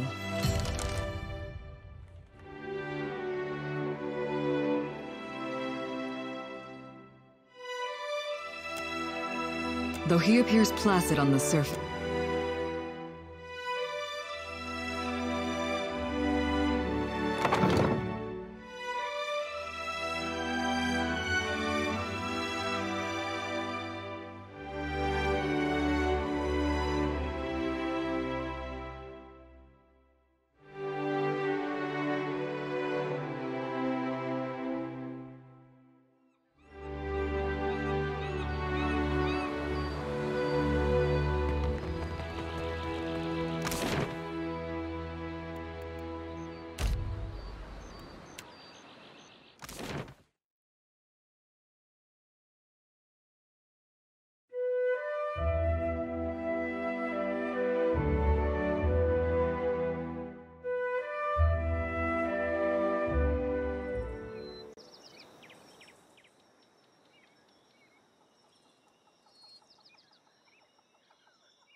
and some that's bound for man's.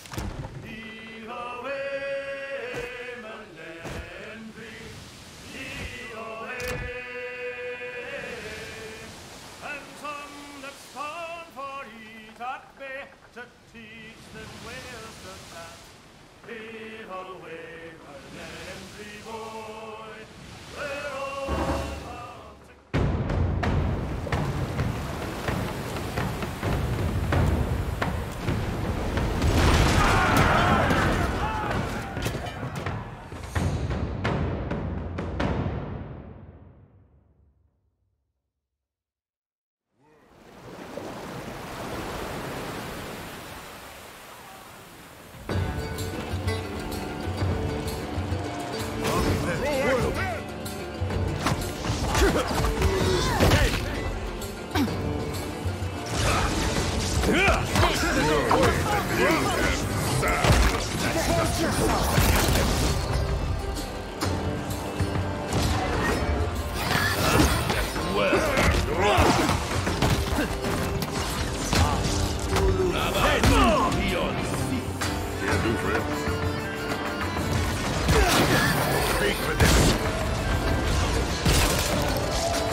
When I was a little boy, oh, my mother told me, way haul away, we'll haul away and so.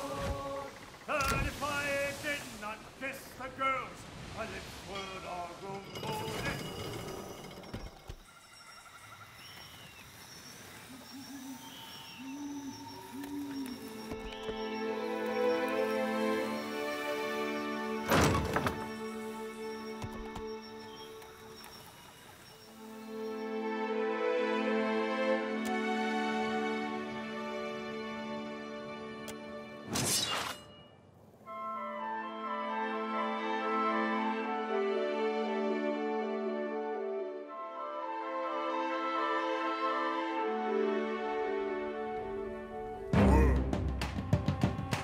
Take them down. Worse and rough. Guess they don't like my thing.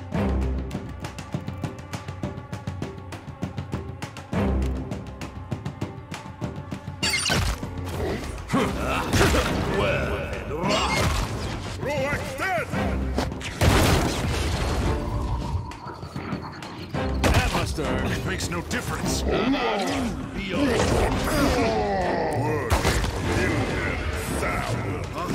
Worse and rough.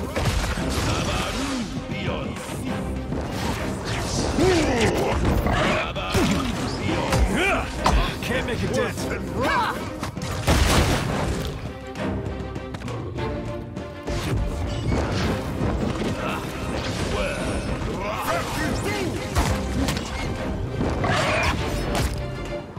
Hey, whose side are you on? Man, that's just rude.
Only 'cause I like you.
I think so.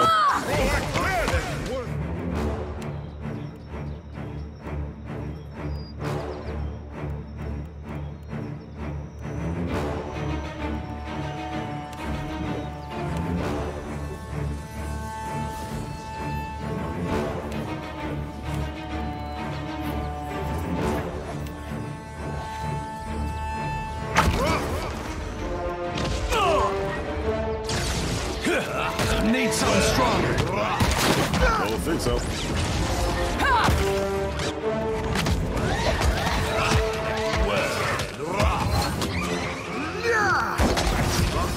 Worth it,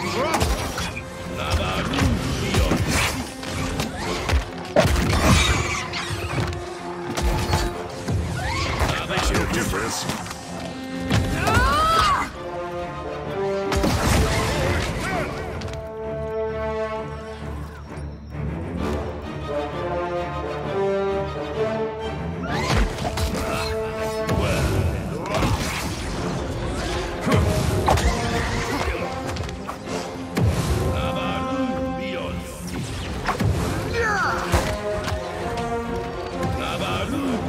This does not work.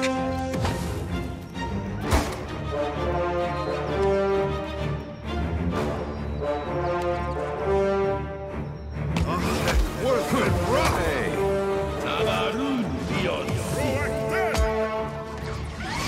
Can't make a dent. Worded, you have sound.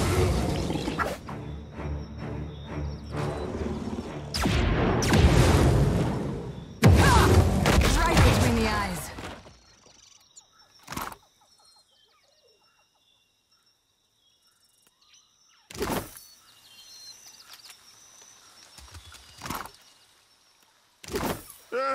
Why not?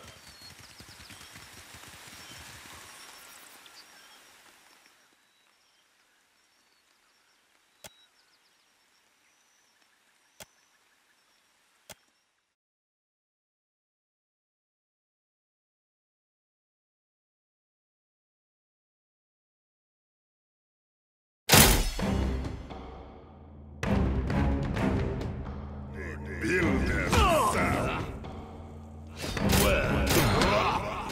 We can rest for a bit. Can't make a dent. Let's go. I am the Alpha Predator. Yeah.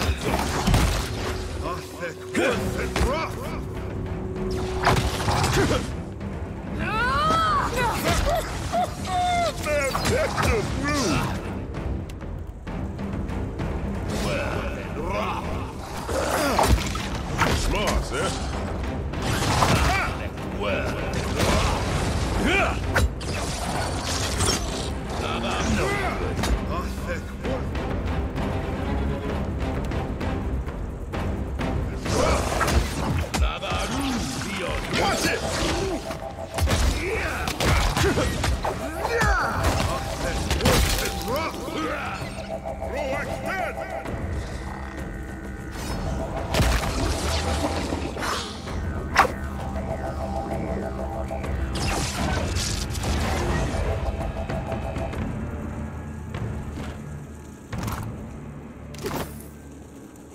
Slippery as an eel.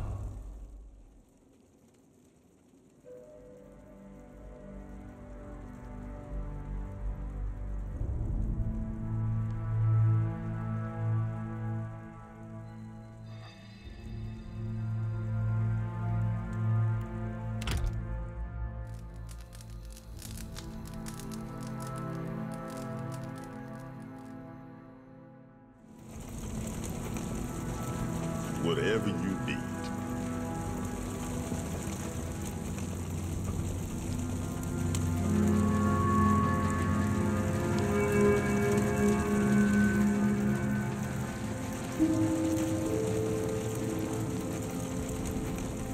What did you find, Ishi?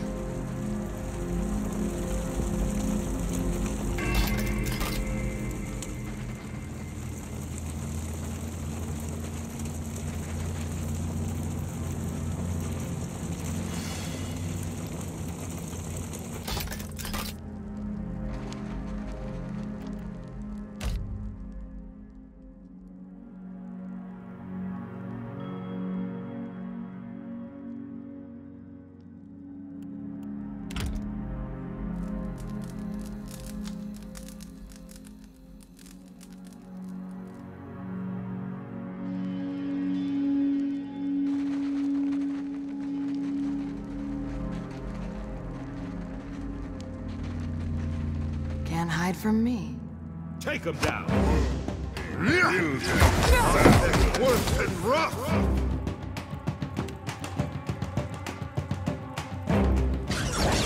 Yeah, do, Fred.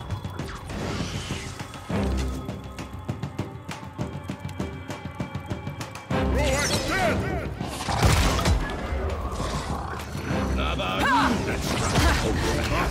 Worse and rough!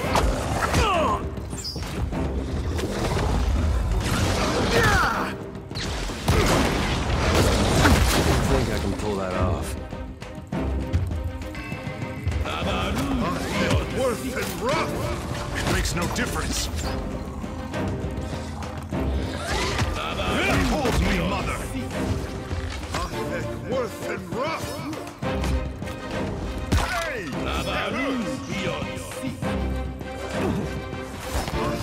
Worse and rough!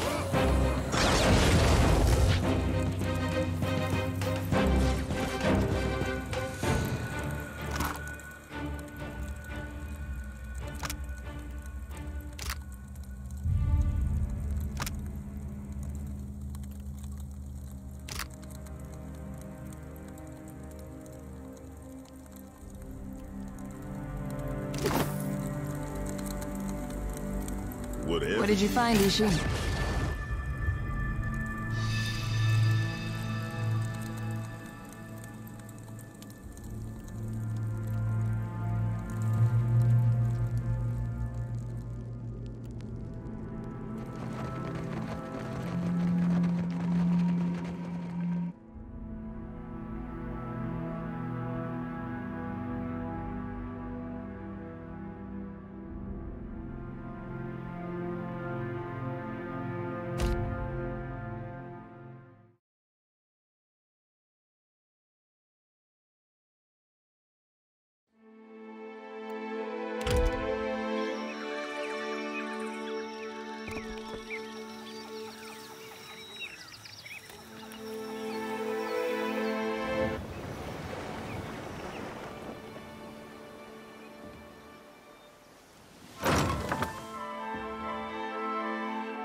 Let's go!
The snow was on the ground. A sailor boy stood on the quay. His ship was outward bound. His sweetheart stand.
Sure.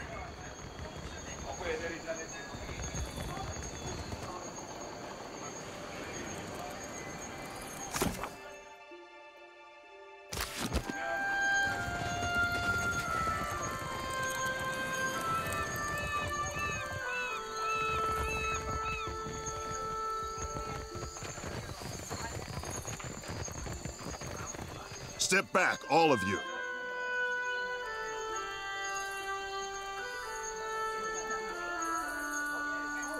You've all got the wrong idea. I'm waiting for a shipment of sailcloth from the homeland. Is that going to be a problem? Then what say you about this? Coded gibberish, or I'm an Orlin. Damn it. He's about 2 seconds away from starting a brawl. I've got to step in. One against a mob isn't exactly even. Ever heard of a fair fight? Ha! Company warships blow our canoes to splinters, and you call us unfair? You foreign imps are all the same. As surely as sharks circle spilled blood, this one has been casting an unwelcome shadow on our village. We found coded documents in his quarters, and he defended himself with lies. Outsider spy. Because Rauatai hungers after these isles, like a tiger lurking in the tall grass and whetting its chops. If you townies are dumb enough to go blundering into an alpha predator, you deserve what's coming to you. Who are you to speak in his defense? And who is your traitor friend who postures like she is not one of us?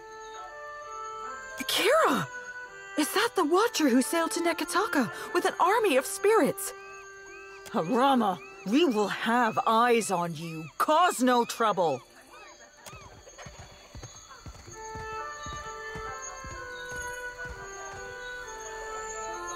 I owe you thanks for that, stranger. Now here is a welcome sight. Is that little Ishiza? Hop over here, you old terror. Ishi down. You don't know where he's been. I would say that we should visit the closest tavern and toast to life. But for once, I might be the odd man out. Captain, this is Harama. We were shipmates on the Flying Buttress. That's a word for it. You could also say we were... loyal servants of the homeland. That's enough out of you. Afraid this isn't a social visit. This comes from up high. Atsura's up to his tricks again, I see. Thank you, Maya. I've been waiting for this. Maya, why is he asking? Captain, later. I promise we can discuss it later. I guess we're done here. It's been, well, sort of like old times. In a good way. Especially seeing you coming and going again. When the dust settles, maybe we could... I'd like that. Ishi misses you something awful. Say no more. Good luck in your travels and other adventures. Ishiza, you keep your feathers clean. I need to check in with Atsura. Mind if we take a detour to the Brass Citadel? Something like that. Atsura probably wants to make sure I'm not wasting too many resources on his little errand. Nothing to worry about. You probably have some questions about what we've been doing. We found Harama in quite a state, didn't we? It's no wonder you'd be curious about what's going on. Harama is a sociable type of guy. Getting to know people is as easy to him as breathing is to you or me.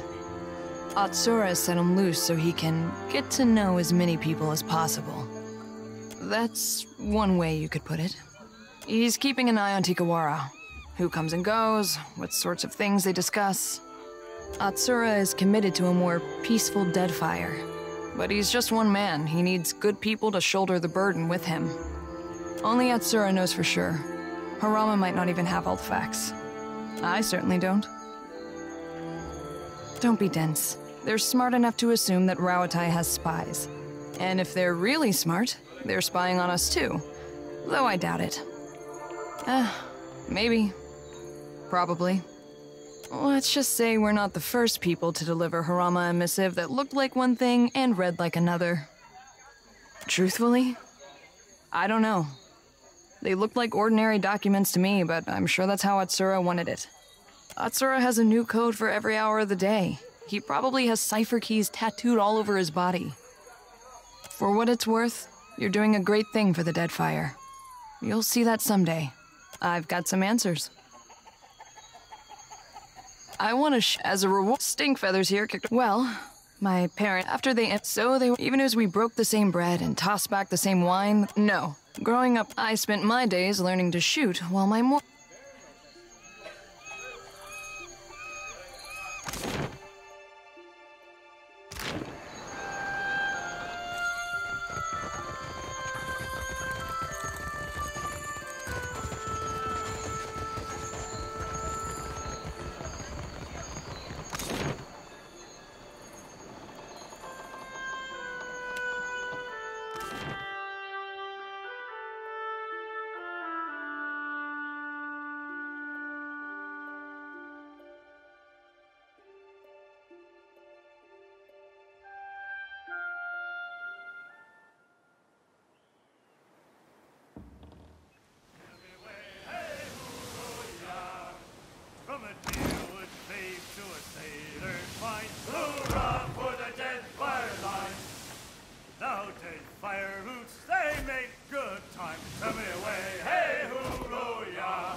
The motherland will remember your service.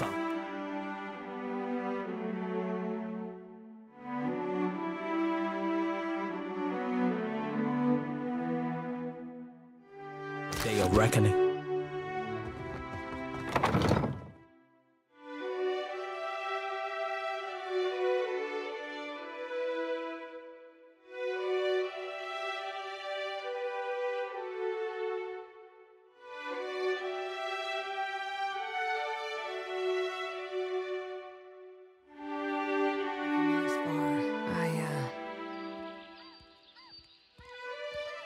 This is where we part ways.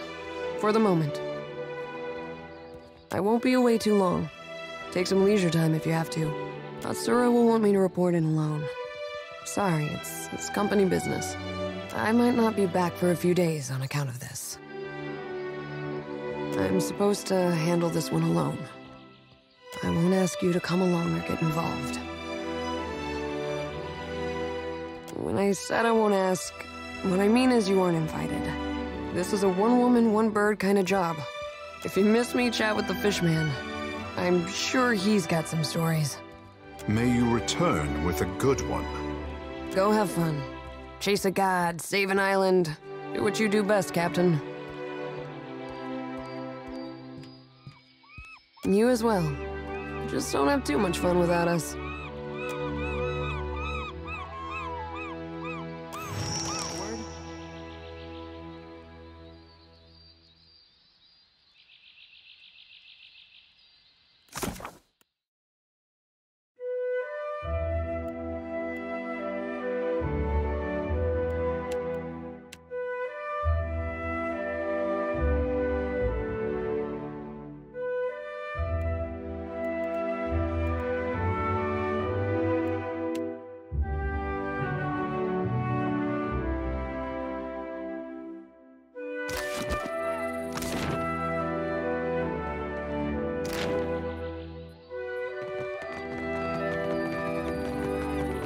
Will your mighty fortress protect you from the Audra?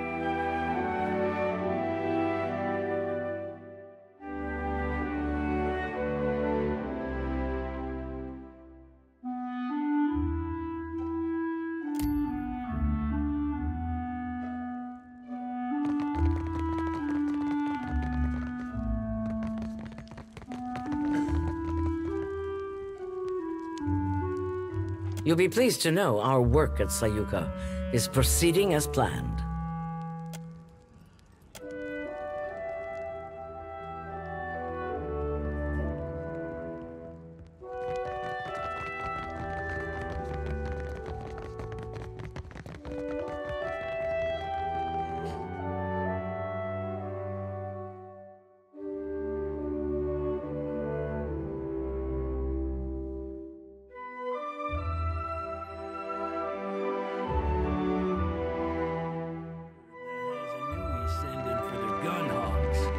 I saw one shoot once. Hit a lurch shark in the eye from 200 feet away. It has been brought to my attention that you ousted the slavers from Crookspur. You've done a noble thing. They had long been a thorn in our side, but one we were hesitant to remove on our own. You've done us a considerable favor. As am I. And make no mistake, the archipelago is in dire need of help such as yours. Deadfire is a troubled place, beset by all manner of predation and lawlessness. Adventure stories blame it on the fury of Helia's storms and the hunger of Andra's beasts. Historians would spin you a tale of isolation and trade booms. All of that merely obscures the plain yet hard truth. The Huana lack the will to defend their homeland. 2,000 years ago, our people began the conquest of Rauatai. The land was new to us. Many of its inhabitants were better equipped.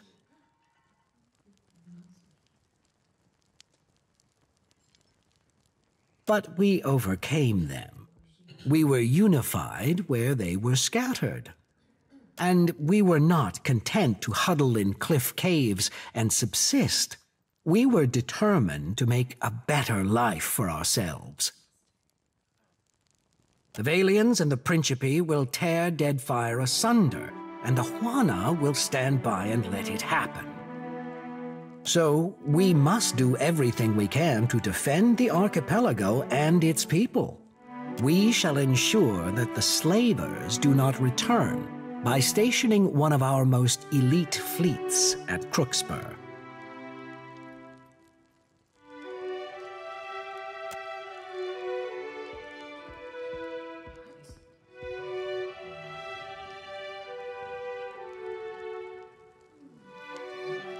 I think we should continue to focus on how we might help each other, don't you?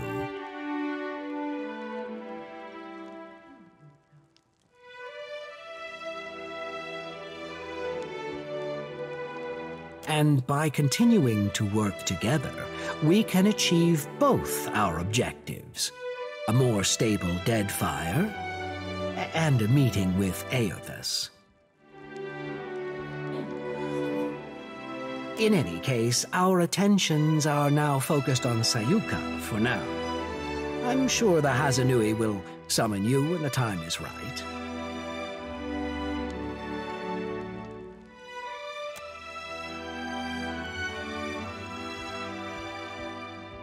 It's a trading post, of course.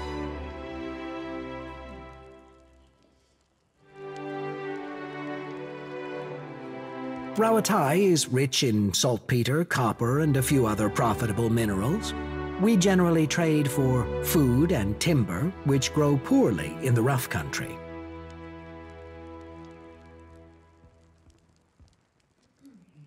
The Valians have become aggressive competitors in recent years, but our ships were plying the seas long before the Republic's declared independence.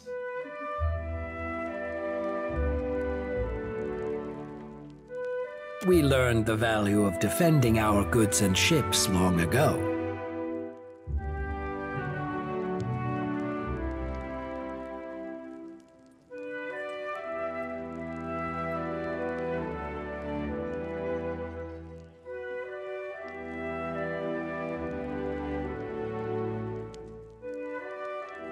Clear skies. How do you mean that? It comes from years of practice. It's the only way I've learned to beat Karanui at Hazatoa. Who we are. What does this even mean? Why the search for permanence? And one day, our bodies will perish and our souls will return to the wheel. Every word we've ever spoken, everything we've ever known will be forgotten with us. But this will remain.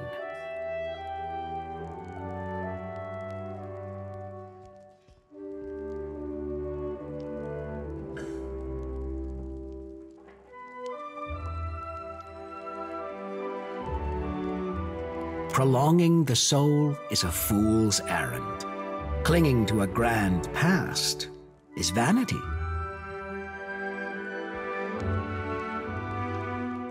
I want to take part in building something that will last beyond me. That is true immortality. Few are in a position to accomplish as much as you are.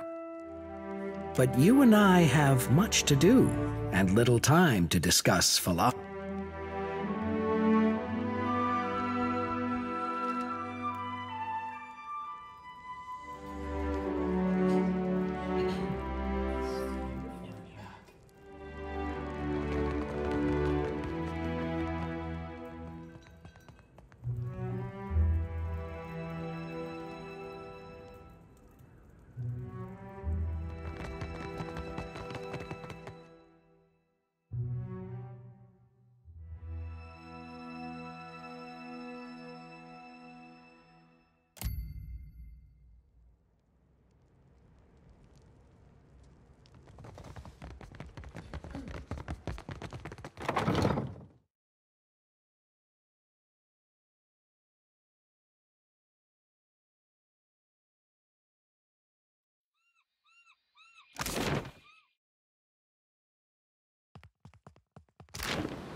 them down.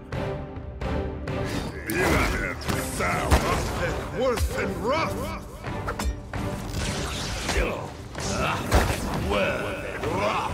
Hey, what you do?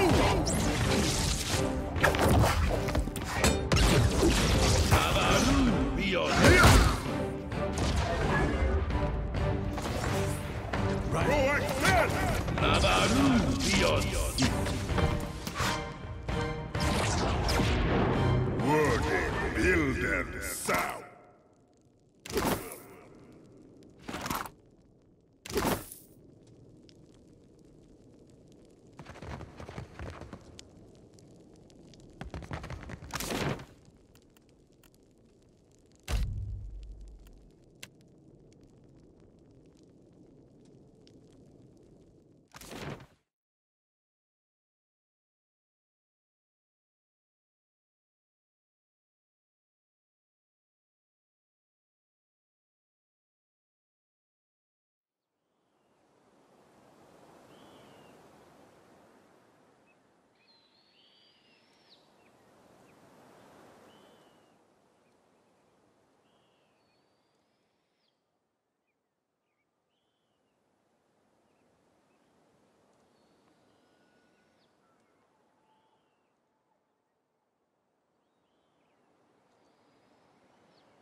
Larde, 23 days. This is a new record.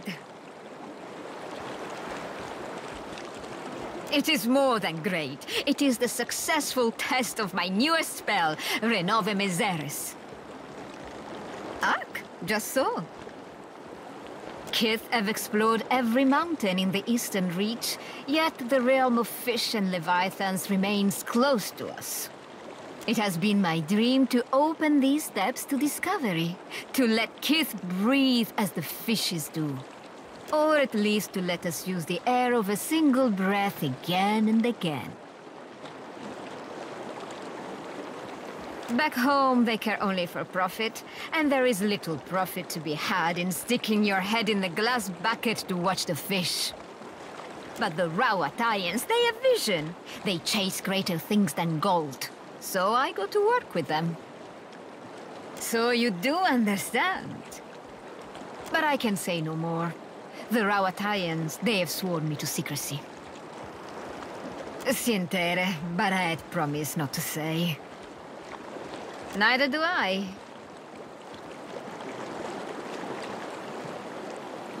At least it gave me plenty of time to test my work. Yes, I have much to do. Many more tests to run before we reach Sayuka. A pleasure talking, Captain.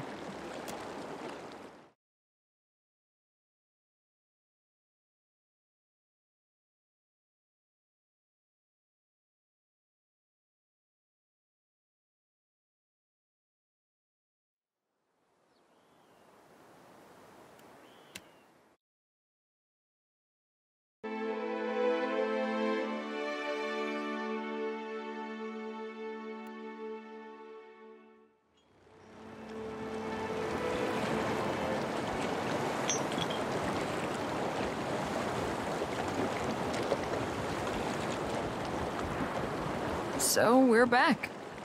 Did you miss us? Well, thanks. It was just me and the bird for a couple of days, and we're sick to death of each other. Something happened out there, and it's got me all turned around. I didn't exactly deliver a missive.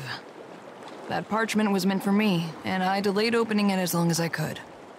Atsura gave me a name and a location. That was all. When you're a sharpshooter by trade and your boss doesn't offer clarification, you learn to arrive at your own conclusions. The rub of it is, my target wasn't some ship's captain or an ogre swinging a fence post. He was the Ranga of a Huana tribe.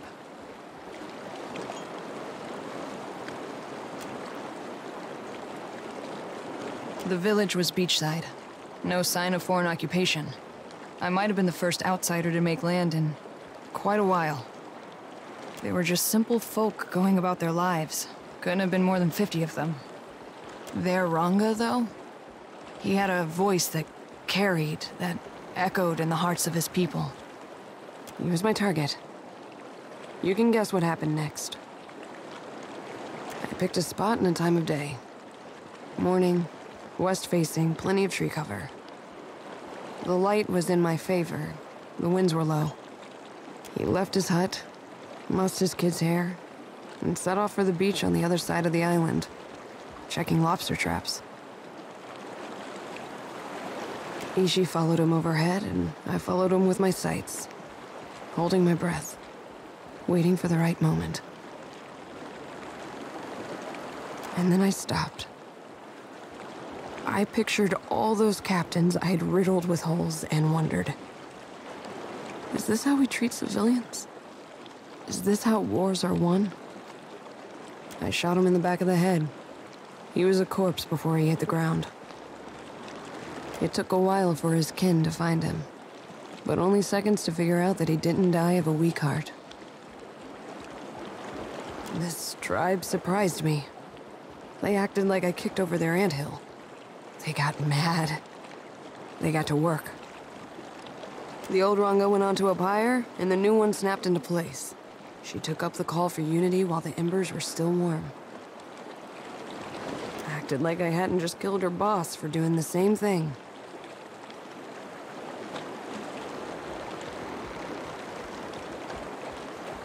Fair question. Short answer, I don't know. Atsura uses different codes for each of us. I could teach myself to write Angwithan before I cracked another agent's instructions. Of course. I shoot to disrupt soldiers and end conflicts. Not to stifle ideas or crush spirits. That's Valian work. They mourned, they seethed, they tore at their hair. But they rebuilt. By the time I left, they were talking about peace with the other tribes like it was inevitable.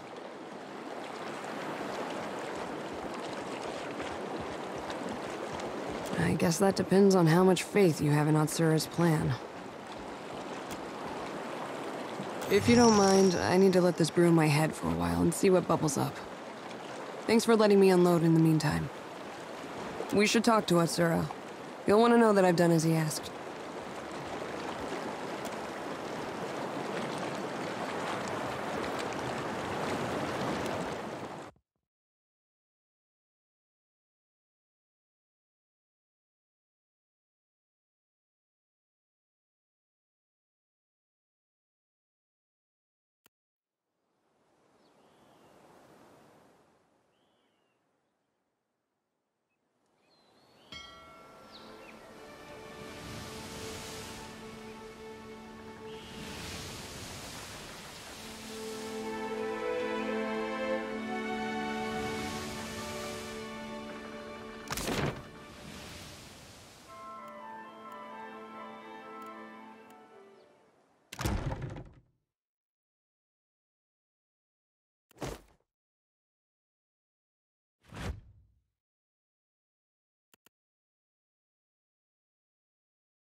Captain, a word? What, did Ishi defecate in your favorite helmet or something? You've spoken to Aethys, which means you know what we're up against. If the fleet sailed up to him and fired every cannon at once, I imagine we'd have a fighting chance at taking a chip off his kneecap. There's no stopping him, is there?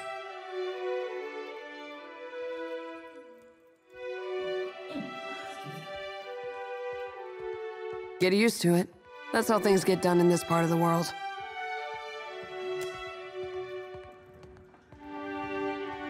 I suppose there's a certain appeal to recognizing the inevitable. We don't have to waste our breath trying to stop it.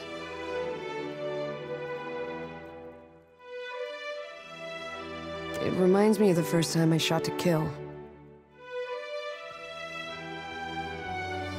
There he stood, a pirate captain barking orders from the forecastle. Out of everyone's range but mine. The wind toyed with us. I took aim, never thinking I'd make the shot, but then I felt this awareness, like someone out there was aiming me. A cannon blast took me by surprise. I squeezed off a shot, expecting it to fly wide, but the bullet took my target between his eyes. I don't know if Bareth kicked open a door or the Sky Mother held my hand, but that man was meant to die. I've got that same feeling now. Better or worse, I know that Aethys is meant to succeed.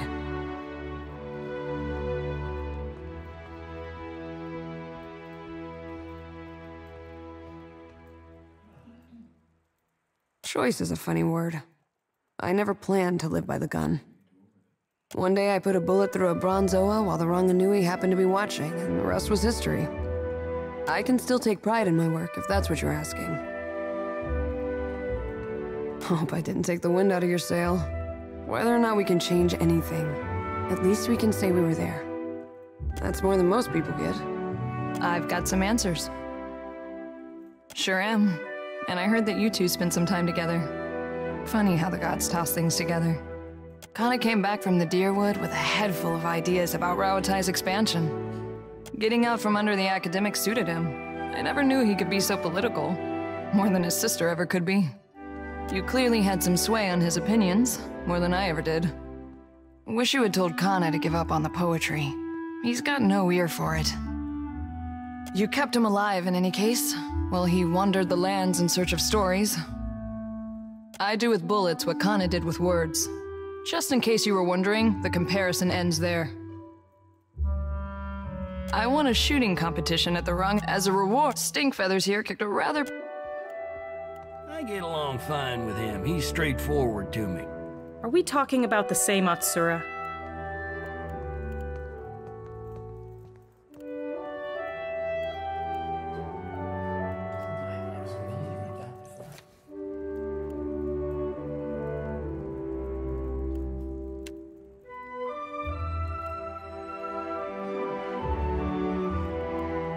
You were saying? Your orders, Captain?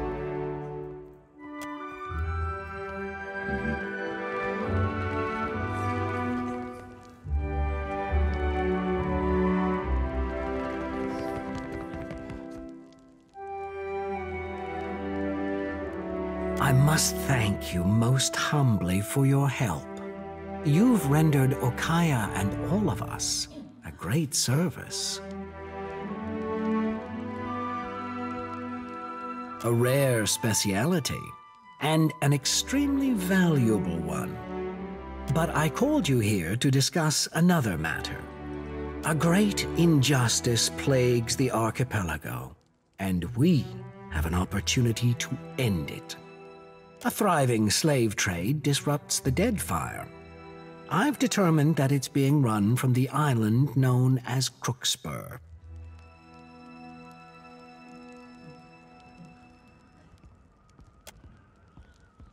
It is not news to us. But action without proper planning is as bad as inaction. Slavers sow chaos wherever they ply their unsavory business. They uproot communities, disrupt trade, and attract the vilest criminals. Unfortunately, they've been allowed to operate here for years.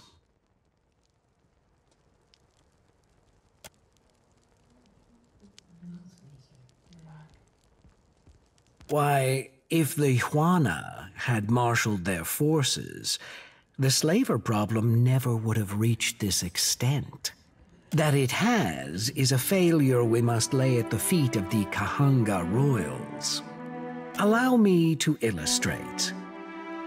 2,000 years ago, our people began the conquest of Rawatai, the land, but we overcame them. We were not content to huddle in the aliens and the prince, so we shall ensure that the slavers do not return by stationing one of our most elite fleets at Crookspur.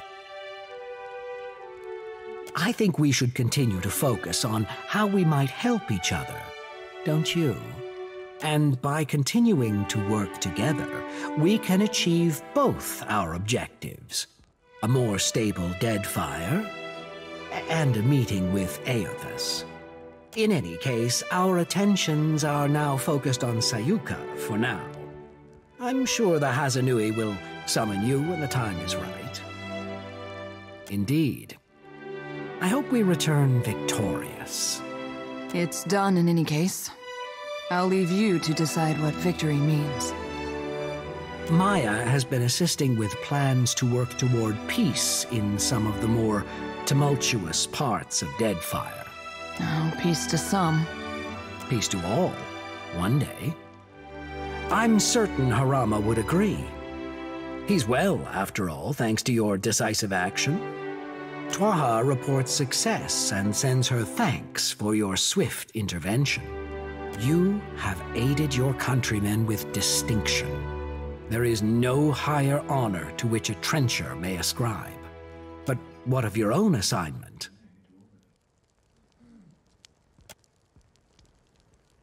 For a most noble cause, I assure you.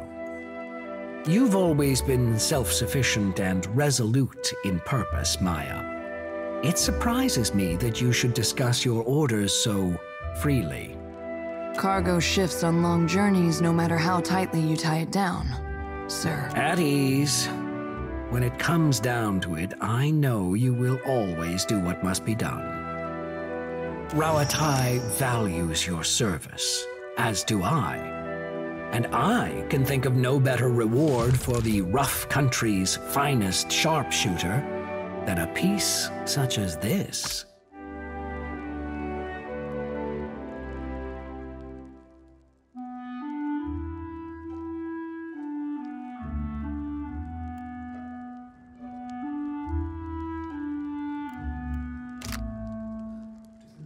I won't keep you. I know you both have plenty of business to attend to.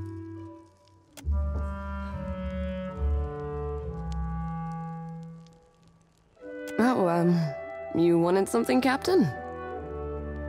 What, me? I'll go ahead and say it. You're halfway toward all right. A captain is better than my usual slim pickings, which is a bunch of lore college dropouts playing sailor. Hypothetically speaking, I mean. Have you ever... Dumb question, but here I go anyway. You ever gotten close to someone, even though it just wasn't... ordinary? What I'm talking about is a scenario where a difference in rank can get in the way of enjoying shore leave.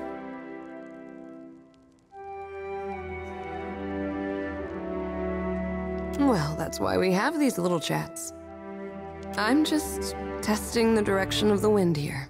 Best not to overthink it.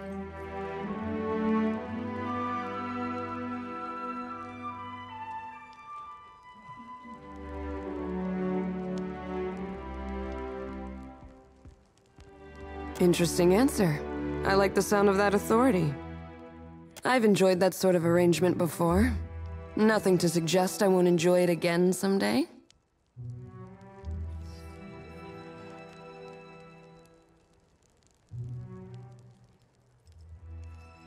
Depends on what's in front of me and what's on the horizon, Captain. Well, I've laid out my thoughts. You must have a couple. Be a pleasure, Captain. Funny thing is that Ishii can get particular about people. And when he doesn't take to someone, neither do I.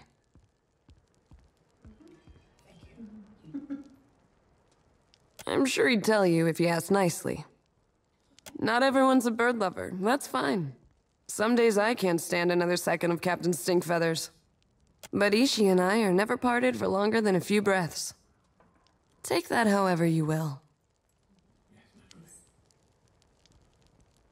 Try not to use any foul language.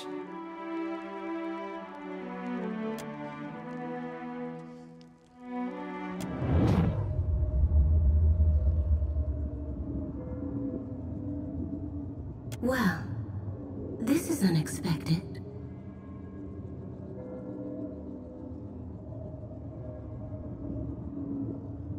I can think of one, but was your question rhetorical? I can think of one, but was your question rhetorical? What exactly did you set out to accomplish by peering into the soul of this noble creature?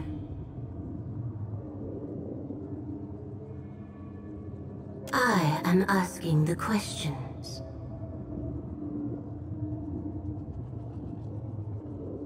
Perhaps you don't know him as I do. You should already know better than to trust everything Maya has to say.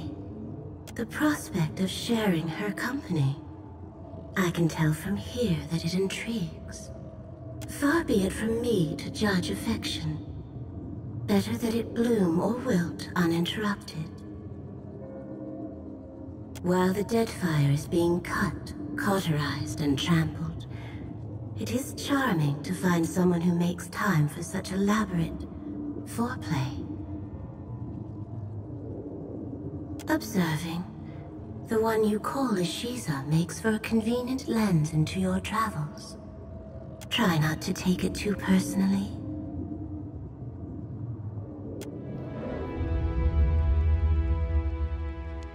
Do you often turn to birds for relationship advice? I sense that Maya does not easily allow others into her confidence. She is observing you closer than you might guess. She has much on her mind. This may all be a whimsical diversion. That, or she is softening you up for the red work of her masters. But you already know about that. Such a heartless word for an occupation which takes great skill to practice well. Ah, I babble. What does the goddess of creativity know of kith courtship? I can say for certain that this is a very hungry, overworked, and at times underappreciated bird. He and Maya share that much in common, at least. Beyond that, I leave the rest up to you. Best of luck in your mating ritual, Watcher.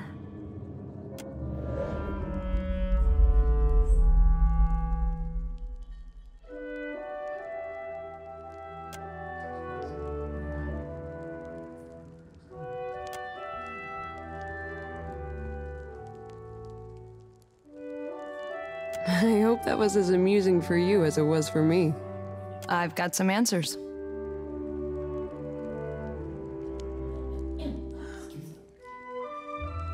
Trying to get on his good side, are ya? He's developed a taste for shark meat since we arrived at the Deadfire. Going back to the Rauatayan diet will be hard on us both.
Hope you're not expecting much.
Hey, watch your step.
This is futile!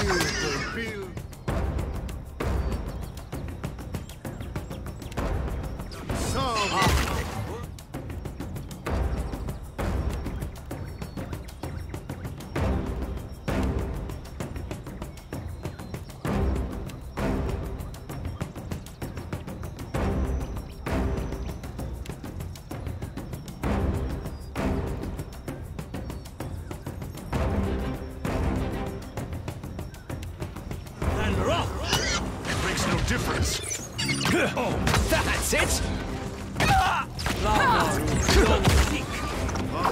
Worth and rough! Lava beyond You won't find me easy prey. Lava beyond Distractions hitting the water.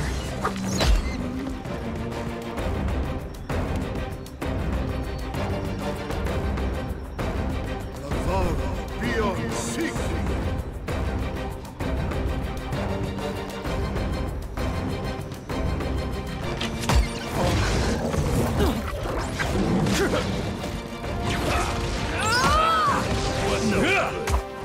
Lava beyond.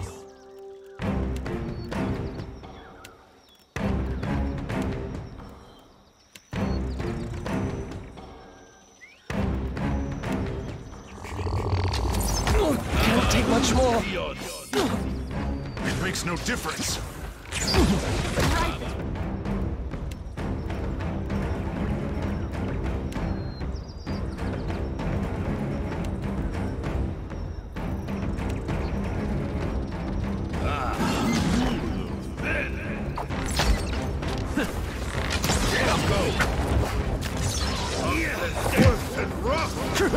Can't get a clean hit. There's how I'll avenge you. Hey, we had some good times.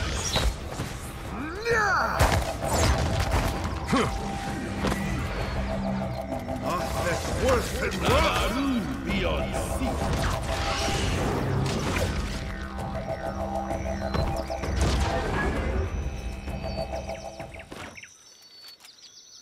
On it.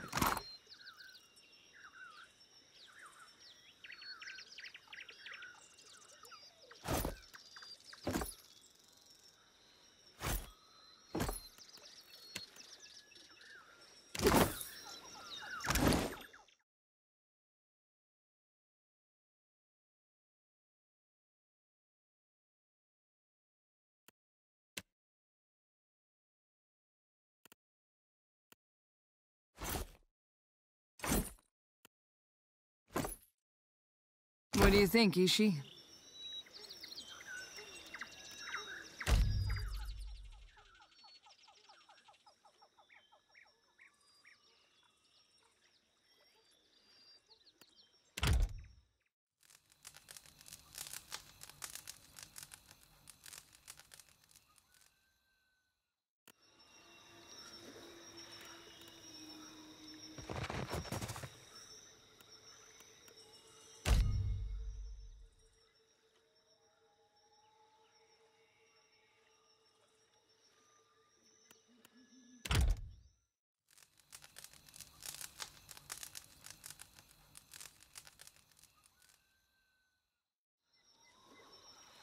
You must gather your party before venturing forth.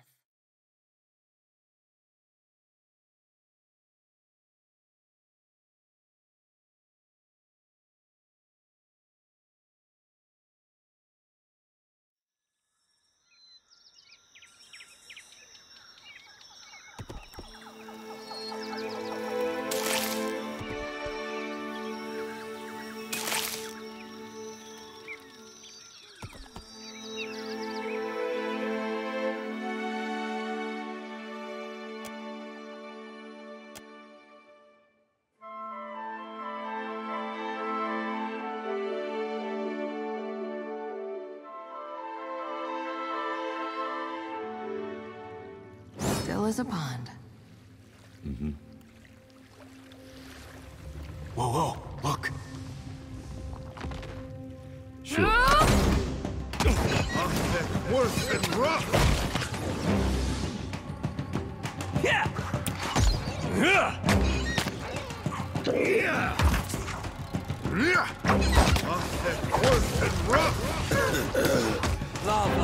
beyond seek.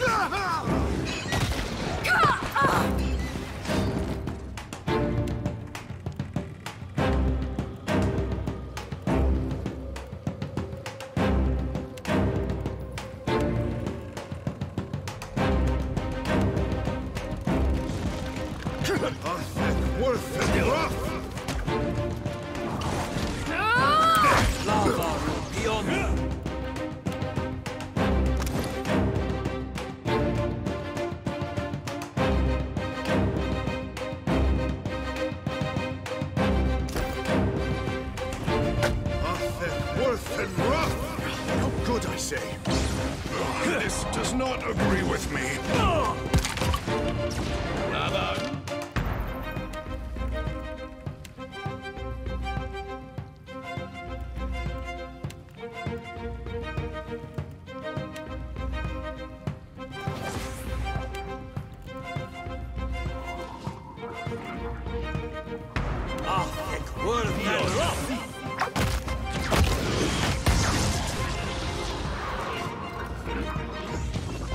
Behold me, mother!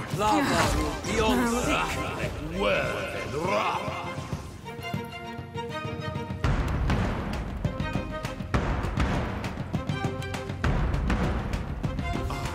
That's not very helpful.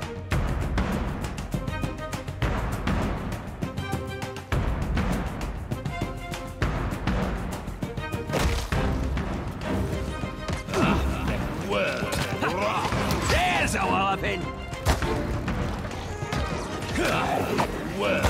That's not supposed to happen. Worse than rough!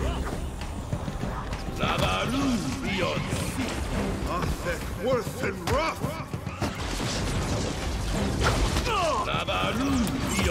That's right.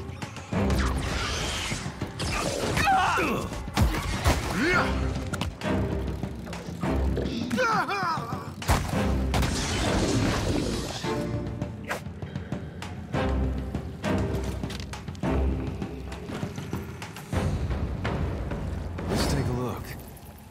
Hey.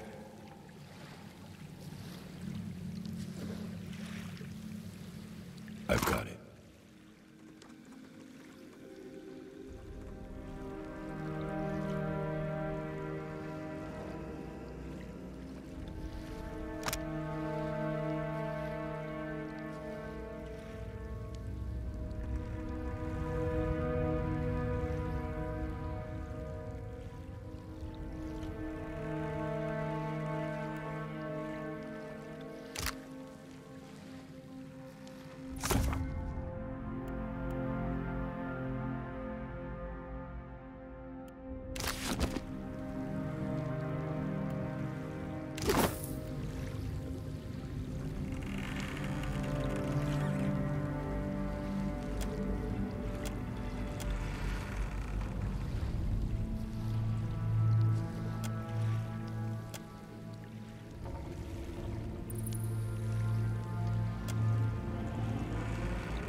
Of course.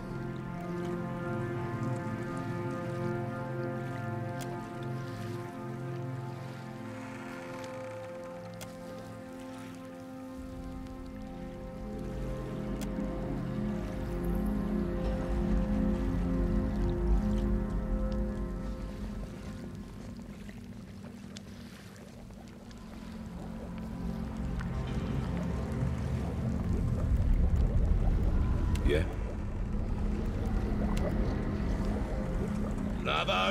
beyond seek.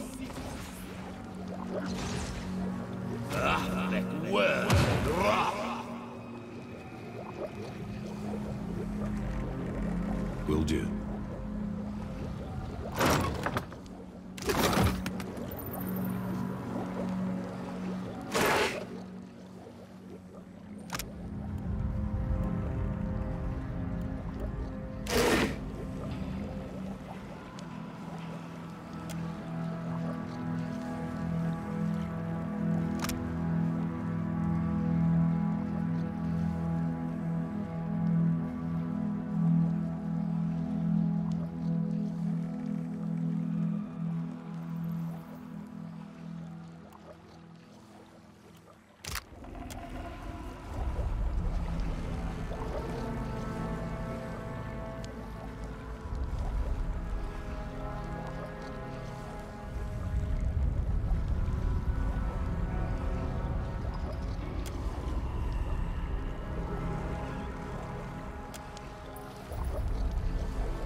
I've got it. Hey, over here. Feels...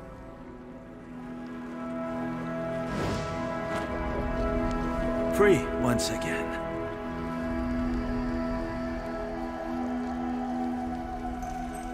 There is not much I might give you, I'm afraid. Ah, but wait. The witches. They made many notes regarding the contents of their cauldron. I should know. They would not feed me unless I gave them advice on the concoction. Pah, fools.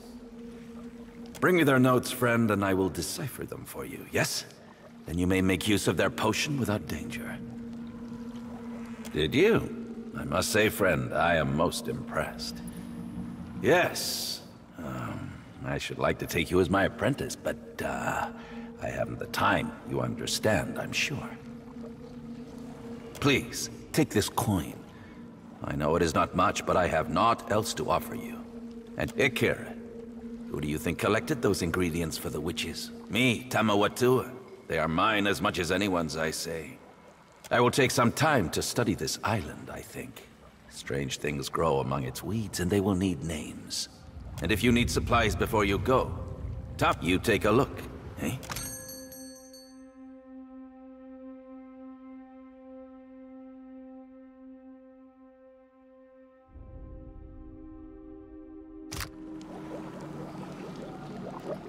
You were saying?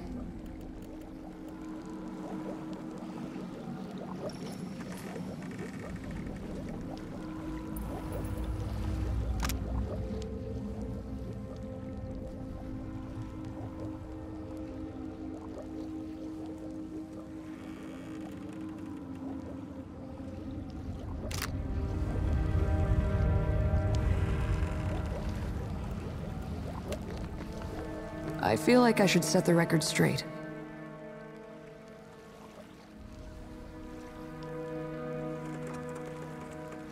Yeah, been thinking about it a lot. I didn't get into this business so I could shoot first in a battle that hadn't even started, you know? I know the Ranganui wants to see results, but I never thought any of us would be complicit in something like assassination. We're shooting at people with dangerous ideas, and assuming the ideas will die with them.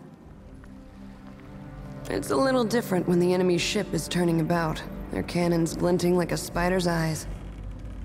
You don't find time for a lot of deep, ethical discussions. Funny depends on where you're standing, I guess. I can see attacking a fortress or an enemy ship. I can see taking aim at the soldier wearing the tallest hat. I killed a chieftain for spreading good ideas. It's not the same thing. If my talent with a gun caused anyone to think that a bullet is a one-size-fits-all problem solver, that says more about them than it does about me. Yashiz is a good listener, but he's too dumb to offer much perspective. I could use some of yours right about now.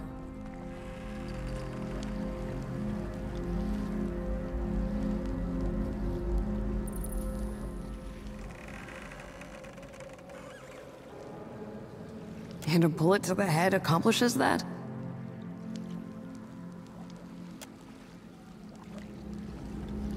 You're right. It's a hard truth, but the sooner we own up to it, the sooner we can move past it. If we go Atsura's way, we had better be sure that killing the right people makes a difference. Damn sure. And if we fall back on what we know, cannons, sieges, occupation, we'd better commit to fighting a moving target. We won't succeed if we don't understand the tribes. And something tells me that we aren't there yet. I'm sure the Navy would love to test their might against a challenge, even if Atsura is worried about the cost. Right.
see what I can find.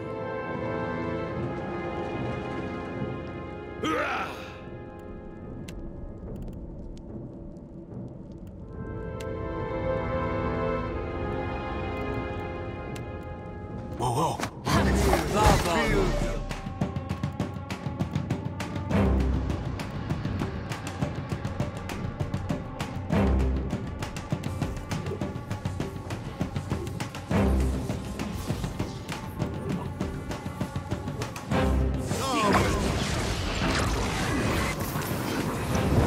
Makes no difference. Right on target.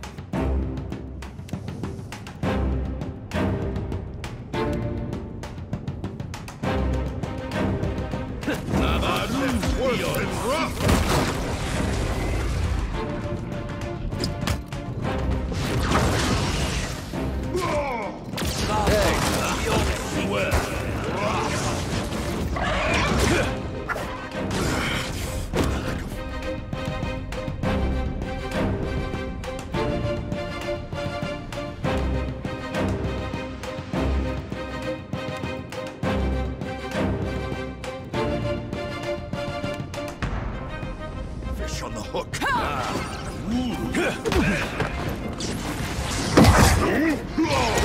Come on! Lava will be on sick.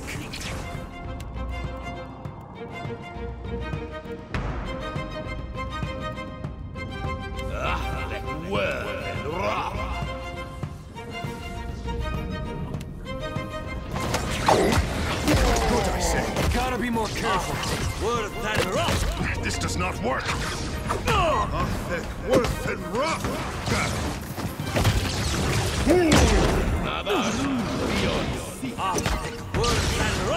Can't afford to lose another. Second try, I say.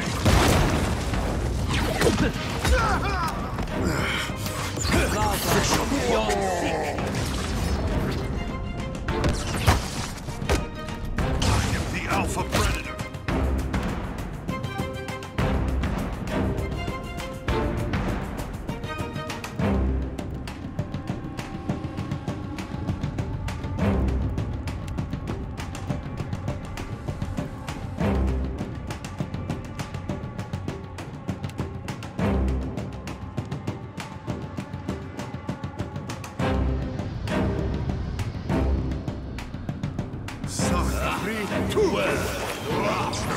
Distractions!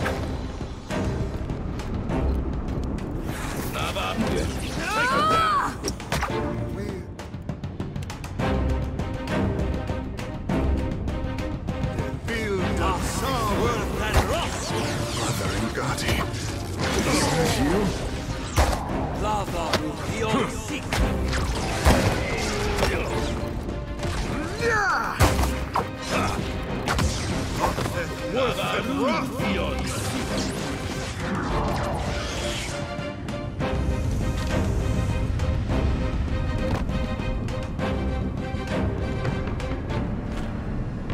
I'll see what I can find.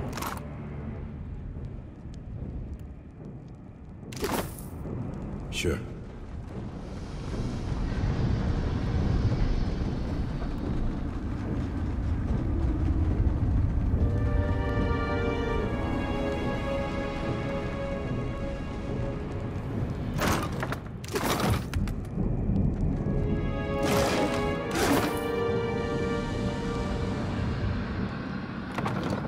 Can't hide from me.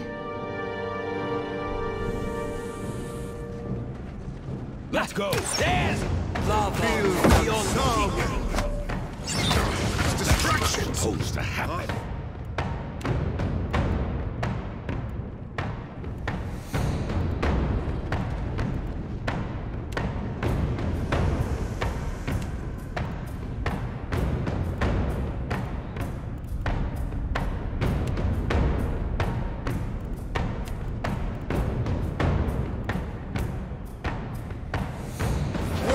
lava will be on distraction. This is futile.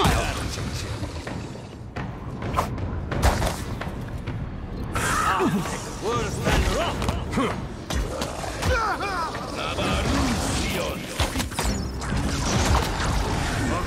worth and rough!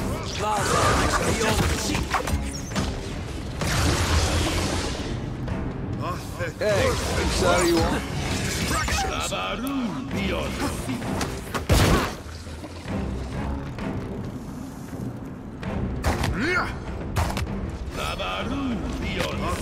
Worth and rough!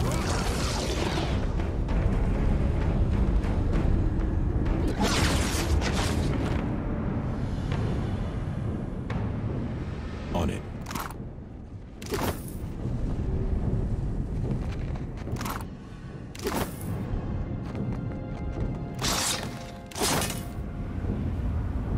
Right. There was a pond.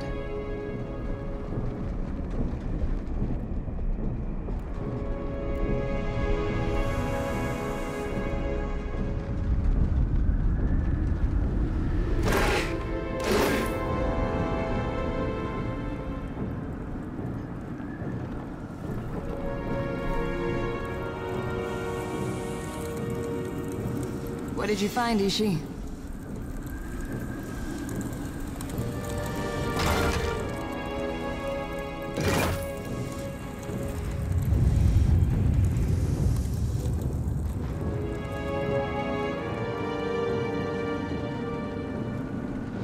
Can't hide from me. Feel the solid.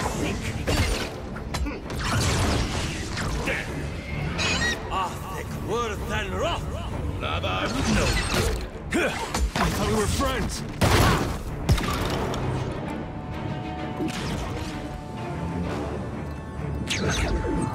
Keeping an eye out.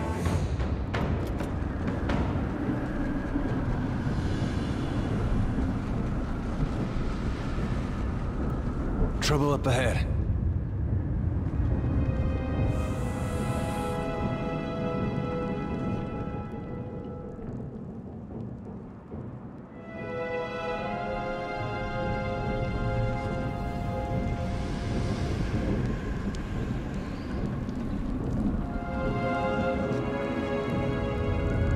What have we here?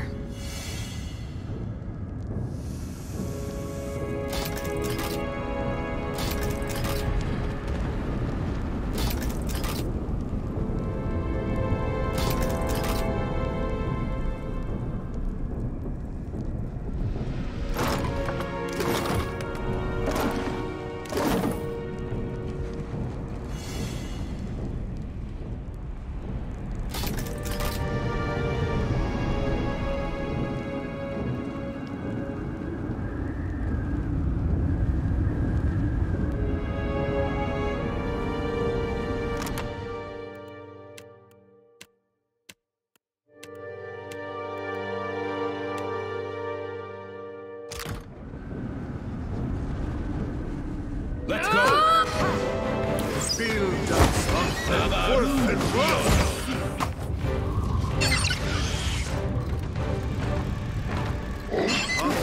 Worth and rough! Hey, makes no difference. What side are you on? There's a harping! Lava beyond seek!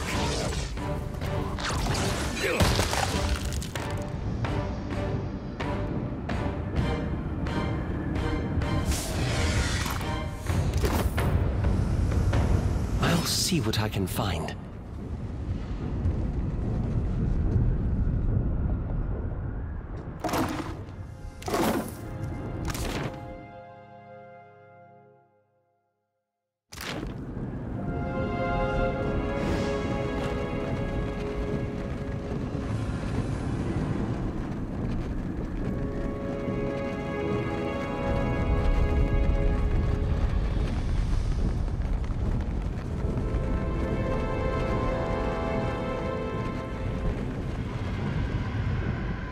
Ishi, quiet time.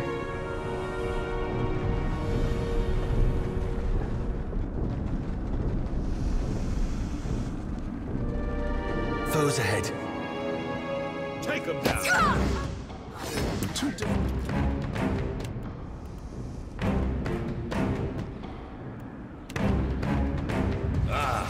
Ooh.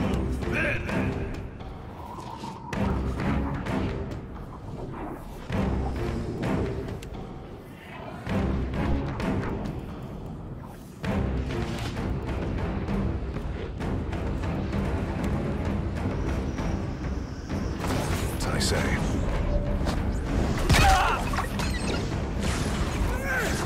Confound it! It usually works.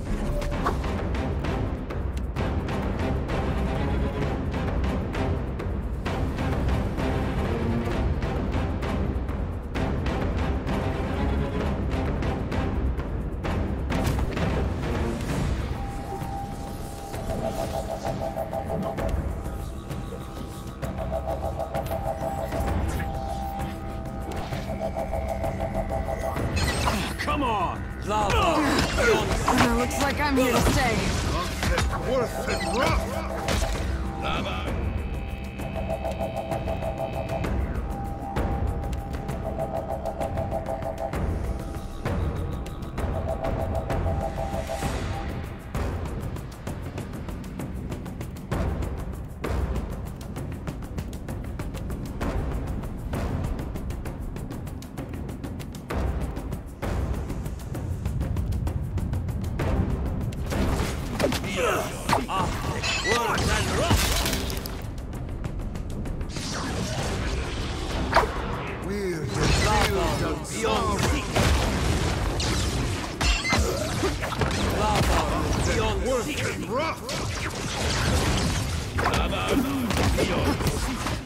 See that, Ishi?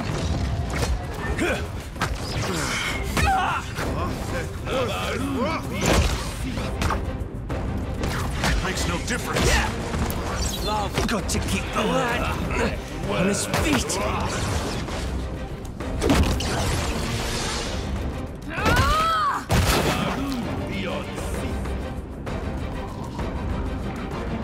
Hey, whose side are you on? Let's take a look.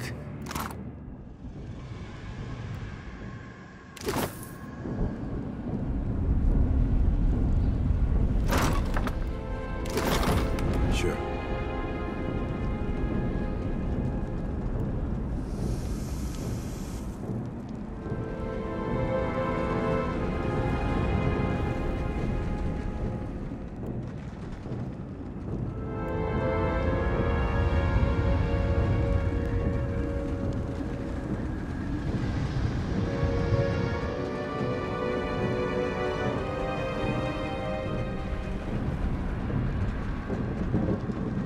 What did you find, Ishi?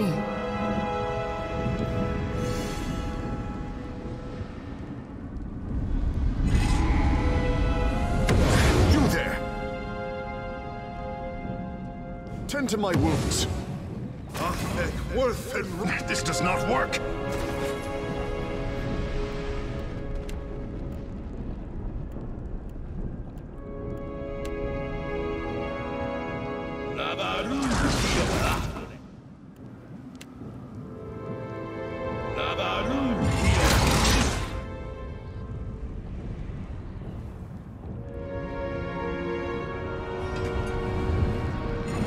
The pleasure is mine.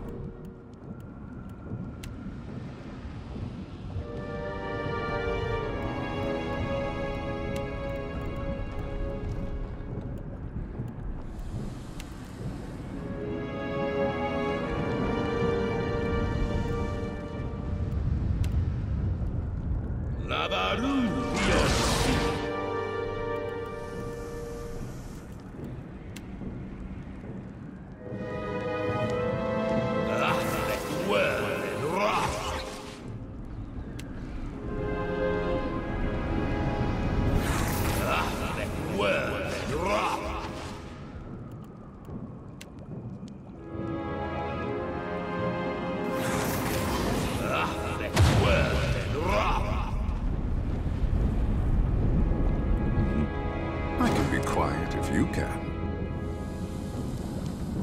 What have we here?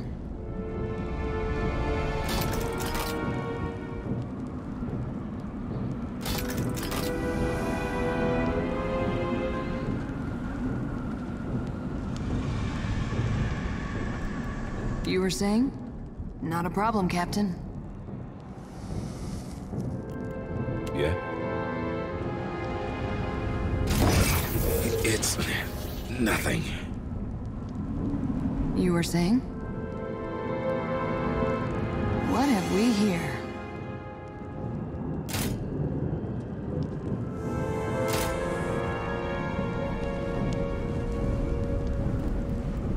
Yeah?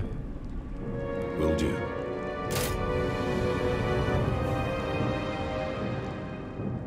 Right.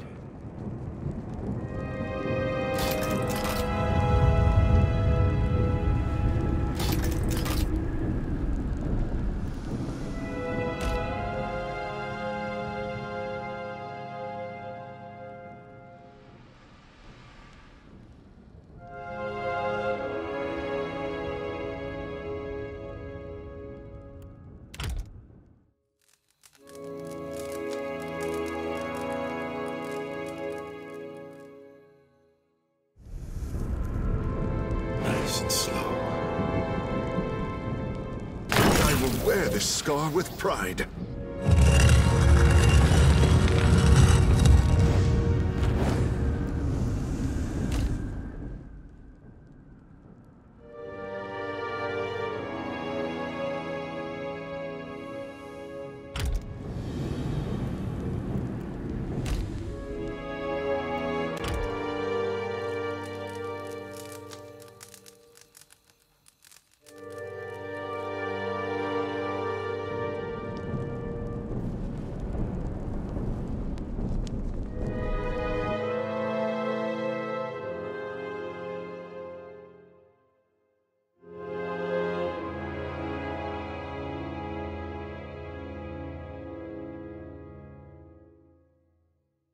Party. Can't wait to meet our host.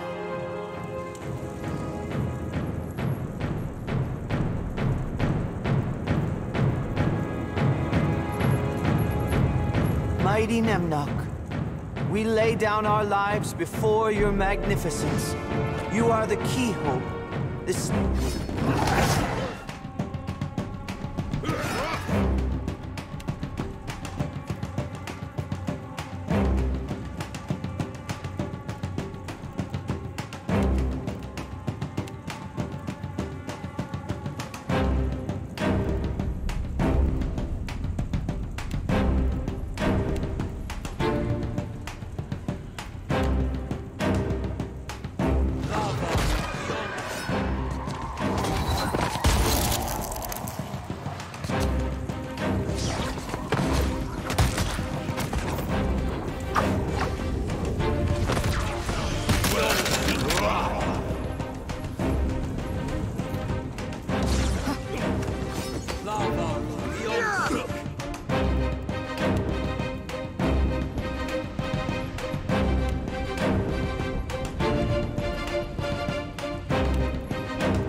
Touched to my limit.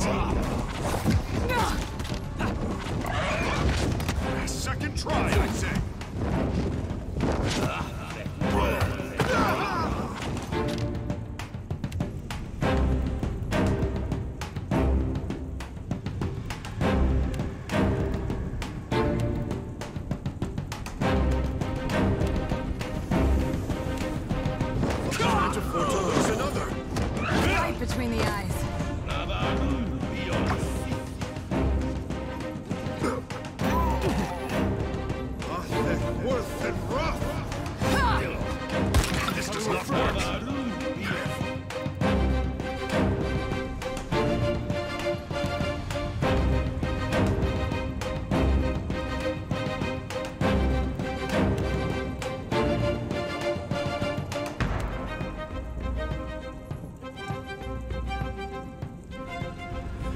lost too much water. No!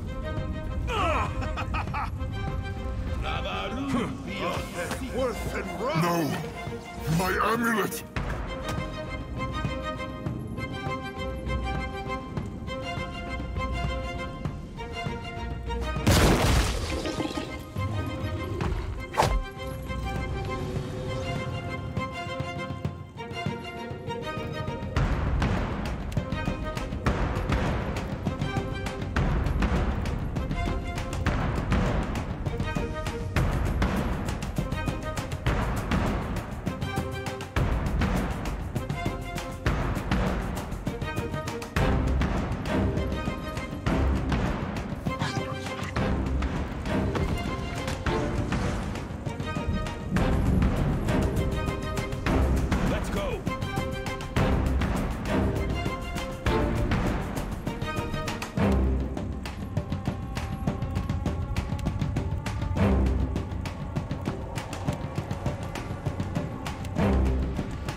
Doing the job.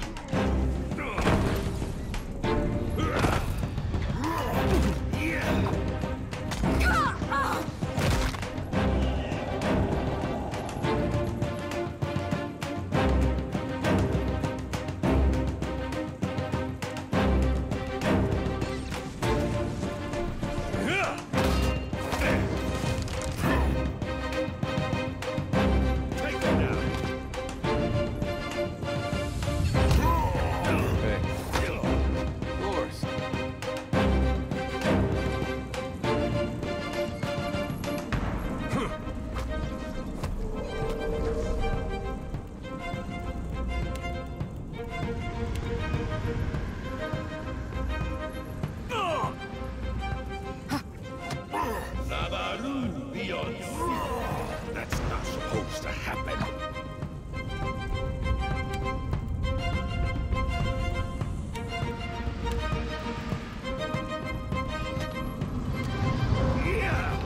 Let's go!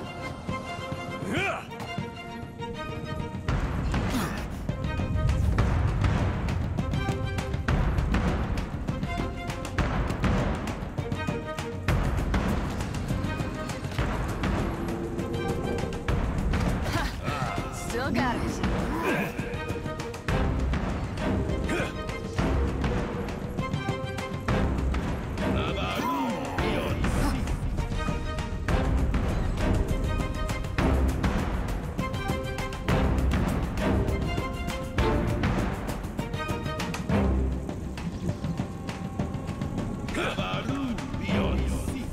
No good.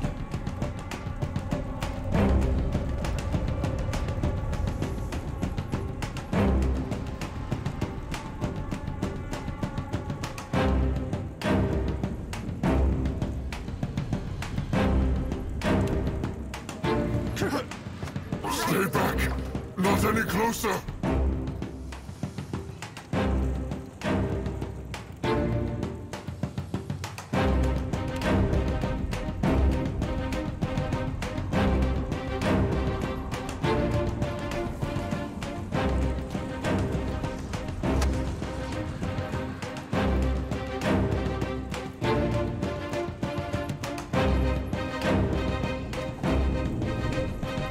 Fight it!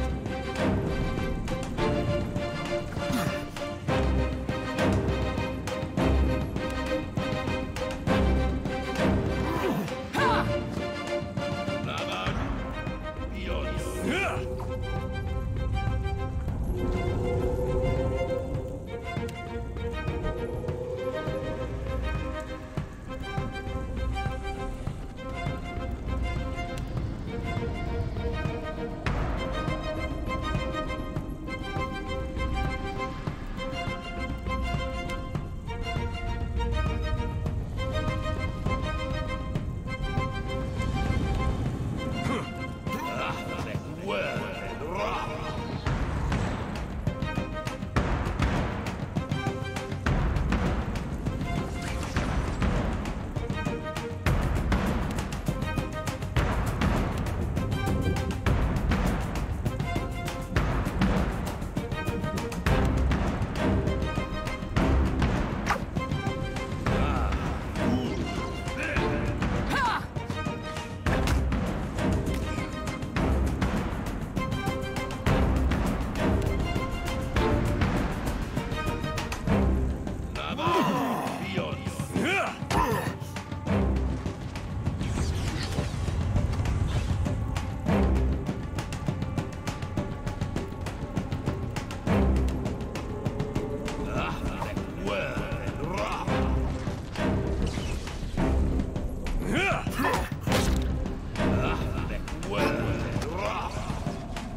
not supposed to happen.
I need some help here.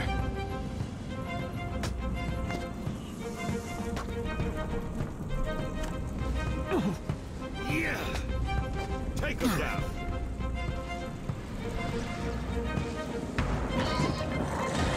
That's not to happen.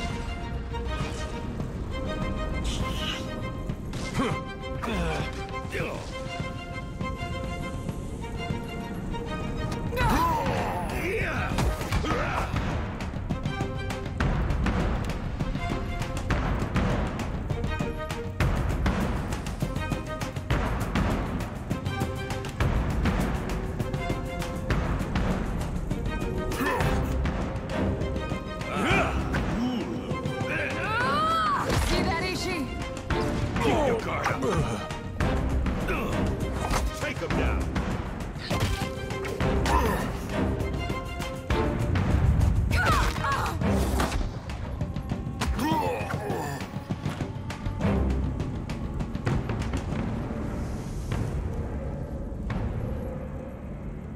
No! No, no, no! Nemnok's amulet! Nemnok's wondrous jewel! Ah! Broken forever! No! You no kill Nemnok, eh? Kind Nemnok! Oh, how can we stay mad at you, little guy? Curse you, ground stink! Most mightiest of all is Nemnok, eh? Amulet made Nemnok smart. Smart enough to read magic books. All gone. Nasty Arkhamir never taught imps to read. House full of books, eh? Nemnok stole his pretty jewel. Learned to read, grew strong, grew big, eh? Nemnok said someday he'd fly back and free the others. Give them books too.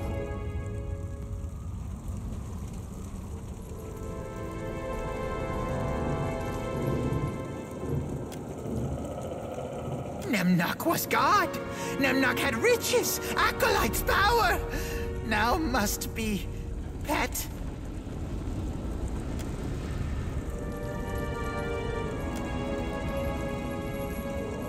I've got it.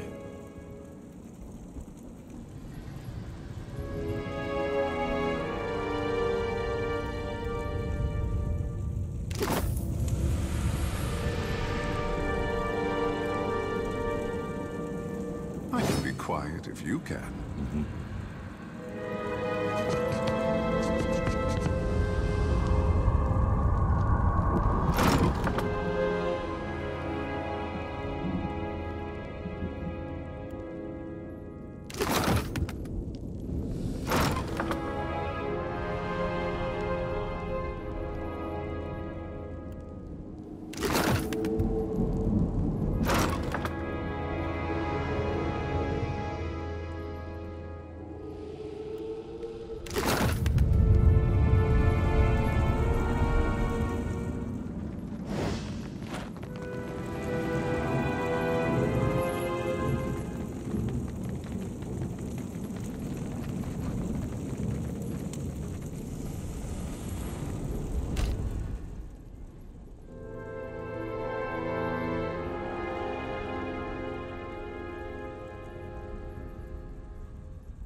Still as a pond.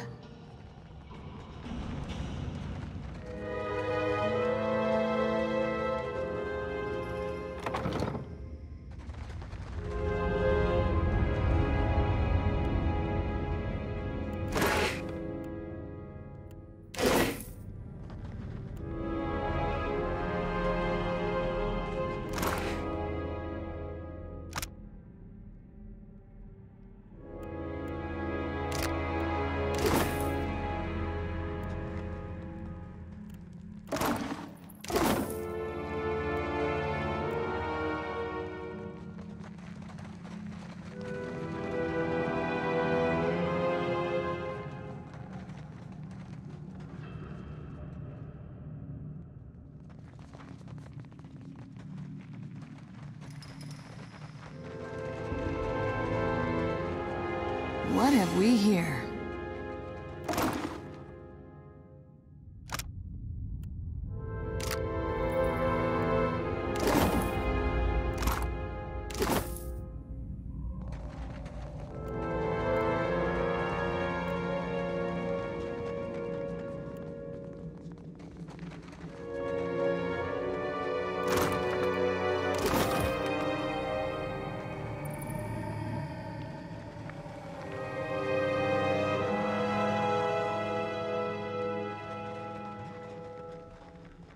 What did you find, Ishi?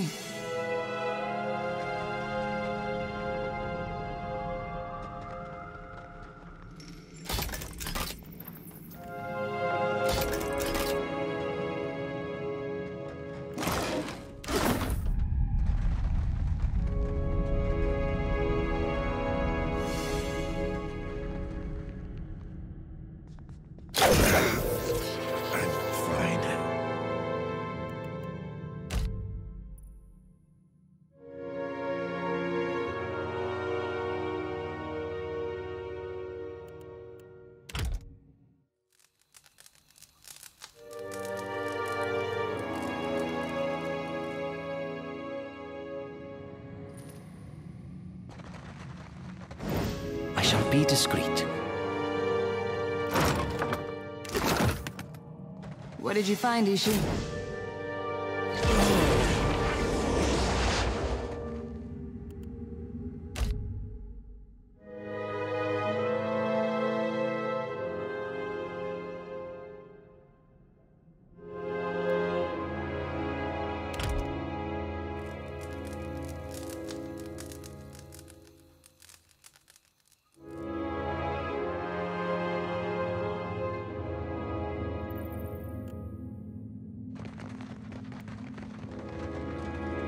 Lady does it.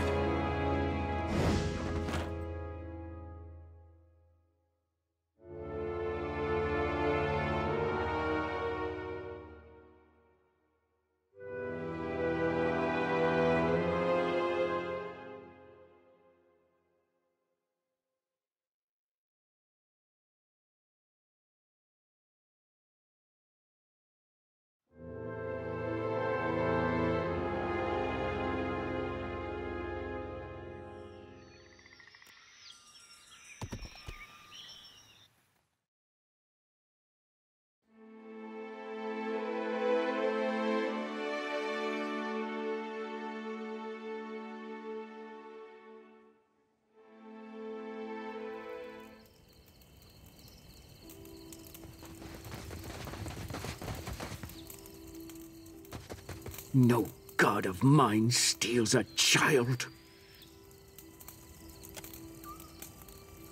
A curse on that wretched... I knew this was possible, even likely, when I sent you out there. The fault is with Nimnok alone.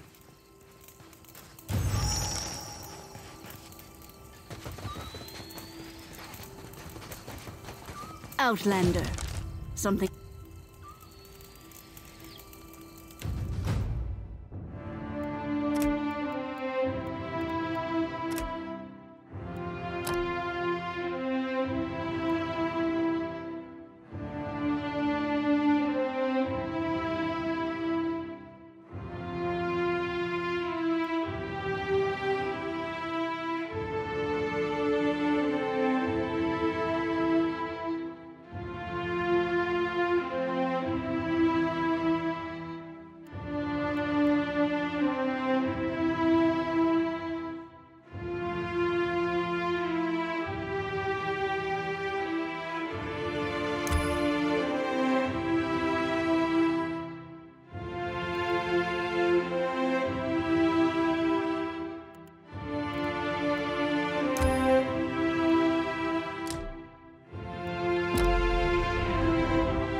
How may I help?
That symbol.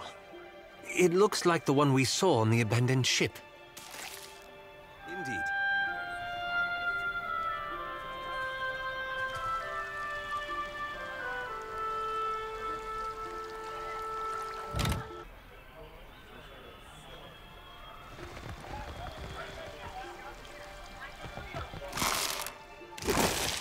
Nice and slow.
You keep turning up like a chipped Azada.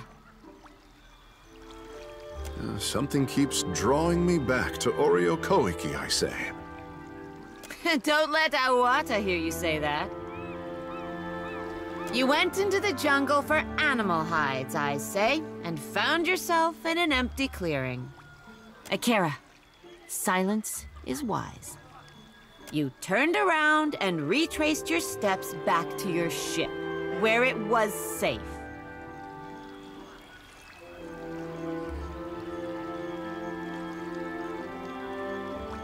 Not if you cannot listen.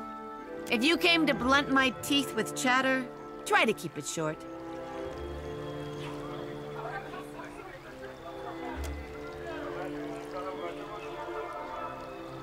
We remember the old compact with the Nekataka Queen. Do you have her treaty words? Akira, The Queen must be desperate to send you, I say. Rasare will be expecting you inside. Seeing as you've earned your way up from nuisance to guest, find me if you feel like trading.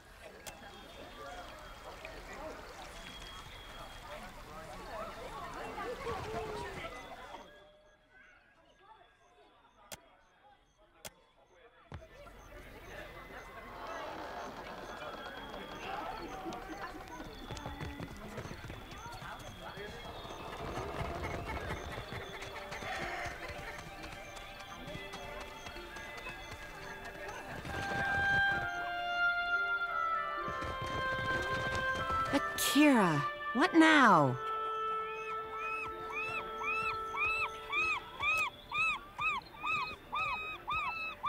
Do not eat this. It is infested. The wood-strangling wasp planted its larvae in this Kuiki. I will alert the others. Do not eat it unless you want insects to burrow through your windpipe and hollow you out from the inside.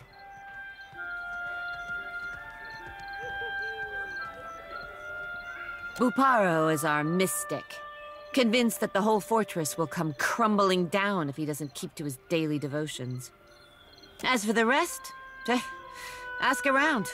I'm not here to satisfy your curiosity. You're in luck. I am...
Thank you, Captain.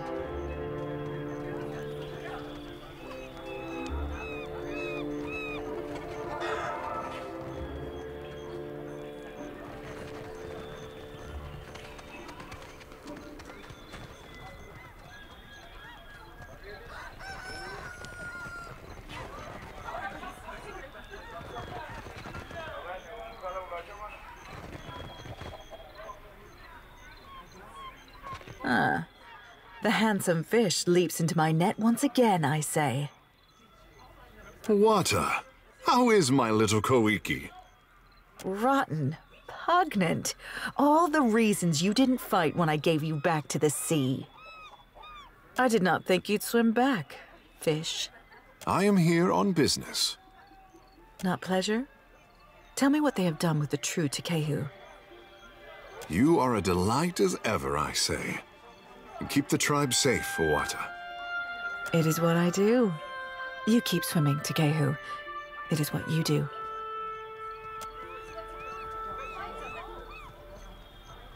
Watch yourself, my handsome fish.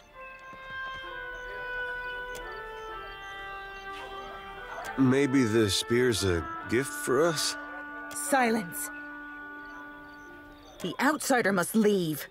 Oreo Koiki will not be parceled off and bought with foreign lies. Only the handsome fish can stay. Ruasari would never let that happen. Where is your confidence in our Ranka?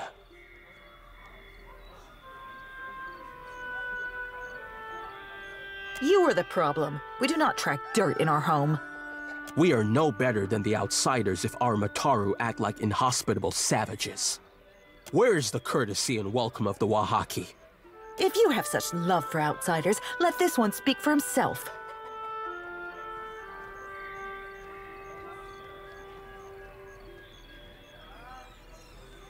I will? I mean, Akira, I will. If the outsider turns on us, I say I will drag you through Tangaloa's maw with me. For all our sakes, may I be proven wrong. On behalf of those who remember our manners, welcome to Oreo Koiki. Akira, I doubt he even knows the meaning of the word. I'm familiar with the foreign obsession with vows. When it strikes Rusari's fancy that we should sleep under one roof, we do so vigorously. Some think I influence her judgment, but they have the wrong of it. My back is too fragile for the weight of authority, I say. Akira, I say circumstances have made us rough around the edges. Outsiders come with cannons, nets, torches. They do not come to talk.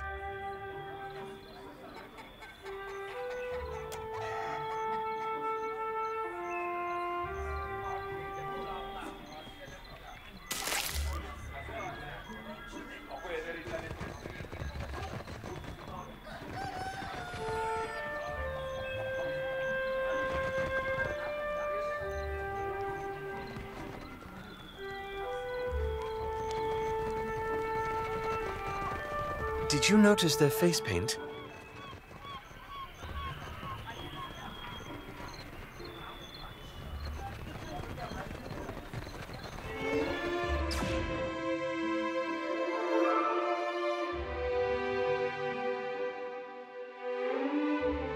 Ishi, quiet time.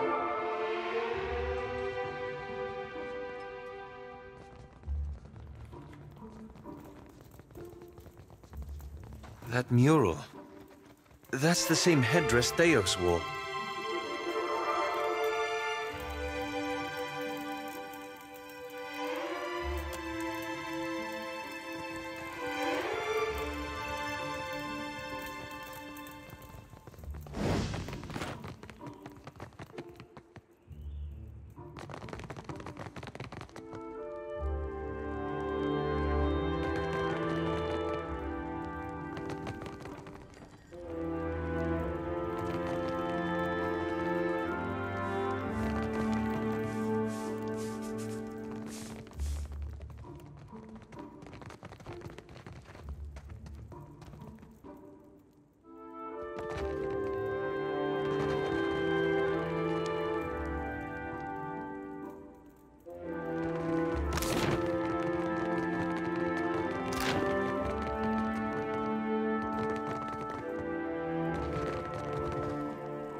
Her face paint. You don't suppose... I am the Ranga of this tribe, and will not hesitate to send your soul through Tangaloa's maw if you threaten my people. The chosen of Ngati is a welcome sight, I say. Akara, my thanks to you, dear Ranga, though I bring you no omens this day. You have the gift of our hospitality during this audience. Do not abuse it. But will our hospitality be returned?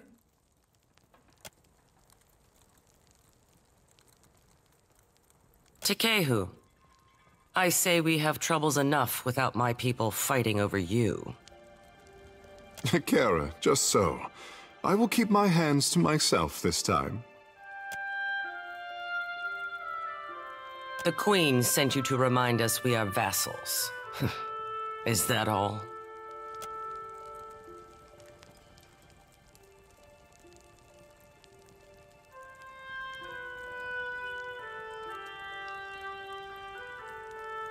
Patience.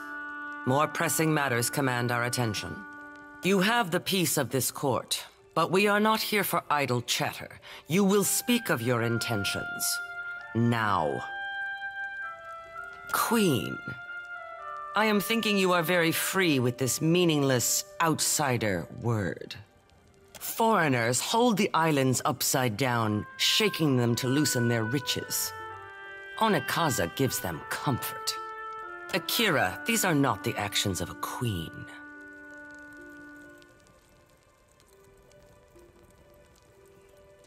Bah!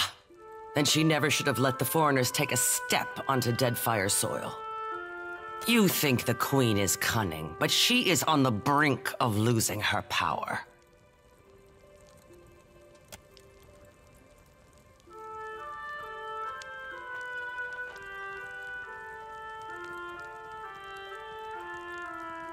The Kahanka Queen shows her belly so that the enemy will overlook her claws. This is a worthy tactic. Velia and Rawatai are foolish enough to fall for it. Onekaza can enjoy her false sense of security for a bit longer. Akira, you are as blind as your countrymen. Before I agree to Onekaza's terms, I must deal with a pest of my own. Not as large as the trading companies, but nearly as vicious. You are knowing that the purchase of foreign slaves is allowed in the Deadfire? To buy and sell kith is the work of monsters. These slavers hunt the waters around Oreo Kuiki. Like cowards, they shy away from the deeper jungle. They steal my people from their fishing boats and sell them like pigs at auction. Where is Onekaza to stop them? Someone must teach them the meaning of Wahaki vengeance, I say. Could this be true?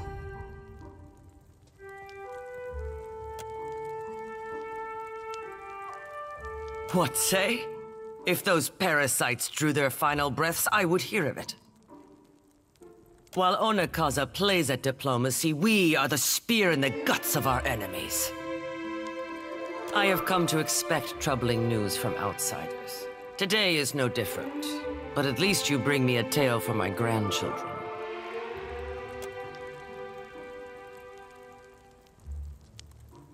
Rawatayan warships circle Crookspur, and the cries of bondage carry across the waves like the song of injured gulls.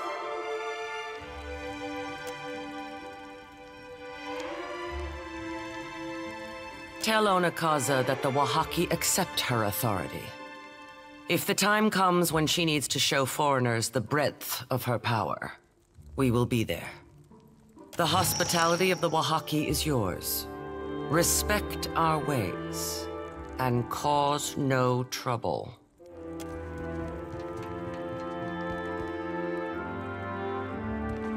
Outsider. Unlike Barapo, I do not use this as a term of offense, I say. We do not see many visitors on Oreo Koiki. Those who come, seldom leave. A valuable lesson about animancy, I say. There is quality and there is cheap, but never both. The rust bucket does not follow my instructions and ignores my command words. I am appreciating the offer, but it is better if I learn how to operate my degraded friend. I would be a poor host if the ironclad thing decided to remove your skin.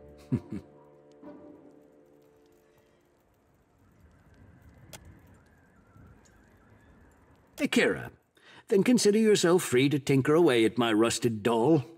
Here, the command words. They do me little good.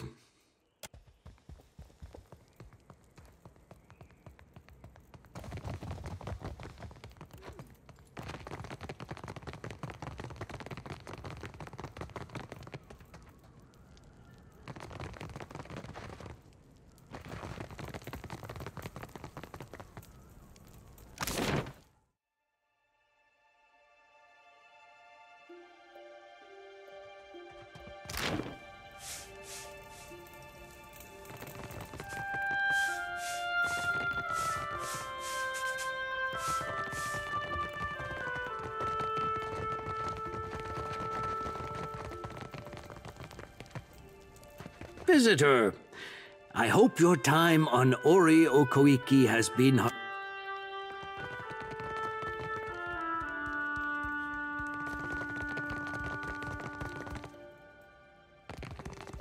I would pray louder if it kept outsiders away from Ori Okoiki. I say Ruasare would not like it if I denied you hospitality. Poorly. He ventures away from our islands and invites the wrath of the gods, I say. May Ngati devour...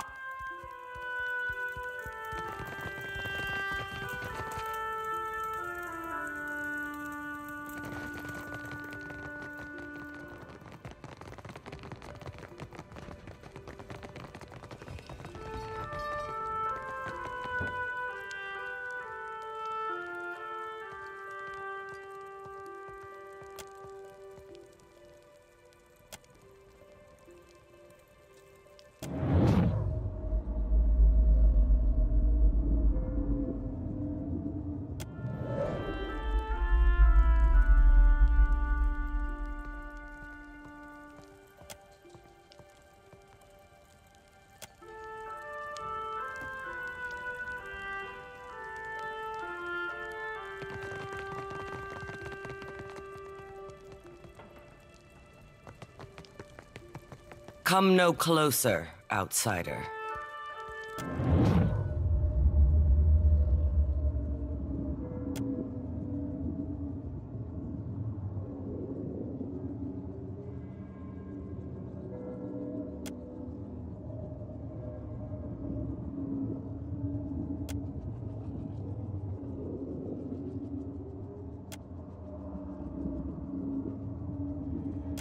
Your Excellency, I come to warn your people.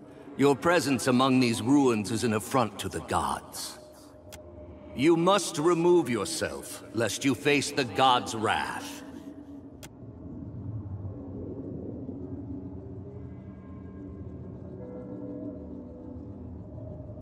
The timeline of the gods is not for mortals to understand. But even their patience shall wear thin, especially after this warning.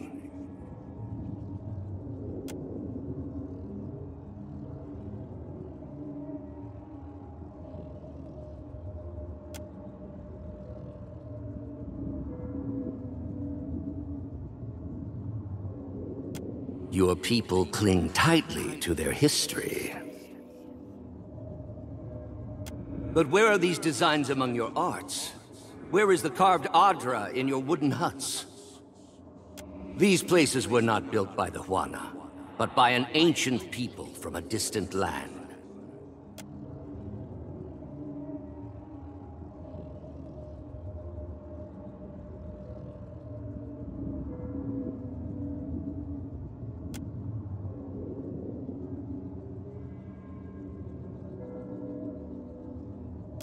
I have seen your murals, and I know that you will recognize this.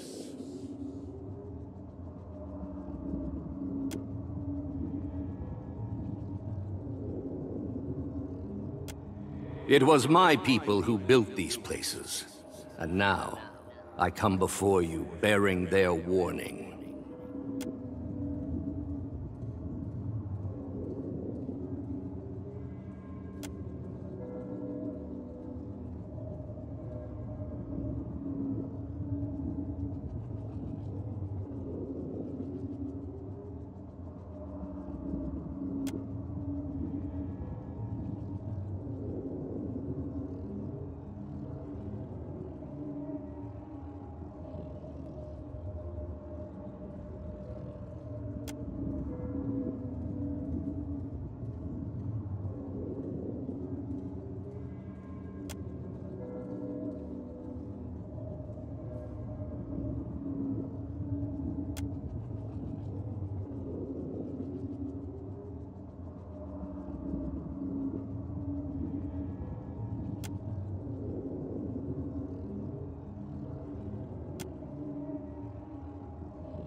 Why do you stare so?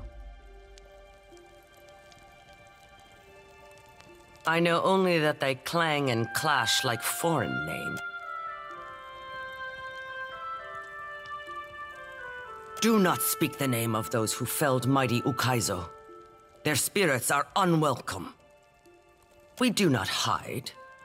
We are protecting a way of life that others would trample under their boots. The trading companies would strip the land that the gods gifted us and unmake the works of our ancestors. There is much to protect in the Deadfire. Too much for any single tribe. The Wahaki show outsiders that we know their deceitful face. My ancestor knew this face well. She recalled its every hateful curve to the Wahaki histories. We wear the bone-white grimace of our enemies and take power from it. Akira, outsiders know better than to draw close to Wahaki lands. We leave the symbol of the War Club as we have for generations. A warning, I say. A reminder. That War Club looks like a much older version of the leaden key insignia. One which goes unheeded.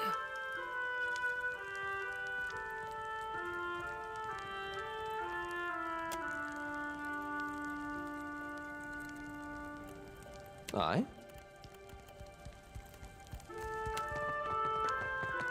I know that look.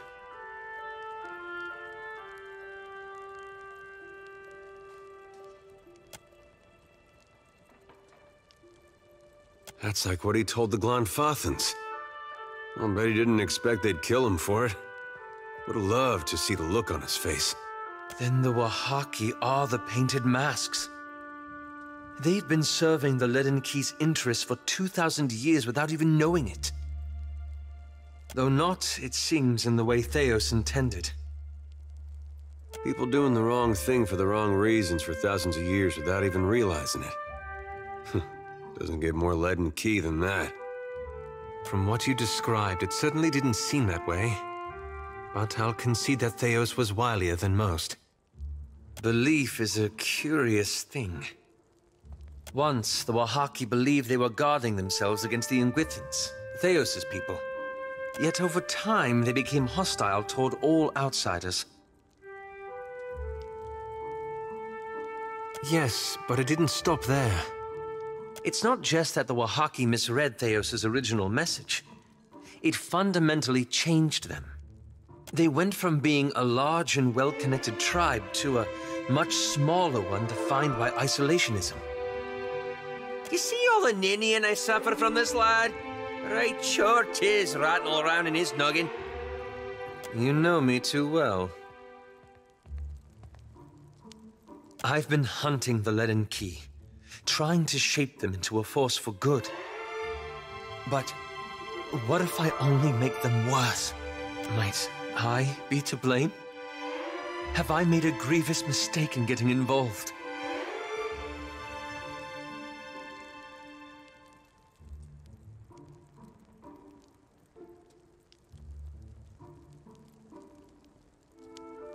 When you put it that way, mine does sound like a rather flimsy excuse, doesn't it? Perhaps it was naive to think I could reform a 2,000-year-old organization in a single lifetime. But it's worth it to try. The strange thing is, this whole ordeal has given me some sympathy for Theos.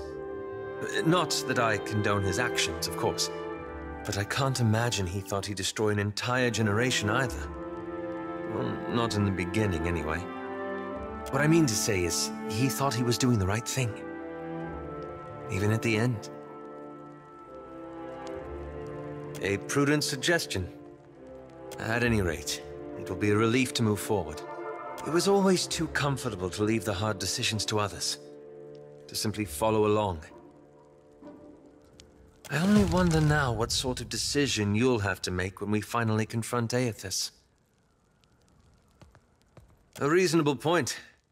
Anyway, thank you. This is... Yes?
Sure.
You are known to us, outsider.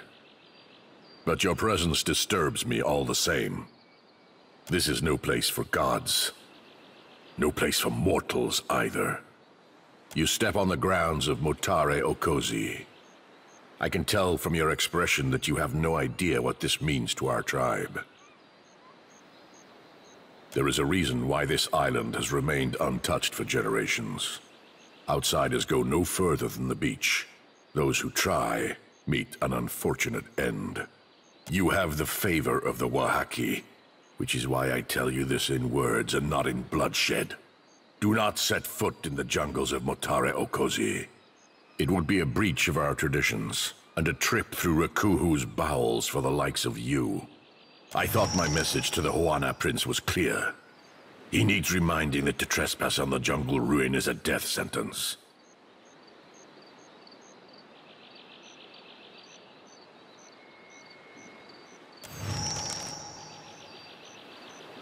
You will find only bones and ruin, blighted with decay, and worse. The deeper jungle is fouled. Nature is wrong here, and your very presence makes her drool with hunger. Explorers from Neketaka landed here. You must know by now they did not return. It is no wonder the prince sent a second group to find the first. He cares more about riches and plunder than the lives of his servants. Akira, the island is closed to outsiders. All who set foot here are doomed to perish. The prince sent explorers into the maw of this island. Their drained corpses and bloodied clothes were all they left behind. If Aruihi intends on repeating his mistakes, I am thinking he will not stand for long against the foreigners. A prince of Neketaka should put the wishes of his people over his ambition. We plan for the day when we will recover our past where we left it, on the shores of Lost Ukaizo. While foreigners take our lands out from under us, that future grows more distant. The ruins in the deeper jungle, they are too precious to risk in an outsider's hands. Ruasare does not share my reservations about you, and I have several of those. If you earned her confidence, I would be a poor excuse of a warrior to stand in your way. But I would be an even poorer host if I stood aside and allowed the beasts of the jungle to suck your marrow. You see how I am torn in half. I don't doubt it. I am out of practice letting outsiders onto our lands. May you live to see cleaner shores than these, outsider.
Does it?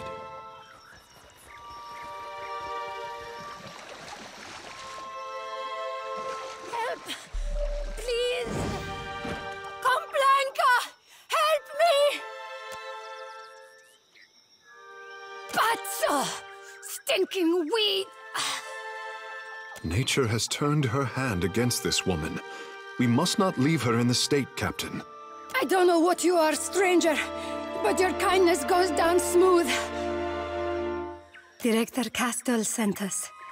We were shadowing a Juana expedition, trying to corpses, all of them. But we couldn't turn our backs on the mission, so we went deeper into the jungle. Ugh, but the company would expect the same from any of us.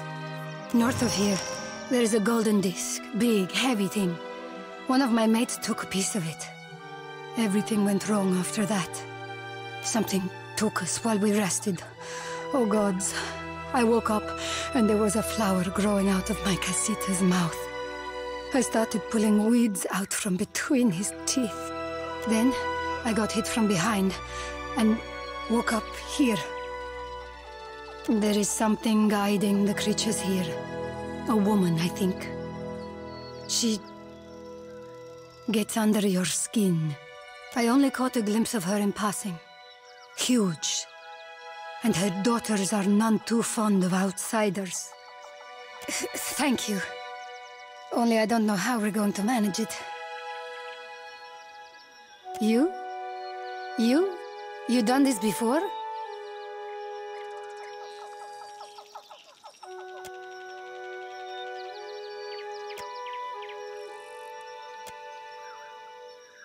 Fiend! Remove yourself from our domain. I think that did it. Agrasima. Our ship landed on the other side of the island, but I am the last of the crew. And may I join your voyage? I do not care where we make port, as long as it is far from here. Ak, Casita! I will see you on board. If I was mad enough to tarry a moment longer, I would walk with a quiet step. Plants have minds of their own, I say. And sharp teeth. I'll see what I can find.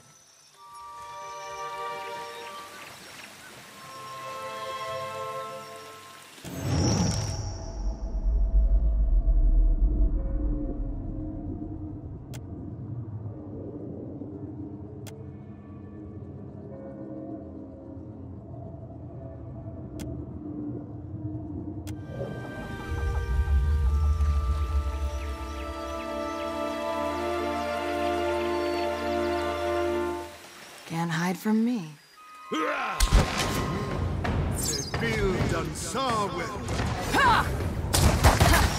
Still got it.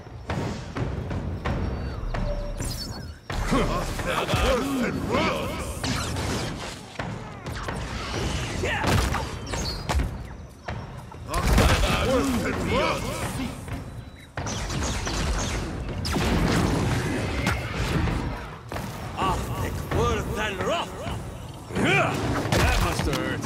Hey, watch it with that.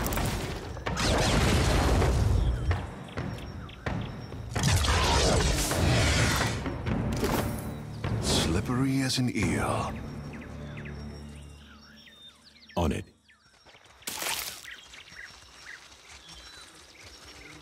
What did you find, Ishi?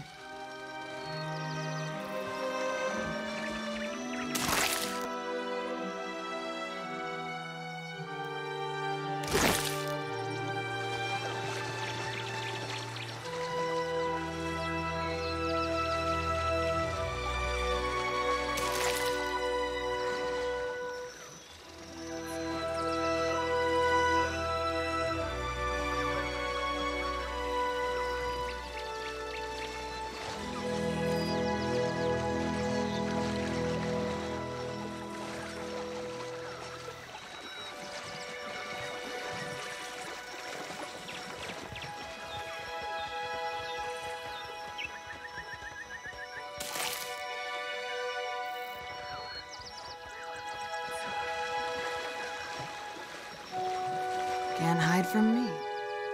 Take him down. Madam, this is a swamp at best.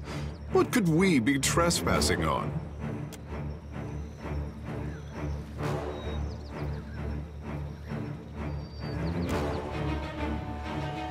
There is power in your voice, Druid.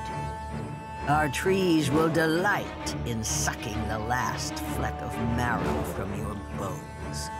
You are nothing but water to feed our young, soil to birth our seed. Ha! Your furious water will feed our garden long after you are a withered husk.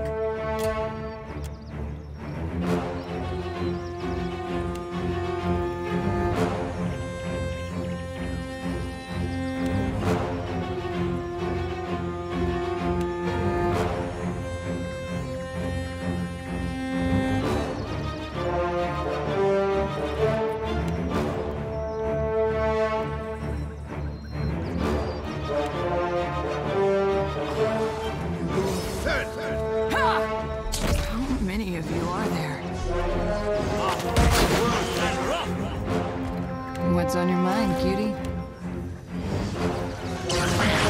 Hey, what side are you on?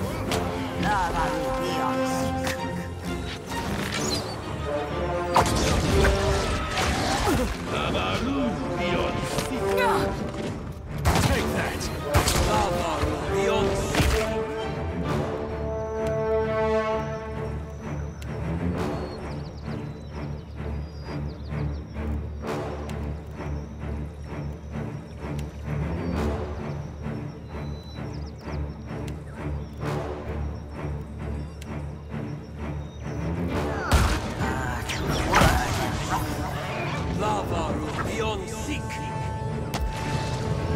That's not supposed to happen.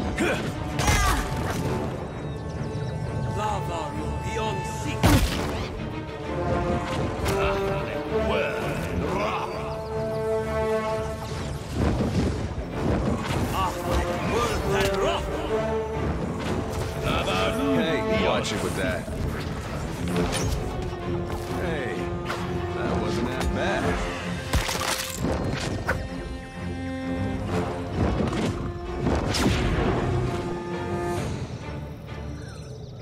Will do.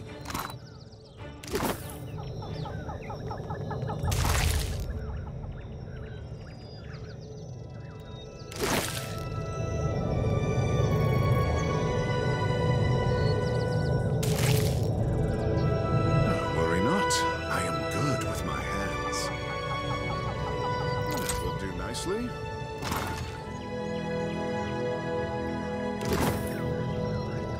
As you wish.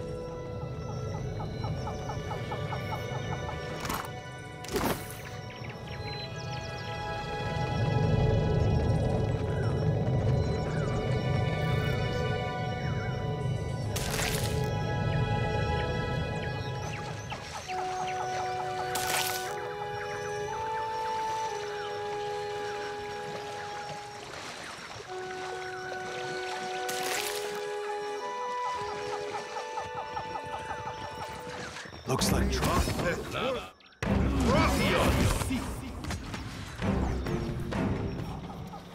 Behold me, mother! Worth and rough!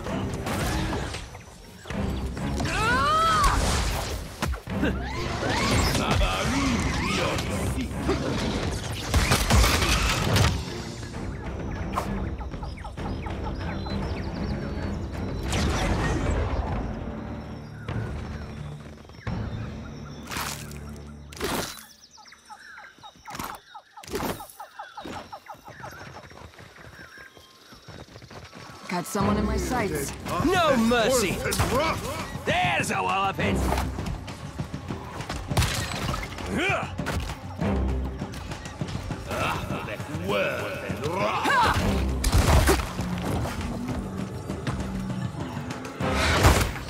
I thought we were friends.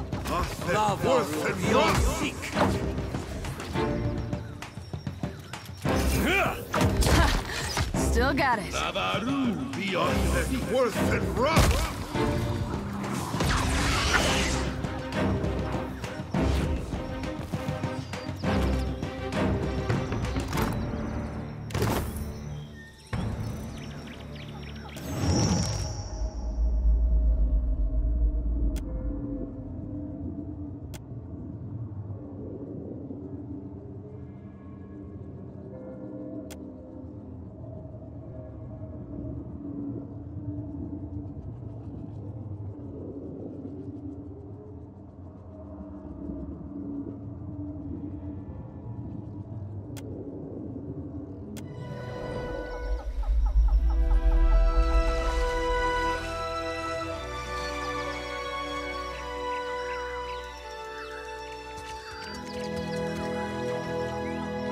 If anyone wants to drag that back to the ship, I'm game.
Deadfire lines. Tell me where, hey, hoorah, from a tearwood babe to a sailor's find. Hoorah for the Deadfire lines.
Hey, that wasn't half bad.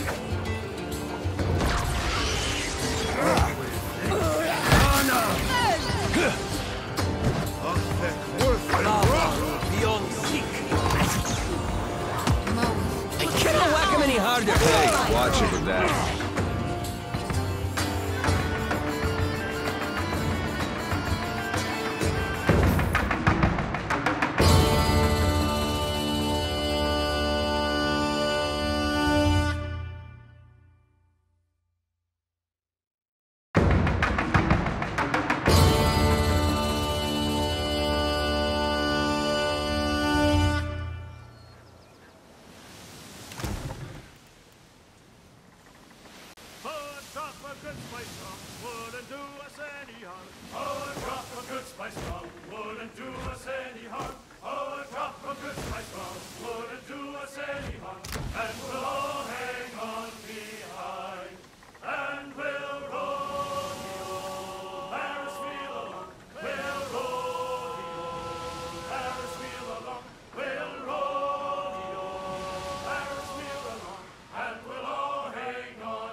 All the wonders of this...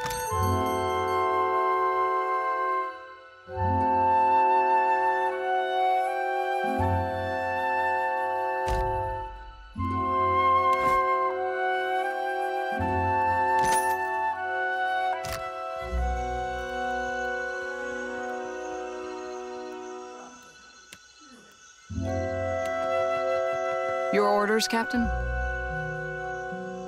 I'll give you two lovebirds some...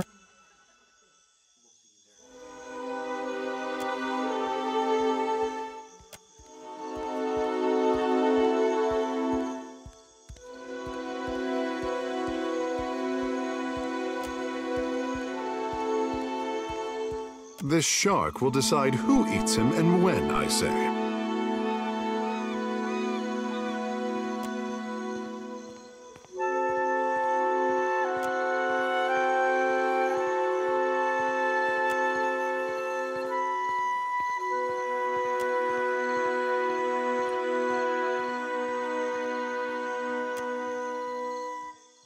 Now that is what I'd call a happy bird.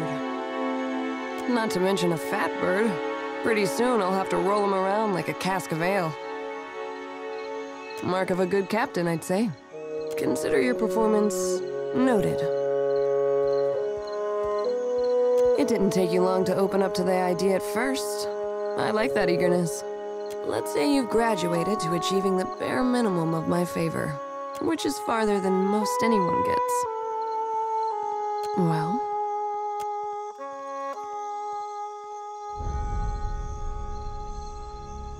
Sorry.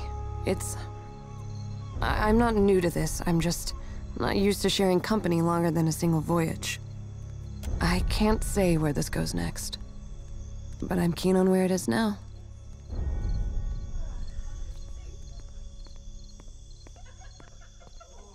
A man will do in a pinch, as long as their best thinking comes from the appropriate brain.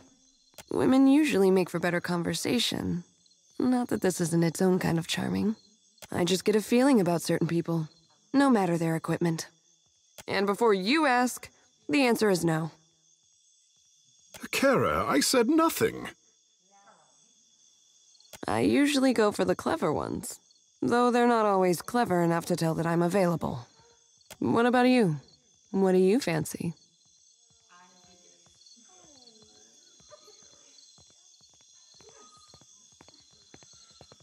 That right. We're all slaves to our own nameless want, aren't we?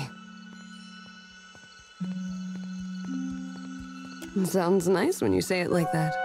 A little wholesome for my taste, but nice. However it pans out, thanks for taking the time. And for the bird food.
Welcome back, welcome back. It is a pleasure. How might I assist you? Sometimes. Married to the work, you know? I just get so engrossed in my maps. And next I know, it's morning. Sharing a bed with a few maps is a good sight better than sharing with Caleb, I'll tell you that. He always hogs the blankets. Ah, how exciting! Let's see here. Goodness, that's not what I was expecting. And so close to Porto Maggi. You've done wonderfully. Oh, this book will be the... Here, your pay, my friend. Tikawara next. I'll be waiting. Welcome back. How might I assist you? I could not have... You're well-deserved. I'm sending you... Nobody's been out there. I'll be waiting. Welcome back. How might I assist you? Wonderful. I can't wait. I had already set the coin aside for you. We are getting into deeper water. As you might imagine, it gets a little hot. I'll be waiting. Welcome back. How might I assist? We're so close. There's only one corner of the map. Only it's for good reason. Time to set. I'll be waiting. Welcome back. How might I assist you? Wow. You've done it. You've really done it. Oh. This is going to put... For what would anyone want their deeds in cold ink when they can live on in song? I'm nearly done putting everything together. Come back later and I'll give you the very first copy of the Explorer's Guide to the Deadfire.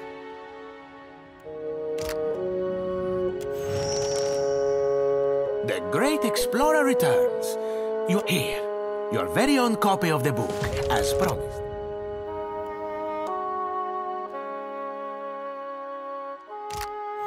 How might I assist you?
Maya, do you recall the tales or songs of your tribe? I know that look.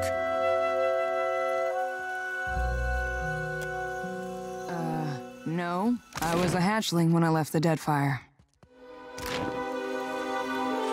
This isn't story time, fish boy. Don't make me send a she's after your eyes.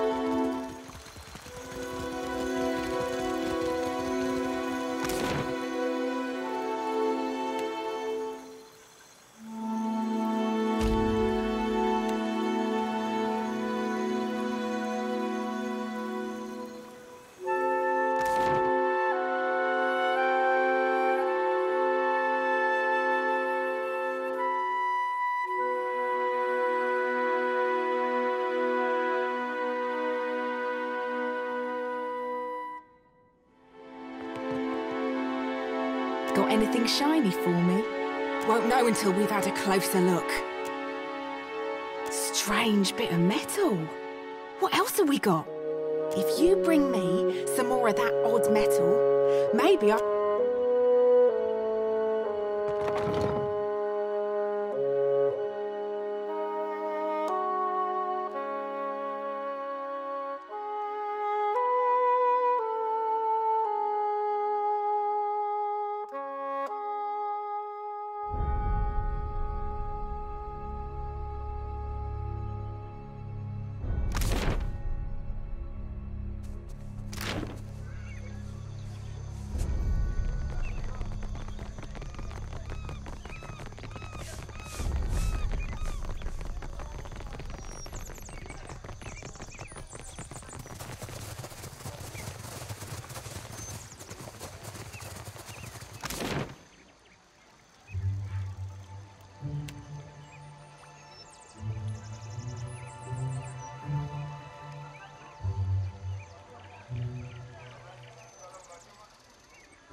Do not leave me in suspense, I say.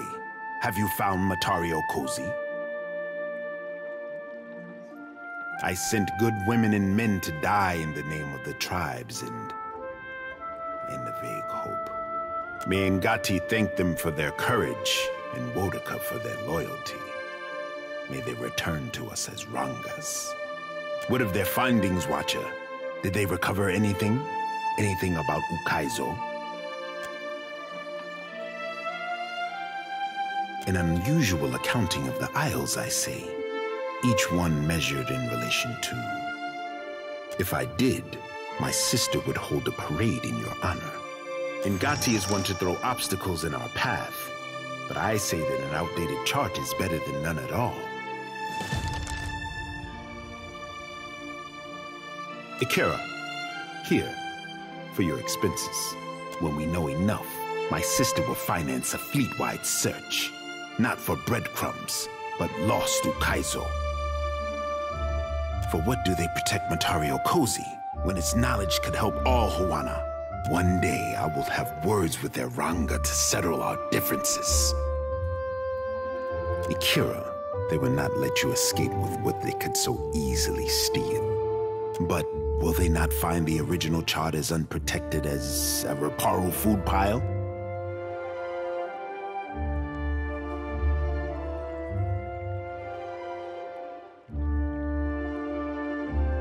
I expected better judgment from an agent of the crown.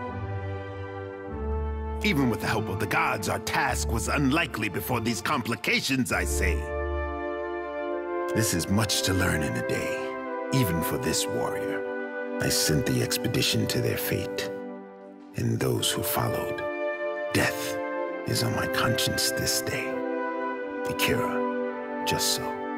May all who fell on Matario Kozi slip through the eel's jaws. But on to brighter times, I say. If Ukaizo can be found, then so too will the hopes of our people be made manifest. Too much has happened for you to waste words with the royal brother. From now on, you work with Onikaza as an honored guest of her rooftop garden. Only, be kind to her cats. You say this now, but Onikaza pays better than her royal pinch fist of a brother. May the wind caress your... Captain, a word? You came to the Deadfire for your own reasons. The problems of others, they must be noisy obstacles by comparison. We both know the burden of being looked to as a source of hope. What say? And you wish for a moment of silence to dampen the rabble.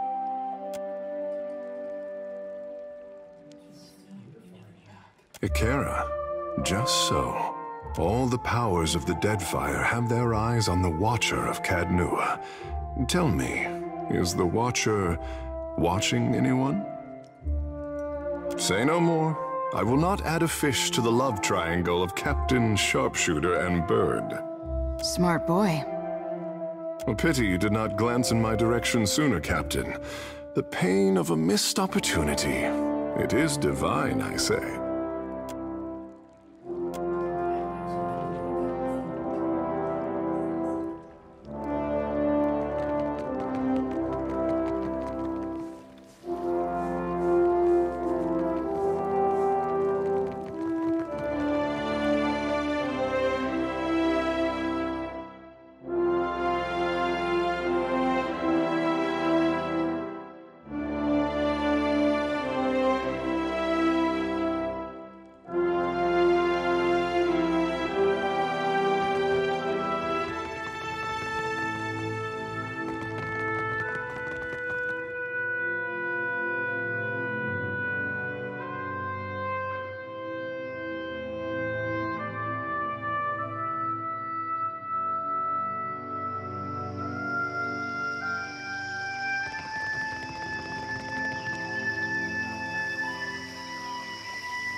My scouts tell me that you sail from Oriokoiki.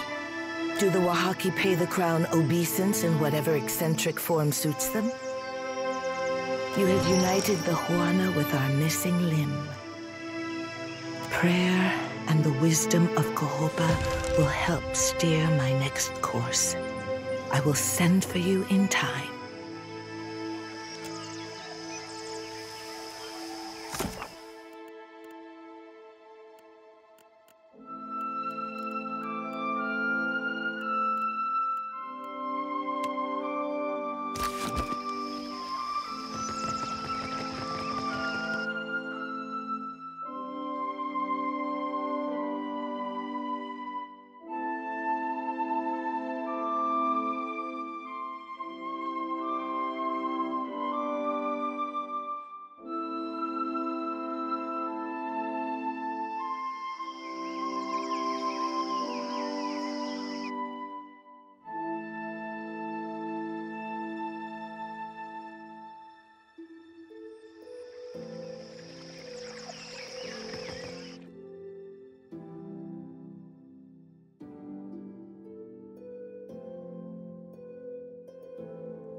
little boy, so my mother told me.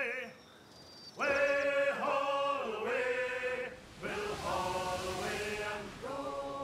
And if I did not kiss the girls, my lips would all grow moldy. Way, haul away, we'll haul away.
Better than a bad one.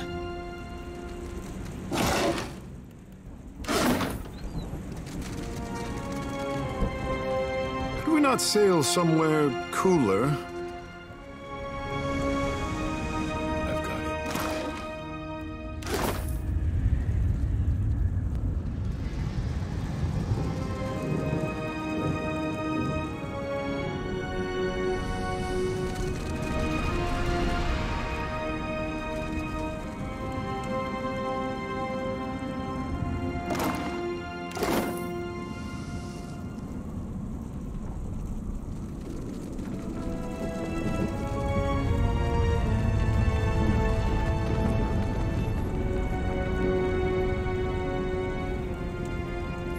Extinguished or crushed, us all, Defiler.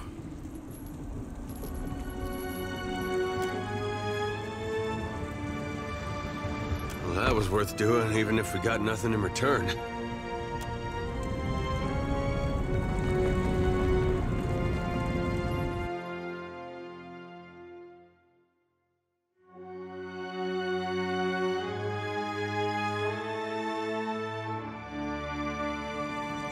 As a pond. Nothing good comes from this much quiet.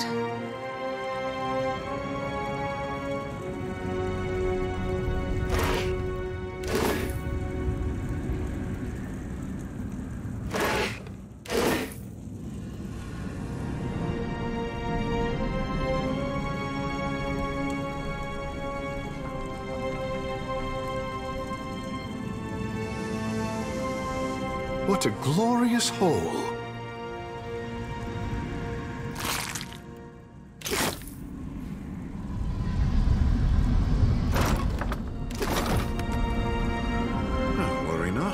That will do nicely.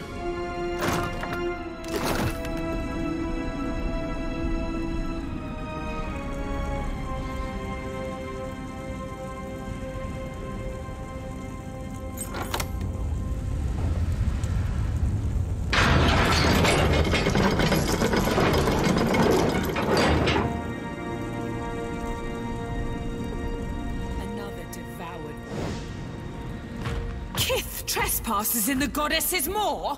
But how? You must seek to follow in your Defiler god's footsteps. You will not, for I will smite you where you stand! Hold, Sega! I would speak to this filthy minion of the wretched god Aethys before you char his bones to dust.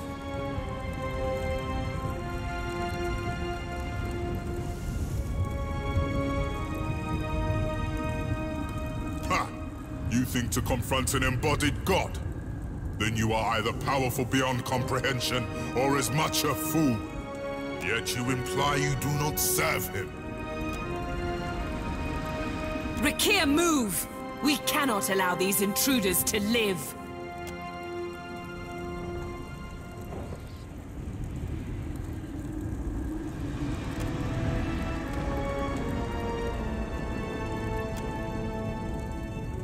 You would face us in battle rather than flee?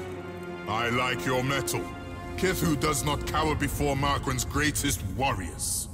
We have not yet defeated the embodied god, but that does not mean we won't.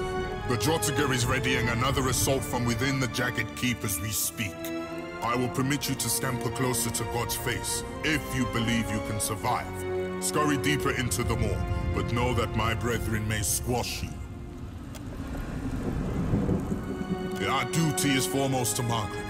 We guard the maw to its fiery end. First, we recover the wounded and their weapons, drag them into the Jagged Keep, and then we will kill a god. I'll be with the bodies. This time, gentle your grip. It can't be helped, Rakir. These fallen are brittle.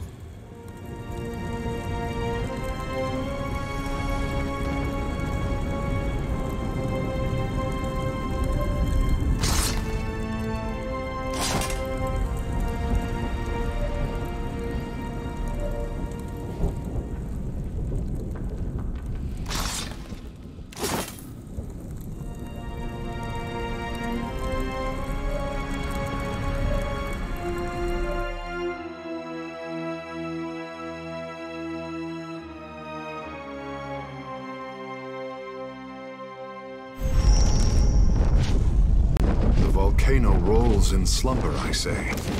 We should not be here.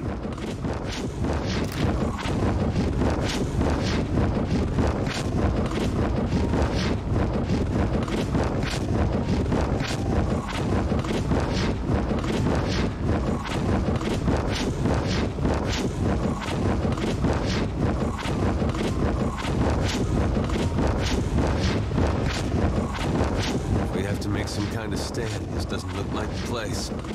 Something's... Take him down! Right between the eyes. Field unsolved! Worth and rough! We'll be hitting the water.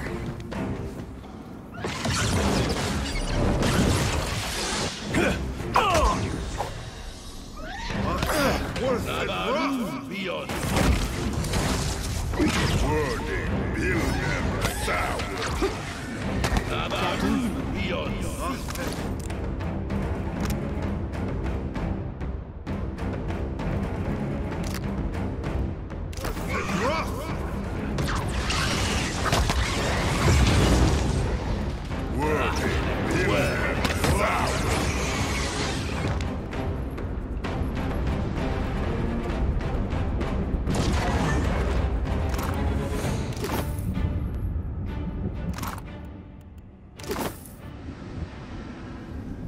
Just say the word.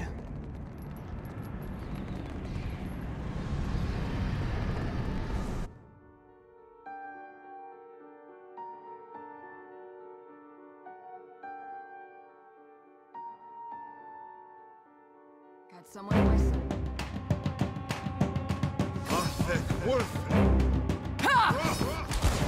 Don't think so.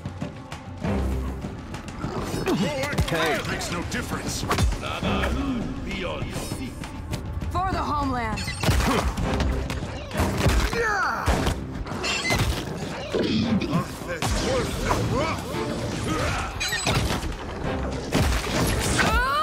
You see that, Ishi?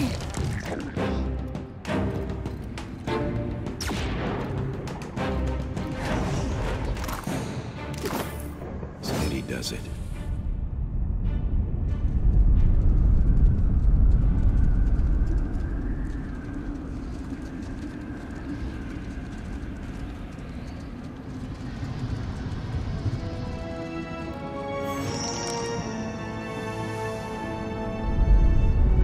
All right, that one felt more serious.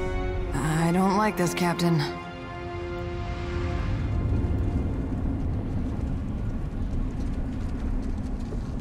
Ishi, don't let your feathers catch.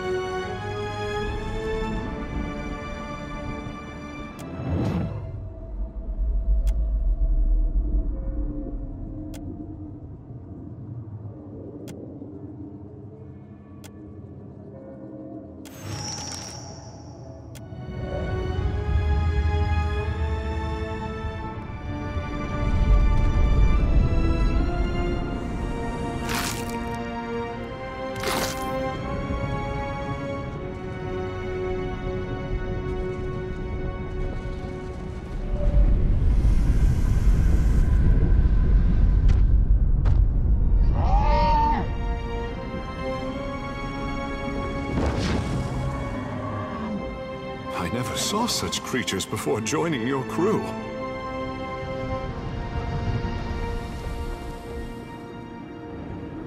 Who comes now to stoke the flames of chaos further? Have I not yet feasted enough? I suppose I can make room for another. Just realized how lucky we are to have never run across a sewer dragon. Start with the bird. He's been complaining ever since we arrived.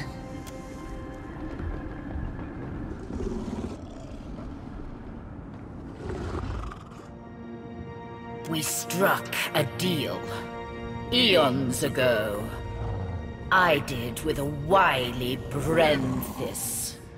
It's true these Rathun fed me exquisitely for so long. But today, they sought my wings like a firestorm to battle. My fangs like hot spears to pierce a god. I am the heart of the fire. I cannot be controlled. Not by a giant's weak will, and not by a sputtering trinket.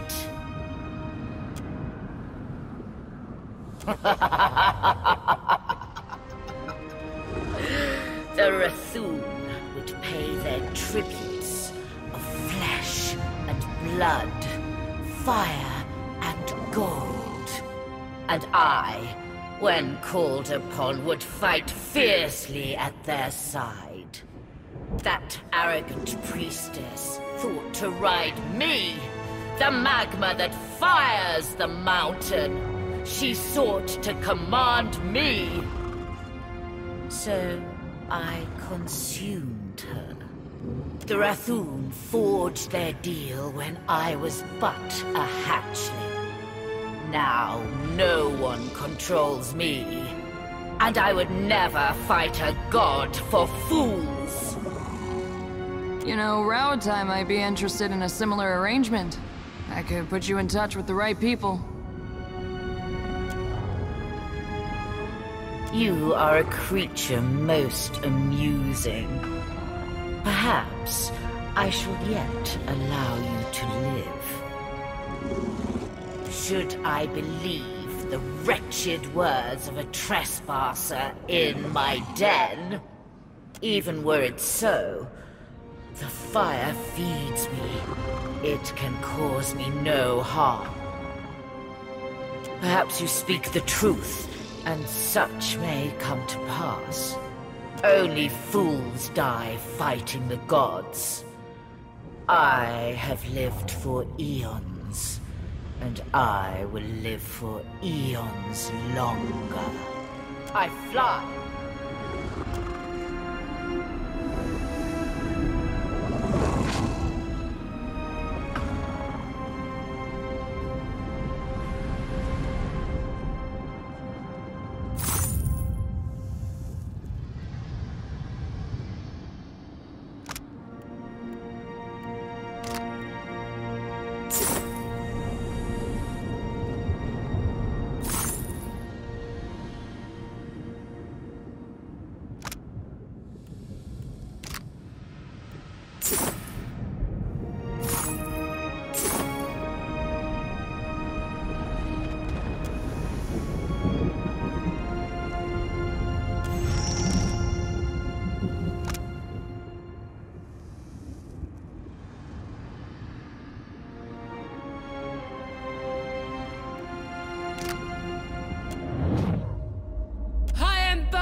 out in pleasure, not for Mother Margaret. Who will lay the talk before the mother to fire the way?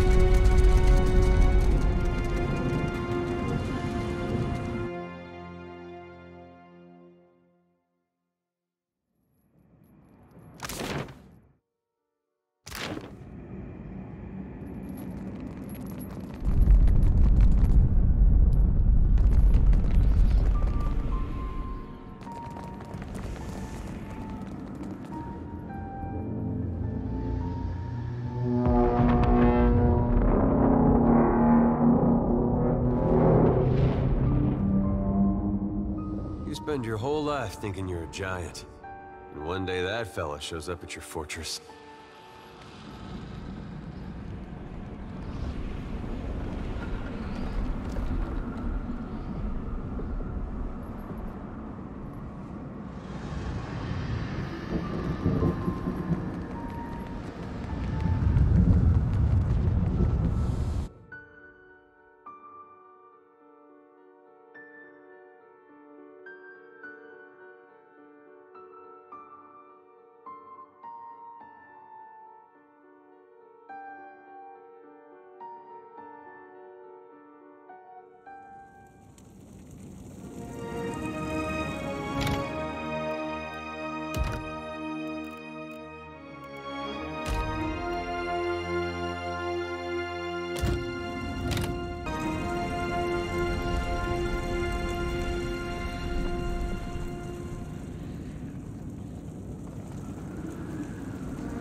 Scurriers in my keep, make ready to be crushed, vermin of Eothas! You felled her, and her dragon?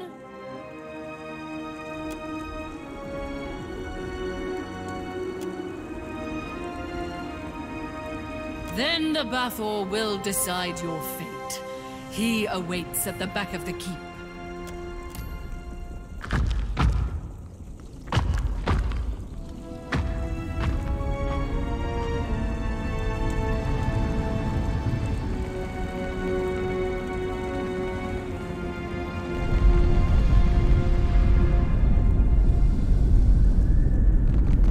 Can we not reason with the gigantic, flaming marauders?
Tend to my wounds. The reflexes and charm should do the job. The reflex, no need to thank me.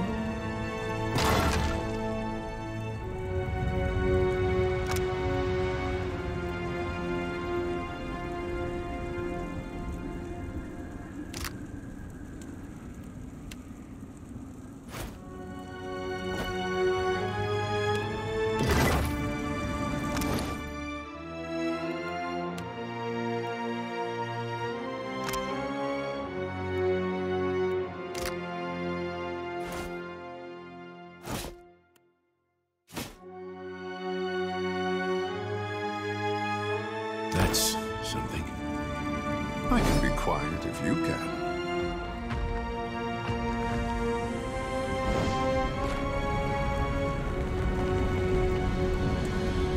Would you look at that?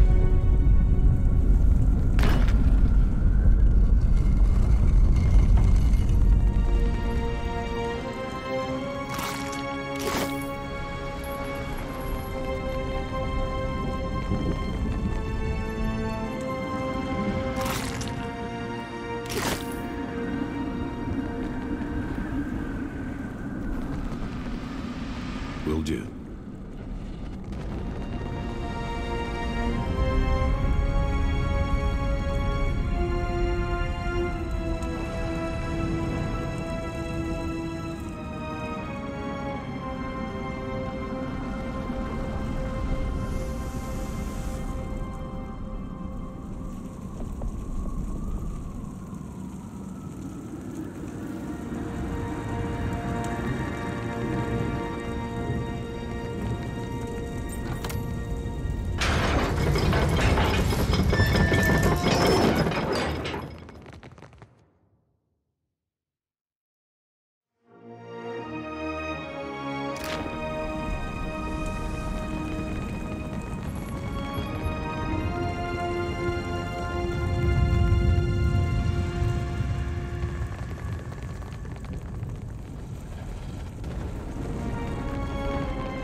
Stare down the open jaws of Tongaloa.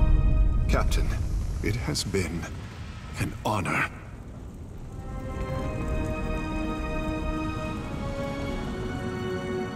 Kith, how is it you have come to be here? Nay, it is of little matter. Your words hold no weight, Kith. Rathun decide their own battles. Think you could fell even one of my warriors? You may be right. Even one loss is a blow I cannot currently risk. Aethys deserves death, not words. The Defiler God has brought war to Ashen Moor in revenge against Margaret and her Rathun. What is your relation to Aethys, if not to act with him against Margaret? Then you two have cause against Aethys, as we are prepared to assault Aethys at the base of the moor. The shrine will lower us to the sacred Ardra pillar, where the embodied god now gluts himself. Even if I believed you, I cannot do such a thing. We guard the sacred depths of the moor. None may freely enter. Thus the shrine lies dormant, locked without the talk of Bethacton. Our High Priestess, the Brenthis, is the talk's rightful bearer, but she has yet to return to the keep. Then it is as I feared, and as I felt. Her flames have been extinguished. I do not share the Brenthis' ability to commune with Margaret, but I must believe the goddess would will us to fight. We must make a final stand. I heard shouts of your triumph preceding you. It would seem you are unparalleled among your kind. And mine. What became of the Ancient? Jorda Fairless? Triumph will be nigh impossible without her. For what do you look at me? Look to the captain, I say.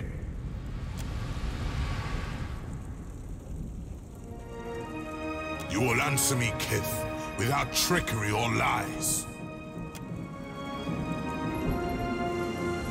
Indeed. I feared the worst when the Brenthis failed to return with the beast.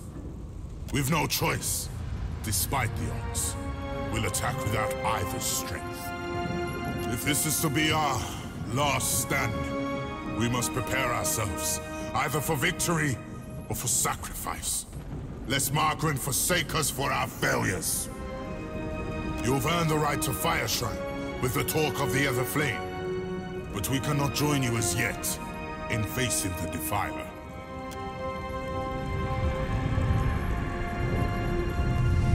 Always seemed real cold to me for a fire god. Like she'd rather see you guys. Watcher, the time does not allow for niceties. Even now, Aethys gains strength from the spire. What progress have you to report? Then they will burn to ash and return to the mud kiln from whence they came.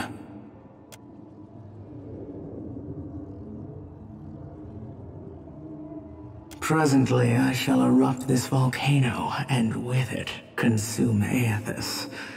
I suggest you retreat if you at all value your mortal form. I formed the Rathum to serve, to ward against Kith in order to safeguard Ukaizo. Now they have served me.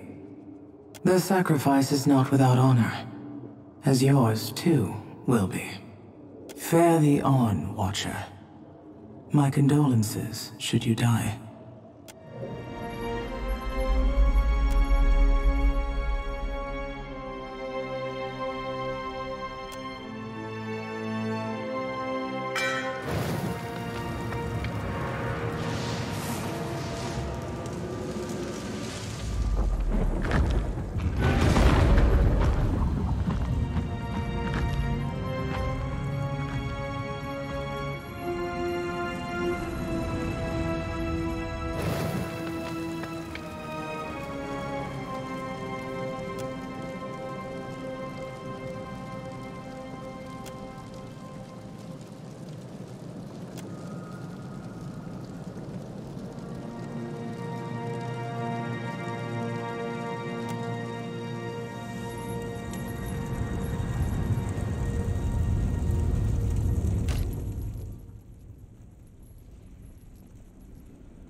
Smaller than I expected.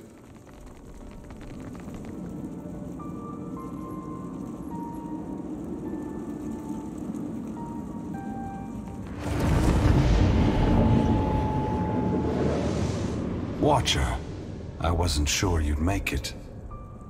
But there is enough of you in me to grasp that you had a better chance than most.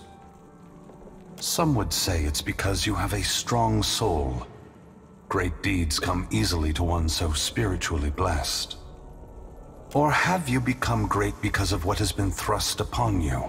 Watcher of Cadnua, Herald of Berith, Hound of Aethys.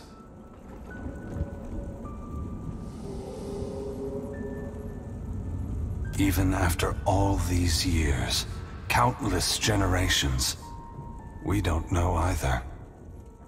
The brightest souls can burn out in an instant, and even a pathetic, feeble spark can grow brilliant in time. But you have come a great distance for answers. What would you ask of me, Watcher? No, not now. Not in your lifetime.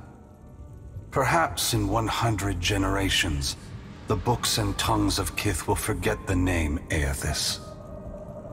A penance, paid in full, noted by none.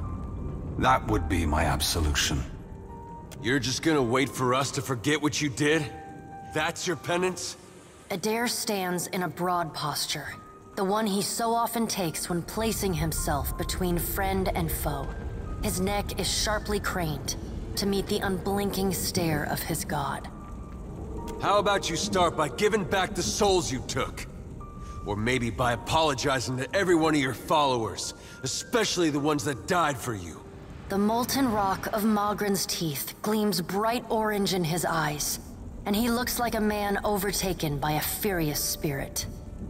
You owe this Watcher here. You owe my brother Woden, and every last one of us that ever followed you. And you owe me. I never asked you for much, but you owe me better than what you're given. I cannot atone for my mistakes with words alone, Adair. I know this now. It is why I began this journey and why I must move on. But you have come here for other answers. Why I have returned, where I am going. Am I answering to you, or to Berith? And it would seem even she whose presence shakes the heart of this mountain needs to know. Margren fears what I will do, just as she feared what I would do in the Deerwood. But this time, there is no power on Eora or in all of hell to stop me. Understand that what I'm saying is neither a boast nor a challenge. It is the clearest statement of truth I can give you, give Berith, in the hopes of dissuading you from taking actions that may harm others.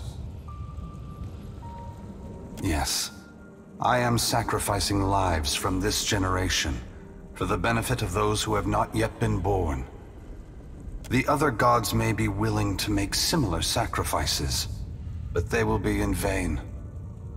I am going to force gods and mortals alike to open their eyes to one another, and all the powers of hell cannot drive me from this course. It seems my sister does not like the sound of that. I want to return the gods to our original purpose, and to allow mortals to worship us, or ignore us, for what we are, not what we pretend to be. Whatever you're doing, there's gotta be a better way. When I entered Widewin, I did so with the intention of illuminating the history of Anguith.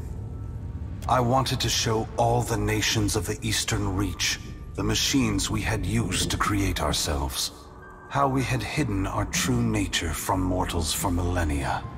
But even if I had succeeded, my words would have been easy to deny. Belief creates the foundation upon which a mind's reality is built. Some minds can never let go of that foundation.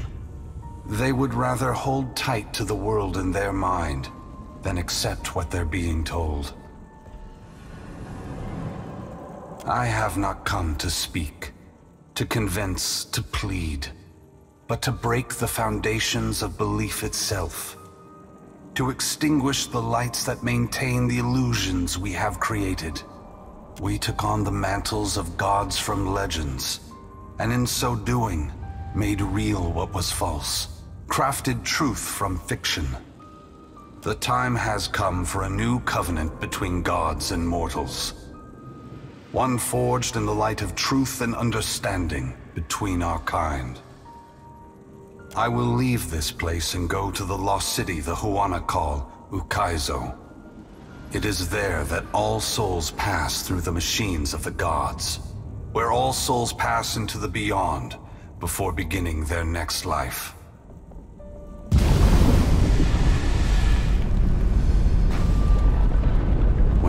reach that place, I will find our great machines and tear them to pieces. I will smash the great wheel until the lights of hell all gutter and die. And when my work is done, I will leave this world forever. More destruction. You're tearing the whole world apart because you can't make peace among yourselves. Adair, there will never be peace among mortals, so long as they are unwittingly manipulated by the gods. The divine enslavement that Woodica reveres perpetuates ignorance, chaos, and violence across the world. I only wish to destroy the darkness that surrounds the gods, that you may better see us for what we are. Both gods and mortals alike rely on the wheel. We depend on it for the souls that give us power. Mortals depend on it for the lives of future generations. Breaking it will force all of us to face the truth. We will fail together or move forward together. Either ending is preferable to the cycle we still find ourselves in.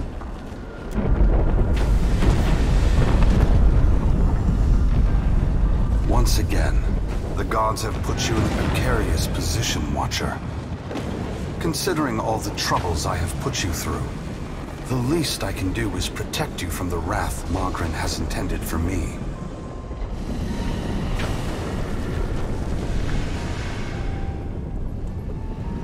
I must say, you've been remarkably calm in spite of all this. This next part may test you. Brace yourself, Watcher. Hey, Aethys, we're not done here. You and I, we're not finished. Don't think you can just move me aside like all the rest. Maybe you can't be stopped. But on behalf of everyone you've trampled, betrayed, and ignored, I'll be coming to see you again. Adair spits. In the surging heat, it never reaches the ground. Perhaps we will meet again, Adair. Until then, take care of the Watcher. Aethys's great hand floats away from the luminous Audra pillar. As it pulls back, for a brief moment you see a golden tether flash into existence between the pillar and the great Titan's back. When the Audra fingers gently cradle you, there is first a sensation of warmth, but it is followed by a harsh splitting of consciousness. Your awareness vacillates erratically between the physical world and the spiritual dimension of Aethys's body. Your soul glides amid the many trapped with Aethys. As your brilliant form passes by them, they call and reach out for help. Below Aethys's body, the volcano erupts. Molten rock rushes over the great Audra body, but does not slow its movement. Rathun rush to higher ground, but cannot outpace the lava, which overwhelms and consumes them as it rises. Your attention returns to the heart of Aethys's body. Deep within the whirling masses of souls, you again sense your own presence, the fragment that was taken from you. This time, you reach out to it as it reaches out to you. You meet somewhere in the great mass of Audra, the rest of the souls fading at the edge of your awareness. We are together again. Are you ready to be together again? Are you certain? Since we've parted, you've become someone else, and I have become myself. When we join, we won't be ourselves anymore. Your senses yank back to your body, still in Aethys's hand. There is light, sunlight. He has emerged from Ashen Maw, the rim of the volcano and the great keep of the Rathun collapsing behind him. The Audra is barely visible through the thick lava covering his body, and still, he moves. The ocean is gone, water sucked away, leaving only the bare seabed glistening in an ominous silence. You summon the strength to turn your head. Through the cracks in the great god's fingers, you see a wall of water, taller than Nekataka, taller than Aethys, as tall as the moon. The wave slams into Aethys. His hand closes, protecting you from the devastation. Somewhere in your mind, you hear Andra screaming. You are back inside him. Back with yourself. Are you still the same Watcher who fed a wretch to Scan's blood pool? Darkness roils within the soul as it awaits your response. I am.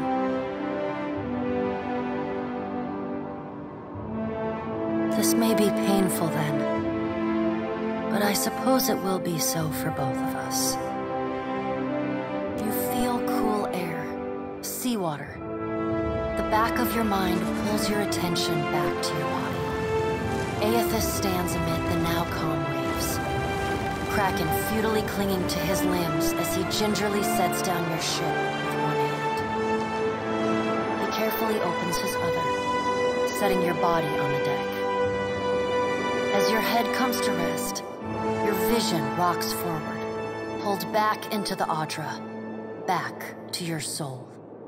Some of us is lost to him. Fragments and the empty spaces between them. They will always be a part of him. But we, the soul rushes toward you, flying into you with ferocious speed. You are thrust back through the Audra, out of the palm of Aethys' hand, back into your body. You can feel the sensation of your skin, the warmth of the Audra, but you are not fully in control. The other soul struggles to reach the surface of the body's consciousness, but you pull it down. Entangled, you float in a dark, boundless expanse. The more you fight each other, the closer you become, until somehow, impossibly, every piece of you is touching every piece of them. Through the distant window of your eyes, you see Aethys push slowly against your ship. Though his touch is light, it is still the touch of a god. The ship lurches, rapidly tearing across the water southward. His hand pulls away from your ship's wake, his body straightening, towering overhead. The volcanic rock, now cooled and gently steaming, sloughs from his body as he moves. The Audra beneath is still immaculate, unmarred. He watches you depart, and you hear a voice in your mind as you sink deeper into the blackness of sleep. Tell them what you have witnessed, Watcher. Tell them what is coming. The windows of your eyes retreat into the distance.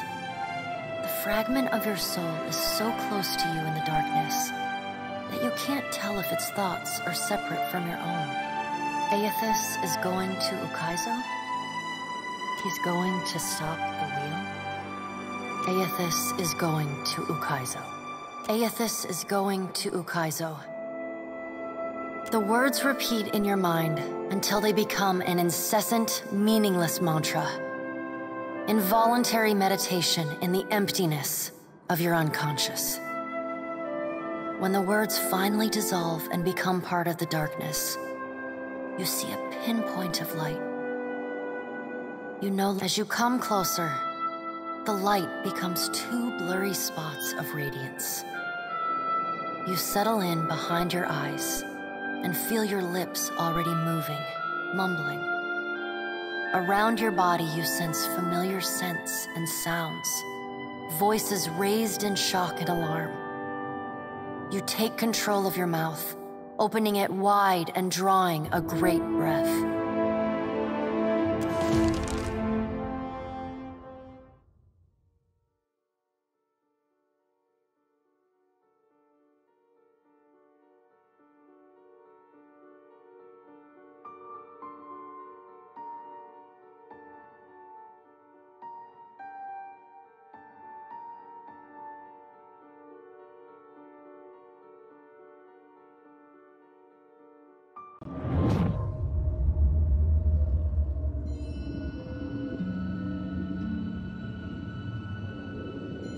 Are we simply going to wait? What if he never wakes up? Are those frilled collars stuffed in your ears? If the Watcher's mumblings are right, then Aethys is marching on Ukaizo. We have to move. He's seizing power from the very gods who betrayed him. destroying the wheel to make sure they never come back.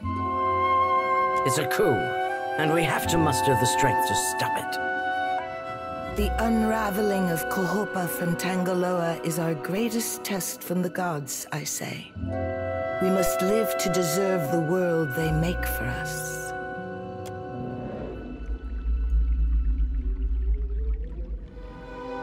You bear witness to the work of the gods. It seems they are not finished with you yet. I will choose our next voyage, Akira. No more volcanoes. Join our talks, I say. Rational discussion will gust away the ominous smoke rising from Ashen Maw. The Deadfire is no stranger to cataclysm. We can survive by cleaving to a shared purpose, a greater good, Akira. For what else did the gods place us here? We who have ships and resources enough to make a difference. What we need is brass. Rawatai has ships and cannons aplenty, but the only way I'm sending them is if...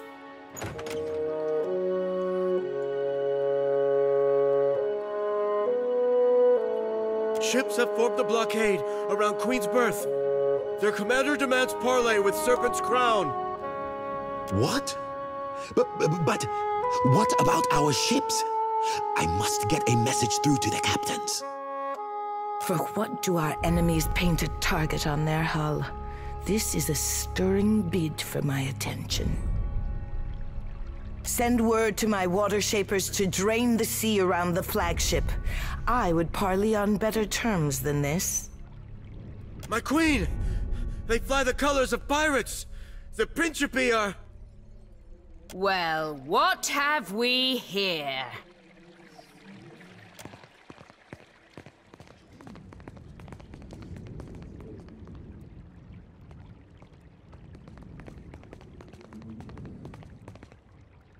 Forgive me, lovesome, but it looks like you're having a party. A rather fine one to which you didn't invite me. You painted vagrants are a plague on my tribes. Why should I not hang you from the walls of my garden? You should be asking yourself how they got in here in the first place. Oh, I do love when they squabble. But I'm here for neither pleasantries nor entertainment. We've bigger fish to fry. Or should I say gods. Now everyone just calm down. I promise we won't fire on you at this time. Unless firstly provoked. That is, until once we've safely absconded from the city back to the high seas. Then all bets are off again, aye? Yes, well, if you have a point, pirate, I suggest you reach it quickly. We're supposed to take a bunch of pirates at their word? Right you are. However, I'm here because I've got questions, ones that can't wait. And the lovesome Watcher's the only one likely to answer them nicely.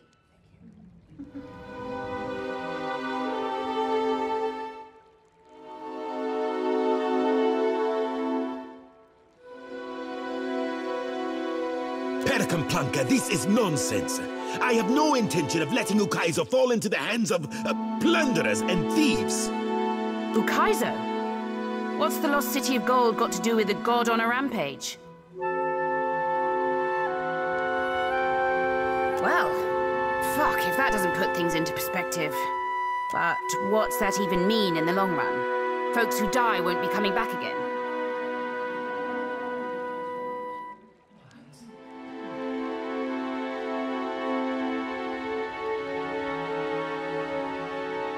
This is all dark and foreboding sounding. But what's it mean for my soul? I mean, I like the idea of pirating throughout the Great Beyond as much as the next gal.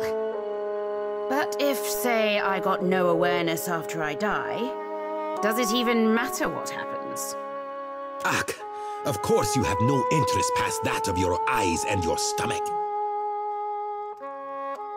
Let us speak now of what can be done. Must be done. Watcher, you know best of all of us what our options are. But Watcher. You must have some solution. Some insight, at least. A weakness, or... We have to act quickly. Defending Ukaizo is the highest priority. Our ships are fast and well-equipped. We could sail to the edge of Ondra's mortar. See if Aethys' passage opens a way through the storms. Of course, finding Ukaizo once we're through is another matter.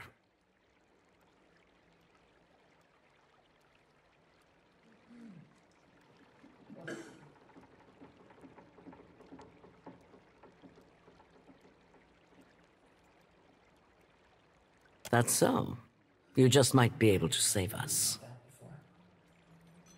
We speak of collectively sailing for Ondra's mortar, but this crown will not support any plan that involves a single outsider ship landing on the shores of Ukaizo. It is for this moment that the gods test me. Anyone who seeks to cross Ondra's mortar will learn that the gates of Ukaizo are the end of compromise with the Huana. I don't mean to let Aethys end us while we bicker. But the fate of Ukaizo is not exclusively a Huana concern. I think I'm getting the gist of it now. While these witless princocks go at each other's throats, we Principi will cut through the storms and plunder the City of Gold.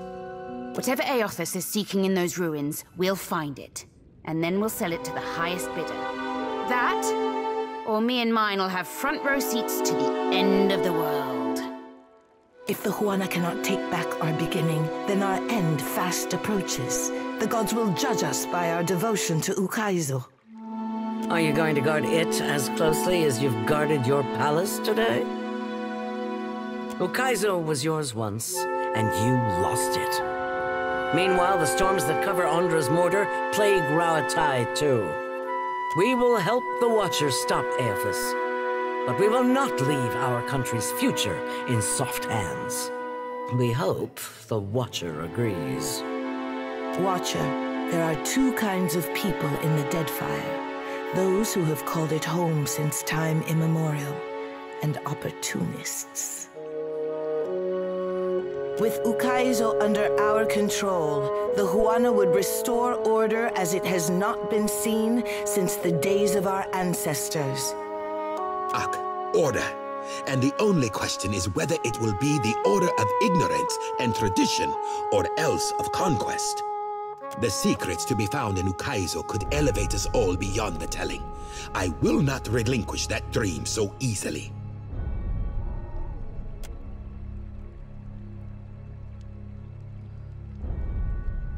Watcher, I say the time to play at freelancing is at an end. Any of us could get you to Ukaizo, but only one of us will stand by your side.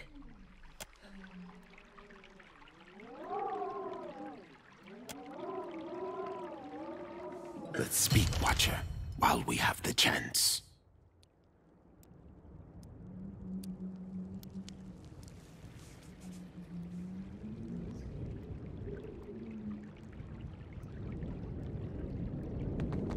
I say it is not every day that a ship pulls into port from Margaret's teeth. You are not too singed, I hope. Our enemies scramble for Ukaizo. Drop Ikera. Both topics I know well.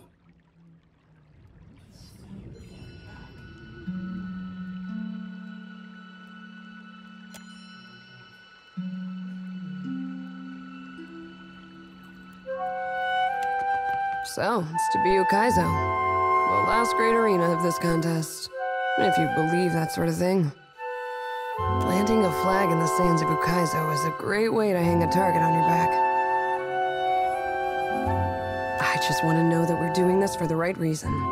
So far, I'm unconvinced.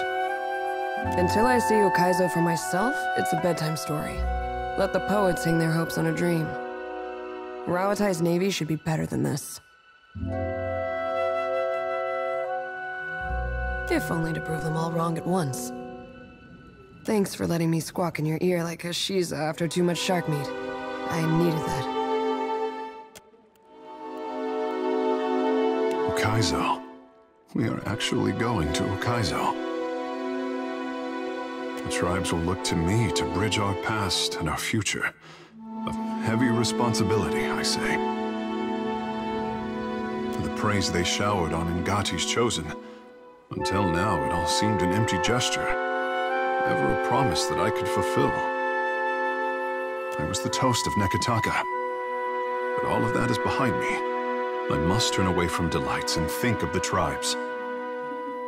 Ukaizo will show us the way. The tribes will find themselves again. I would discover what our ancestors forgot. The Covenant is more important than ever.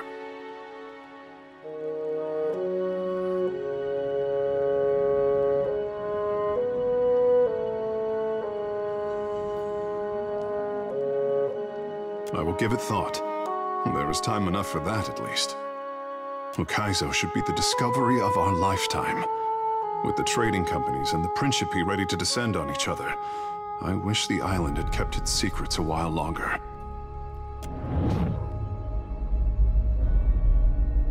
It pains me to see my boy so conflicted. Questions tear at his heart, and the ache reaches me even here. If you continue to encourage him, his life will grow more complicated. He will be the savior his people want. Someone to drag their past into the present. Empires have fallen since I favored the Huana with power and wisdom. How they wield it is their choice.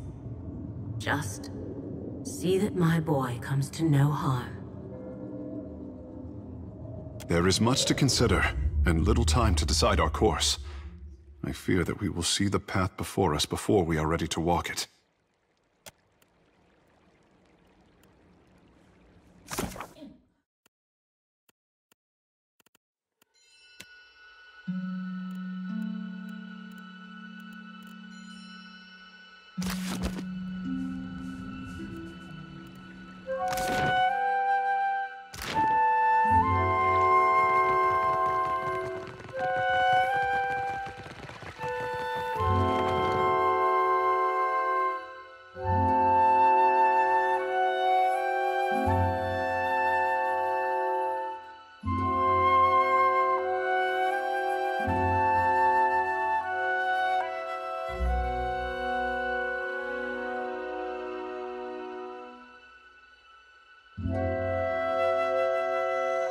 Does it suit you, being a soldier? I did well enough at it, but it was never for me. I like knowing that someone has a plan. Never felt it from the gods. You ever think...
A moment of your time, Watcher, if you will.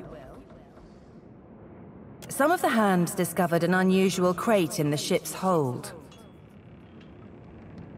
Unfortunately, the ship lacks the defensive fortifications of Cadnua. A crate could have been slipped aboard at any of our ports of call, assuming it wasn't placed among our goods as we took on supplies. It is roughly a yard to a side and labeled beans. The hands who noticed it were tasked by the cook to bring up ingredients for the evening's stew. It is roughly a yard to a side and labeled beans. The hand left the crate in the hold if you wish to examine it.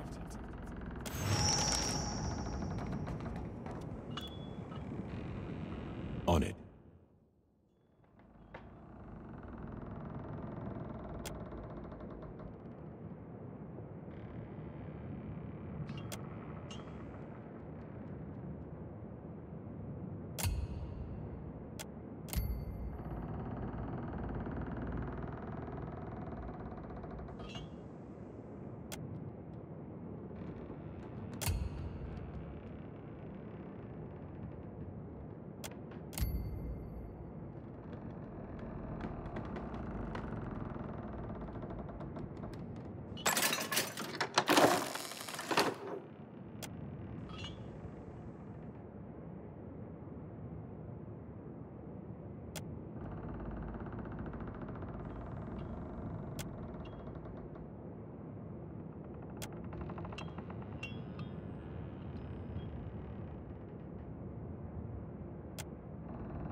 You can see me! It's really you then, the captain of the Defiance. Oh, this is fantastic! How satisfying it is to know one did not give one's life in vain. I come from the island of Kazuwari, and we need your aid. Kazuwari is an island where the most skillful hunters, the most hardened explorers, the deadliest warriors all gather to earn Tuamawai's favor. But Humaire, the island's caretaker, says the essence that sustains the island has sickened. Curdled, she called it. The animals, the trees, they all churn with anger and fear. Yes! Humaire was right. She said you would understand. We need a watcher. No one else can talk to souls, Humaire said, and souls are our problem. You're a watcher, right? The watcher. The one who died and lived again, who speaks to the gods. That's the watcher we need. I knew it! I knew Humaire wouldn't have lied. You will help, won't you? Oh, that's fantastic! Thank you! Speak to Humaire at Kazuwari, Watcher. She'll be able to better explain the situation than I am. Kazuwari's a huge island west of Hasango. It's pretty hard to miss, what with the high cliffs and waterfalls. There's one thing you should know. The faces of the hunt jealously control who enters and leaves the island. But there's a waterfall on the southern side of the island that will allow you to sneak in, so long as you're circumspect. I guess you should also know. The island's residents might not take too kindly to your presence if you're found. They're, prickly bunch. But I'm sure that won't be a problem for you.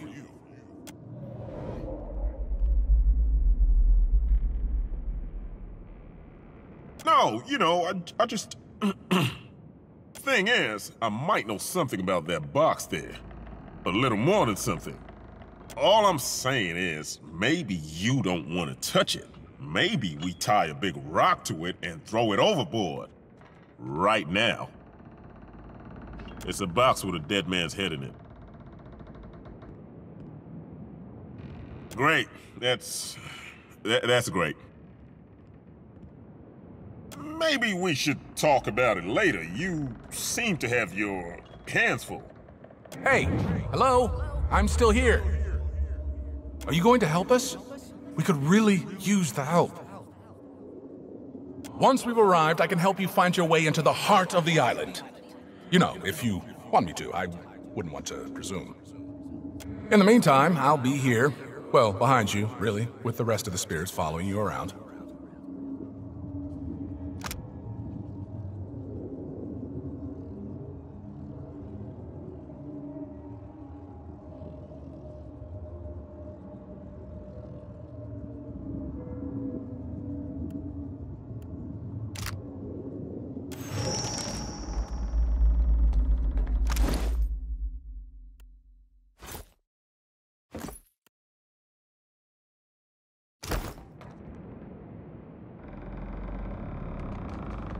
Wonder what Pa's up to.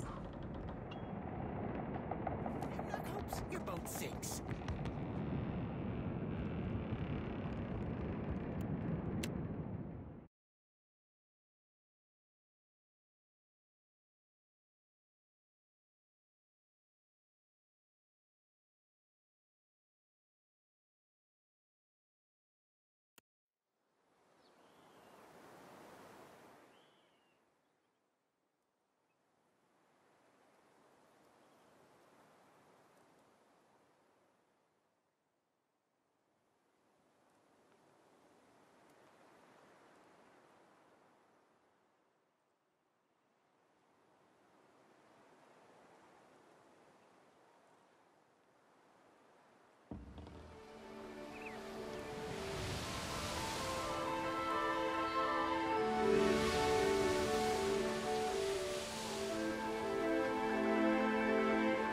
You find yourself in cold, suffocating darkness. There is a familiar weight in your hand. A lantern. It sputters to life, and the world shifts into focus. A staircase spirals endlessly below you. With nowhere else to go, you start down. On every landing stands a door, each one stranger than the last. Some are clear, made from glass or audra. Others still are locked with chains and bars, or stand ajar, spilling inky gloom across the steps at your feet. You hear the ringing of a small bell far above you. It is joined by another, then another. The ringing rushes down the staircase with all the strength of a river. Your lantern sputters out and you are carried down into the dark. The torrent deposits you in front of an open door carved in the constellations of Aora. Each star indicated by a small golden stud. You step inside. A wave of blistering heat hits you. Then a sea salt wind. Divine voices boom and screech. Their words shake the platform beneath you, shake the very air around you. The gods are fighting. Lay your blame elsewhere, Wodica. I won't suffer your arguments any longer. Mogren looms large before you, an accusing finger leveled at the melted visage of Wodica. Wodica screws her mouth into a sneer. You fool! If only we had attacked it when I first proposed it. Accusations drip bitter as bile from her tongue. Even the Kith loses patience with you, Wodica. The pallid knight looks down at you, a frown etched deep in her otherwise statue-still features. I am afraid we are not at our best. The Watcher's returned. Perhaps we should hear what he has to say. Helia's birds chatter anxiously among themselves. Wal's many eyes alight on each god in turn. We make little enough progress on our own. Not for lack of trying. Feathers rise along the crest of Helia's head as she stares pointedly at Mogren. We try, but agreement eludes us. Andra's storm-dark eyes swivel to meet yours. Is there nothing we can do? Mogren glances at the pallid knight from the corner of her eye. After a thoughtful pause, she speaks. The time has come for us to seize the power we have long left untouched and absorb our scattered children. Andra nods, her lure bobbing bright. Terrible though it would be, perhaps you are right.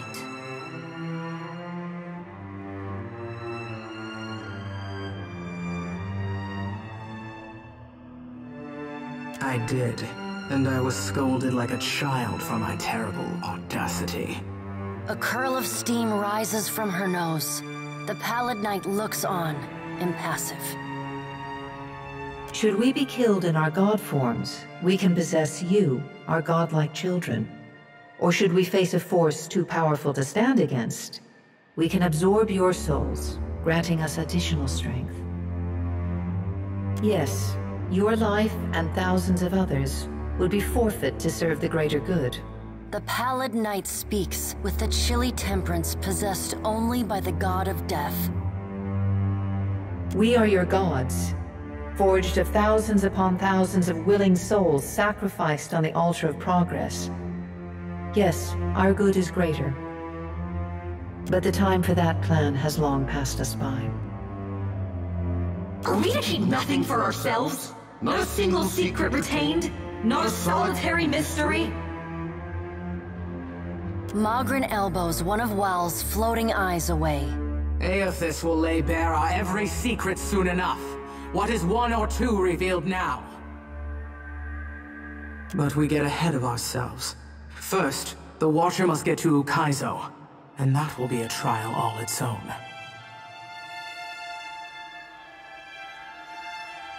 The Guardian of Ukaizo has stood watch over that place for millennia. It will not stand aside, not even for Bareth's herald. Helia, who had been lost in quiet, anxious conversation with her birds, breaks in. It yet lives. Of course. Our progenitors crafted it. A pair of Helia's finches come to join Wal's floating eye. They hover just out of Mogren's reach and swoop in to poke her when she's not looking. And the Watcher will be forced to reckon with it if he wishes to confront Aethys. The birds at last linger too long, and Mogren slaps them away. They burst into a cloud of essence, then reform, and fly in a screeching chorus back to Helia. Ah, there is that heady mix of kith ferocity and hubris Mogren so admires. Go prepared, Watcher. The Guardian will not stand aside, not even for the Herald of Bareth. It is not one of Galawain's mindless beasts. It has a heart and a mind, and it will throw neither away to oppose Aethys. And Aethys will not fight the creature. It would prove little more than a distraction for him, especially as my tsunami and Mogren's volcano couldn't stop him. It is its own creature, Watcher. It does not listen to us. There is another topic we have yet to address. The Pallid Knight holds up one gauntleted hand, and the other gods fall silent. Tell me, Watcher, where do you stand? What do you think of Aethys' scheme to destroy the wheel?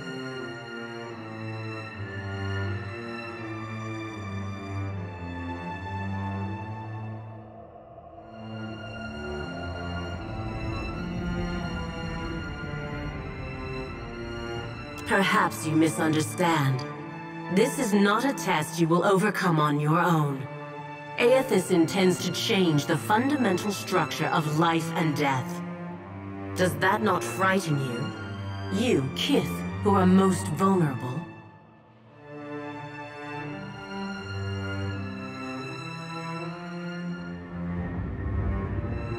Aethys loves the mortals more than any of us. He has always been their greatest champion. He believes Kith will rise to his challenge. I am not so sure, but I look forward to watching them try. He found our blind spot and exploited it admirably. By the time we even had a hint of what it was he intended, it was already too late to stop him. If we still had our bodies, we could oppose him. Wodica balls her bony hands into fists and glares long at Andra. Do not lay your blame on me. We set them aside after I killed Abaddon, it is true, but you did not fight the decision then. She turns her back on Wotica then, and looks instead to the Pallid Knight. What if Aethys is right, and Kith succeed in rebuilding the wheel? What then?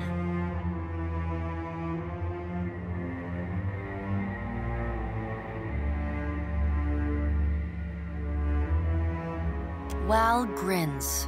Always, Watcher. And what if they fail? Then they die. And so do we. We have to help them. Helia's voice rises, near to panic. Wotica drives her fist into her hand. Help them! We should finally bring them to heel! The Pallid Knight raises a hand and stares at Wotica until she falls silent. Watcher, Aethys yet values your counsel. The Pallid Knight's eyes bore into yours. An impassioned plea from the Hound of Aethys may still temper his actions. Confront him at Ukaizo. Only your life. A faint smile plays at the corner of the Pallid Knight's lips. Time moves swiftly away from us now. The Pallid Knight spreads her hands before her. Go, Watcher. Do what you must. The edges of your vision begin to dim. Like a sun setting, twilight encroaches on your mind. You will not fail. The Pallid Knight conjures a blinding white light in her palm that swiftly grows to engulf the room. Then, the crack of thunder rends the air, and you feel the floor drop out beneath you. You come to flat on your back, staring at an all too familiar ceiling. Alone, once again.